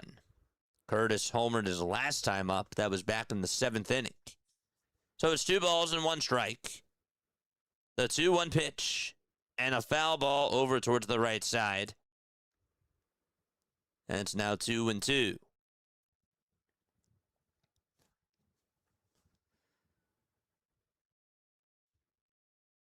One out, bottom of the 8th inning. 4-1 Washington. 2 balls and 2 strikes. And 10 seconds left on the pitch clock. Shugart kicks and fires. That ball is popped up over towards the right side in foul territory. Harper gives it a look, and it goes on out of play. Patty Cakes is here. What's going on, Patty Cakes? How you doing?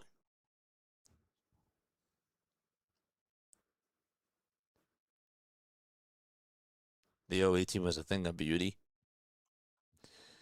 The 2008 team will always hold a special place in my heart. For sure. The 1-2 pitch on the way. That's outside for ball 2. It was a sweeper. So it's now 2 balls and 2 strikes. 2-2 pitch, and that's going to be a cold strike 3 on the outside corner. It's a good pitch. I didn't know if he was going to get the call there. And he did. Let's look again. It looked a little bit outside, but he got the call. The Nationals obviously out of ABS challenges. Marchand did frame it well. It's like, yep, I can't challenge that. I forgot. 2 away. And Shugart falls behind in the count as the first pitch is low for a ball to Dylan Cruz. Just as an RBI single and a double in this ball game. 1 ball, no strikes, 10 seconds left on the pitch clock.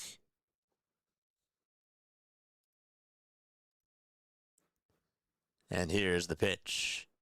That'll be taken down and away again for ball 2.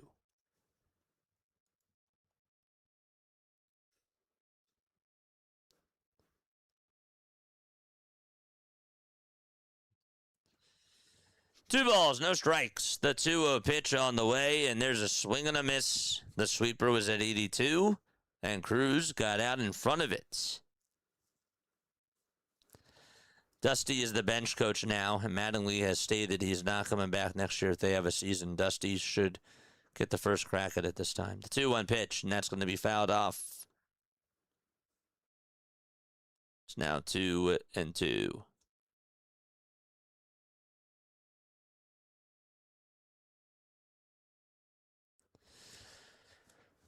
Let's take a sip of water.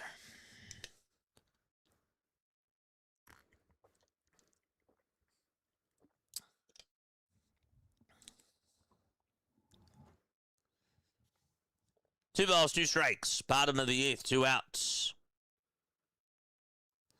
5 seconds left on the pitch clock, and Cruz will call for time. He had the first RBI of the game. That was back in the bottom of the 1st to make it a 1-0 lead for Washington. The next pitch, and that is above the zone for ball 3. Nowhere to put Cruz.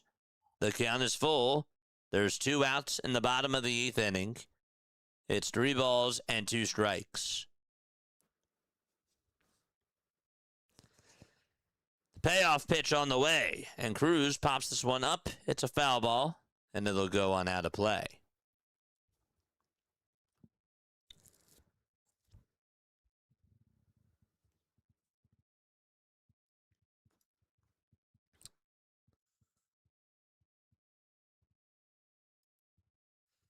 Three balls, 2 strikes.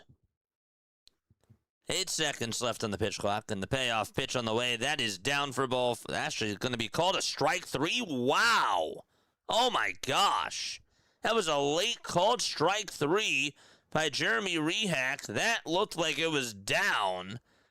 The Phillies will take a gift right there. Oh, my gosh. That was something. We go to the 9th inning. Unbelievable. The Phillies should be down by 4 with 2 outs and bases loaded, still in the bottom of the 8th inning. But we go to the 9th, and the Phillies are still down by 3. Unbelievable. All right, time for us to go to the 9th. Chat, let's go. 5 more subs. Let's go. 5 more subscribers till we get to 11,000. Let's go, baby. Tell a friend. Tell a family member. 5 more to go. Wow.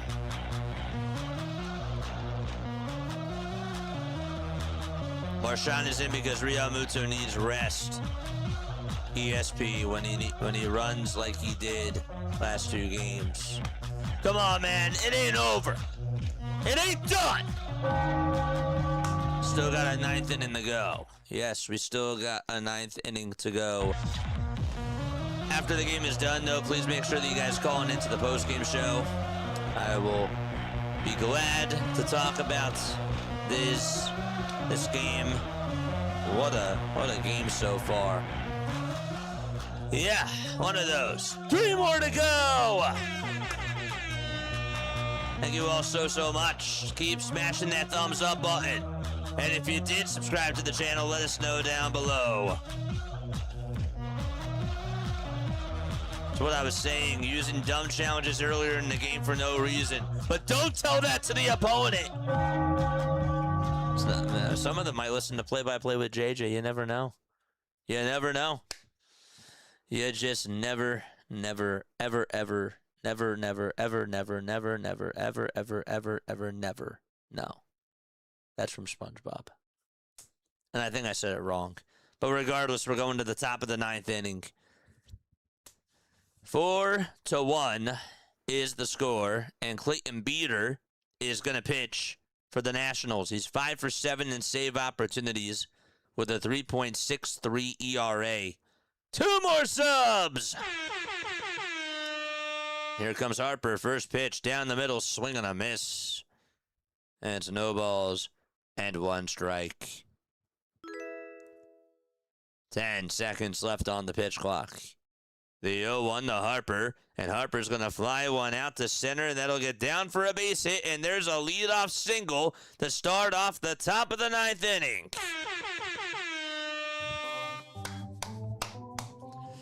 Let's go. Let's go. 2 more to go. Charge! And Bohm is 0 for 3 with a flyout, a strikeout, and also grounded into a double play. He's up to bat right now. First pitch to Alec. That's grounded over to shortstop. The throw to second, there's 1. The throw to first, and there's 2. And the Phillies are down to their final outs. Unbelievable. First pitch, too. He got on top of it and hit it over to shorts. Crawford is now going to come on up to the plate. 2 away, top of the 9th. Santana, thank you for the sub. I really appreciate it.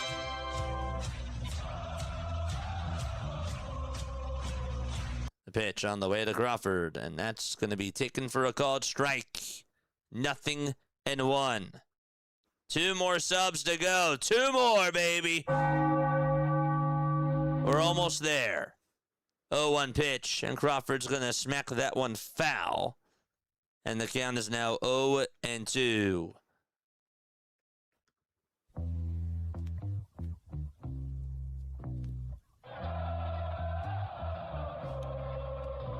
No balls, 2 strikes. The 0-2 pitch on the way. Swung on and missed, and the ball game is over.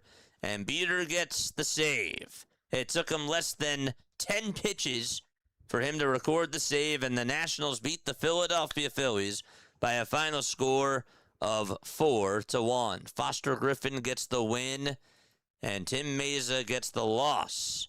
And Beater gets the save as the Nationals take care of business in what was just a weird game. But they win by 3. Tomorrow the Phillies play again at 6:45 p.m. Eastern Time against the Nationals. Jesus Luzardo is going to be on the hill tomorrow night for them. And Griffin is now 8-2. Mays is now 2-2. And Beater gets his 6th save of the season. Yeah, okay. First and foremost, I want to thank you all so much for tuning on in. We need 2 more subs for us to get over to the 11,000 marker. But yeah, disappointing. Disappointing is my word that I would use to describe this game. Actually, I'm going to take that back. That's, look, okay, you're not going to win them all, okay? But yes, the offense was lifeless today. I would say that was pretty much the word that I would use. A lifeless offense, and just not a lot of production at all. So I would go with lifeless as my word. Let me know what yours is down below. Are you angry about this game? Are you upset about this game? Or do you just say, move on to the next one, try to tie up the series tomorrow? Because that's really where I am. I just think to myself, okay, like they put up a lot of runs this weekend, not trying to make excuses. Obviously want to try to win every single game. You're just not going to win every single game. What matters is them taking the series and winning 3 out of 4. They lost tonight's game. See how they do tomorrow. I'm ready to write it off. I'm ready to just say on to the next one.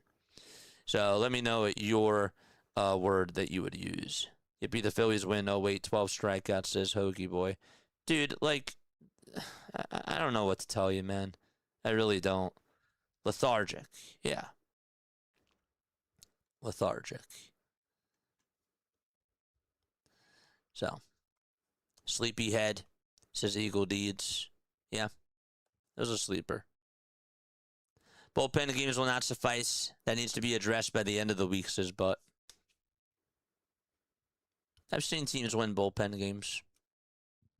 But, yeah, I don't think that this team has the depth. I agree with that. So, yeah, lethargic, it's a good word. Give up, surrender. Okay. Surrender. Okay. All right, I'm going to take a step off, okay? We'll be back in about 5 minutes. We'll talk more about this game, and you guys can call in into the show. You guys can call in, and you guys can let me know what your thoughts are, and we'll break this down. We'll break this puppy down, as we always do, and we'll just talk about it, all right? See you all in about 5 minutes. Don't go anywhere. We'll be right back in just a few moments.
Graduated from Rowan University in the spring of 2022 with a sports communication and media degree. I got to actually call minor league baseball and G League basketball games while I was in school. And then I graduated, and as soon as I graduated, I went to NFL Films in Mount Laurel, New Jersey. And as much as I loved that experience, I miss putting on the headsets. I decided, you know what, talk is cheap. I have a laptop that's in my house, and so 21 months later, here we are, still on YouTube, calling games and building an incredible, loving community on here with the people that I call my Philly freaks with a capital P and a capital H. We go live for every single Phillies, Sixers, and Eagles game, and we do it like old school radio play-by-play style. I'm Jason Joseph, and this is Play-by-Play with JJ. I showed a swung on, barreled it out to right field. Bye-bye baseball. That baby is long gone. Well, the Philadelphia Phillies lose tonight by a final score of 4-1 to the Washington Nationals. The Nationals take care of business. Foster Griffin looked really good out there on the bump, and the Phillies just could not solve them. They only got one run tonight. It was a solo home run from Brandon Marsh. It was a good swing, but that was pretty much all the offense. And they end up losing in a bullpen game today. Tim Mayza did go a couple innings. We'll talk a little bit about Alan Rangel and his performance tonight, which I actually thought that he did really good. But this one is just one of those games where I am sort of like torn, right? Because the offense just wasn't so good tonight at all. Foster Griffin, I thought, actually did some really good things, and I will give him credit where credit is due. But the Phillies were just lifeless at the plate tonight. Not really a shocker when you really think about what happened tonight with the rain delay and with how they were sort of set up. This was just one of those games where it just would have been nice to just be able to start off the series with a bang, but they weren't able to do so. I expect them tomorrow to go out there firing and for them to have more fire against the Washington Nationals, especially with Jesus Luzardo out there on the bump. But they just didn't have control, and honestly, they just got off to a bad start today. Trey Turner struck out, and Kyle Schwarber struck out in that first inning, and Griffin really did set the tone. He really did. And the Phillies were chasing after pitches. They were getting fooled on his changeups and on his stuff that was off the plate, and that's why they lost. That's essentially why they ended up losing today, because they didn't put up enough runs, and they were just getting very chasey, is the word that I'd like to use. I think I just made that up, but yeah, trying to hack at everything and not putting up really good at-bats. But again, I thought Foster, I gave him credit where credit was due, because he has been doing really well for them this year. He really has. You just take a look at how he's been doing in the month of June, coming on into today. We talked about him going 17 innings, allowing just 3 earned runs, and striking out 15 batters. He's been having a very good season for the Nationals, and he's their number one pitcher.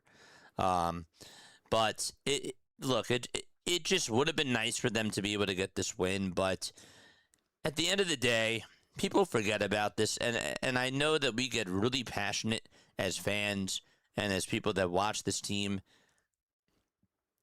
You want them to succeed all the time. But that's just not how it always goes. And I'm not really mad about this loss. I'm really not. I thought that they had themselves a really good weekend, and I really don't take anything out of this game. Like, there's nothing that I really take out of this game that's like, I'm really not happy about that. The only thing that really just continues to bother me is Trey Turner. That's really it. Trey Turner struck out 2 times today, and I thought that he just looked, again, really bad at the plate. Schwarber didn't have a good day. Bryce Harper did get on twice. He had the 1 infield single. I don't really think he meant to do that, but he got on, and the rest of the offense was just lifeless. The rest of the offense just couldn't really do anything, and sometimes that just happens. And this is more so about how do they respond tomorrow, and how do they pick up steam. That's really what I care about when it comes to just looking into tomorrow. This is just one of those games that you throw it into the garbage and you just say, move on to the next one. Like, I really don't want to spend too much time talking about this game because I just think that they're better than this, and they can't win every single game. So Beater got the save, Mayza got the loss. Oh, we'll talk about Tim Mayza right now. Yeah, Tim Mayza today got the start, and he had a bad pitch that he left out over the middle of the plate to James Wood to start off the bottom of the first. It was a sinker that was over towards the inside corner. That's right where he likes it. This guy likes to hit pitches that are towards the inside corner, and he has a lot of pop in the bat. Harper was playing off the line over at first, and he hit it down the first base line.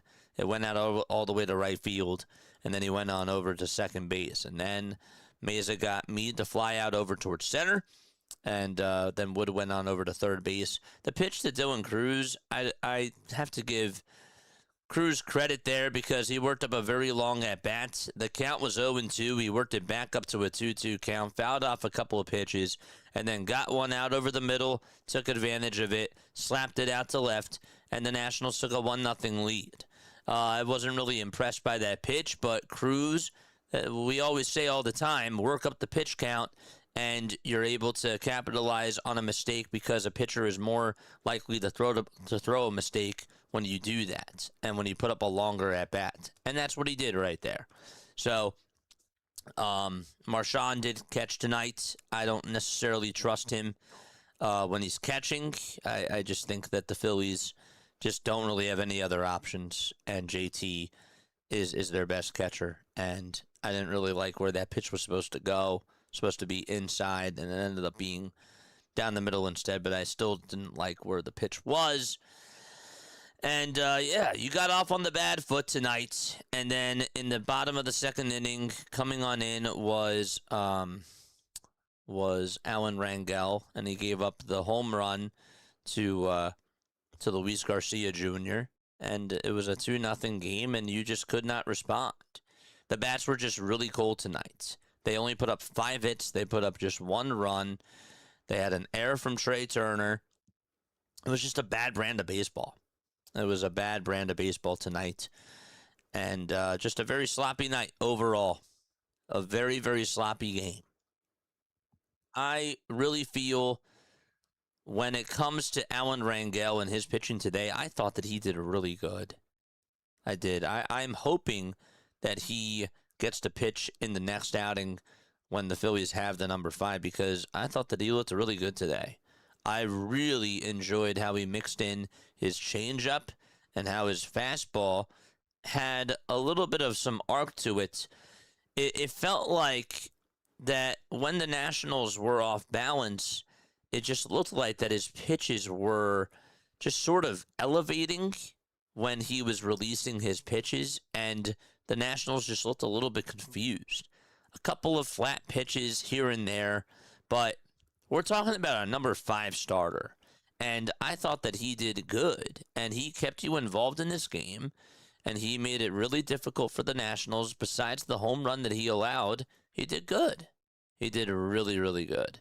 So 5 innings, 5 hits allowed, 1 earned run, no walks. That's the big thing to me, is that he didn't walk anybody, and he got a lot of soft contact in this game too, and got himself a couple of strikeouts as well. So I'd like to see him pitch again. I am really intrigued with what he's able to do. Remember, he did pitch earlier this year and got the call up to the show.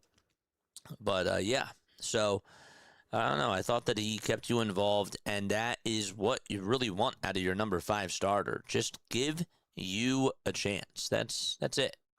So 5 innings for him, and that's what they got. And that's what it was good. It was all good stuff.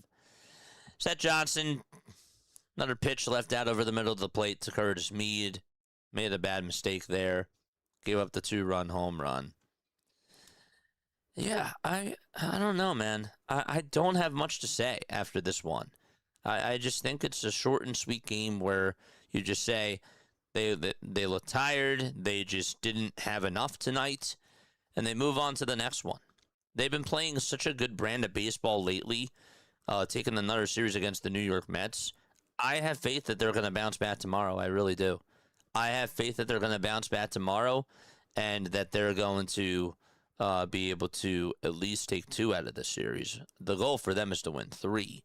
I didn't expect them to sweep the Nationals. I don't know if you did, but Nationals have been playing overall pretty good baseball. So, yeah, that's all I got. That's all I got. 610-314-0844. It's a long season. You're going to lose games, and this is one of those games where I just say, overall, I'm really not upset. The offense was bad. On to the next one. Done. But let me know what your thoughts are down below. And call on into the show. 610-314-0844. Larry, what's up, Larry? How are you doing, my friend? And by the way, this is what the box score of the game looked like. Let's put this over here. One sec.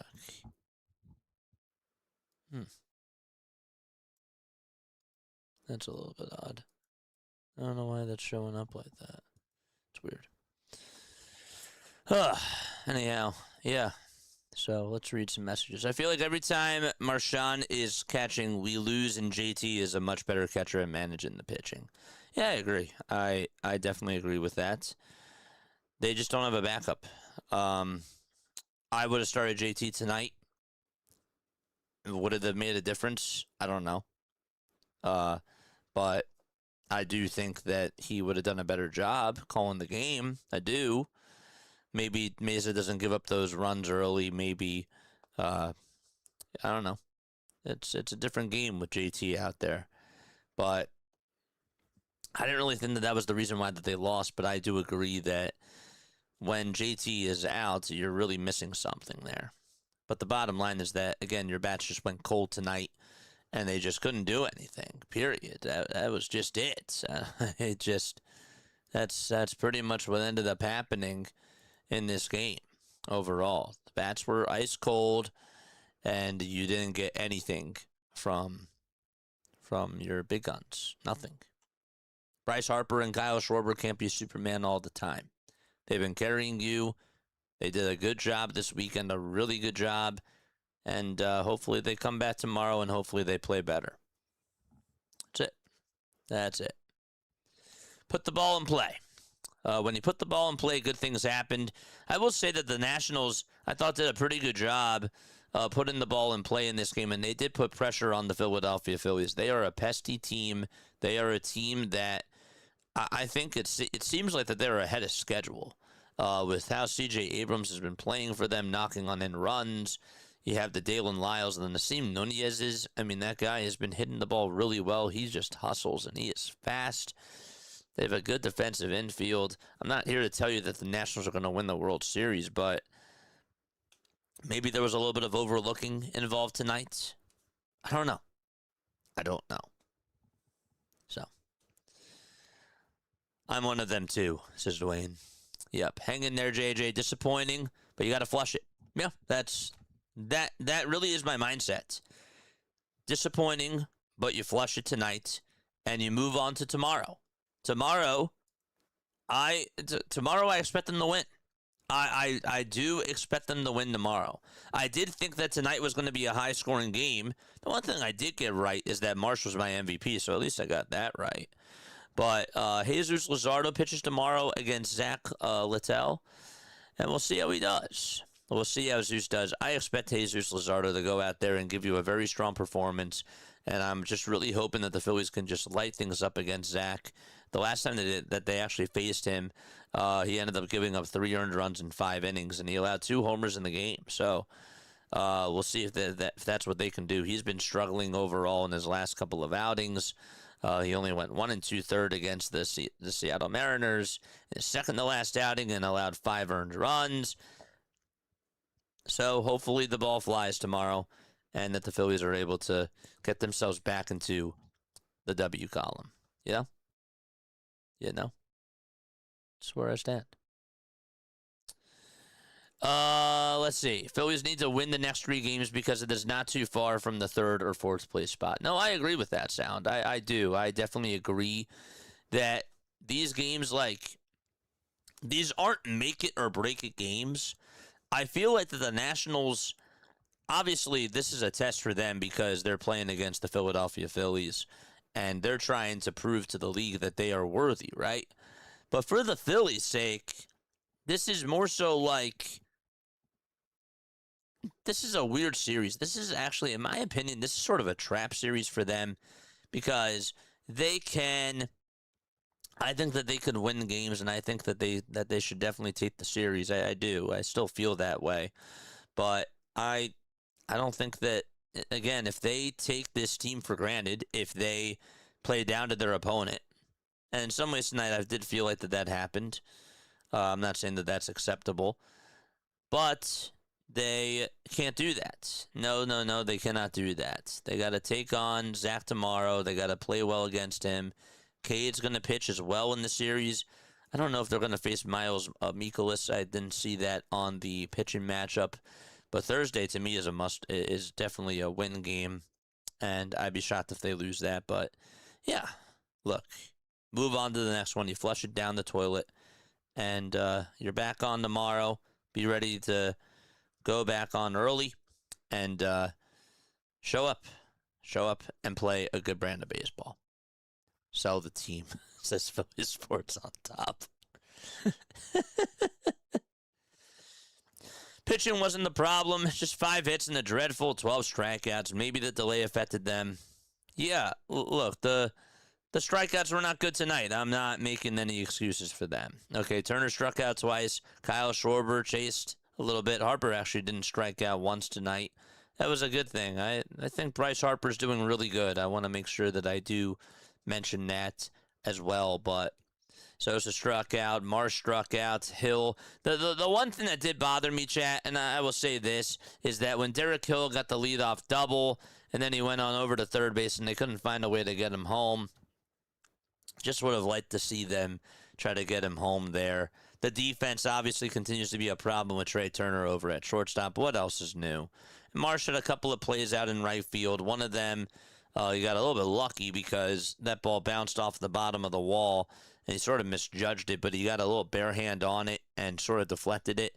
I thought Wood was going to be able to go over to third base. It was in that bottom of the first inning on that double, and then he took a wrong turn on a play that was hit over his head from Kybert Ruiz in the 8th inning. Yeah. Okay, just a sloppy day. This game was sloppy. Let's just call it what it was. Sloppy. A sloppy game. Yeah. But they'll be back tomorrow. I have faith. I have faith that they're going to come back tomorrow and that they're going to even up the series and that they're going to play much better against the Washington Nationals. So, yeah, that's it. I like that Rangel didn't walk any guys. He did good, especially just getting called up. Give the kid a start. Eventually, teams will get looks at him, but give him a shot. And look, they're going to have a scouting report eventually, and they're going to learn from this, and they're going to watch more tape on him. But why not? Why not give him more of a chance? Because who else do they have? Who else do they have in the minors? Who else do they have? Period. Nobody. So, all right. Yeah, short and sweet. We had a long day today. We started stream early because of the pre-series show, and then we were yapping, of course, for about an hour and a half until the game got started at 8:15. So we're just gonna go. I think that we had ourselves a really good day overall. I'm gonna leave you guys with BW. As soon as the stream is over, you're gonna be redirected over to Orioles Birdwatcher stream. So please make sure that you guys go check him out. Go give him a thumbs up button as well. And go show him all the love and the support because he really does deserve that. So with that, I'm going to sign off. We'll be back on tomorrow night. First pitch will be at 6:45. And we have Jesus Luzardo on the hill tomorrow night. And he will be facing Zach Littell. So, all right. Love you all very much. Lila Tov. Good night. And I will catch you all on the next one. Peace out.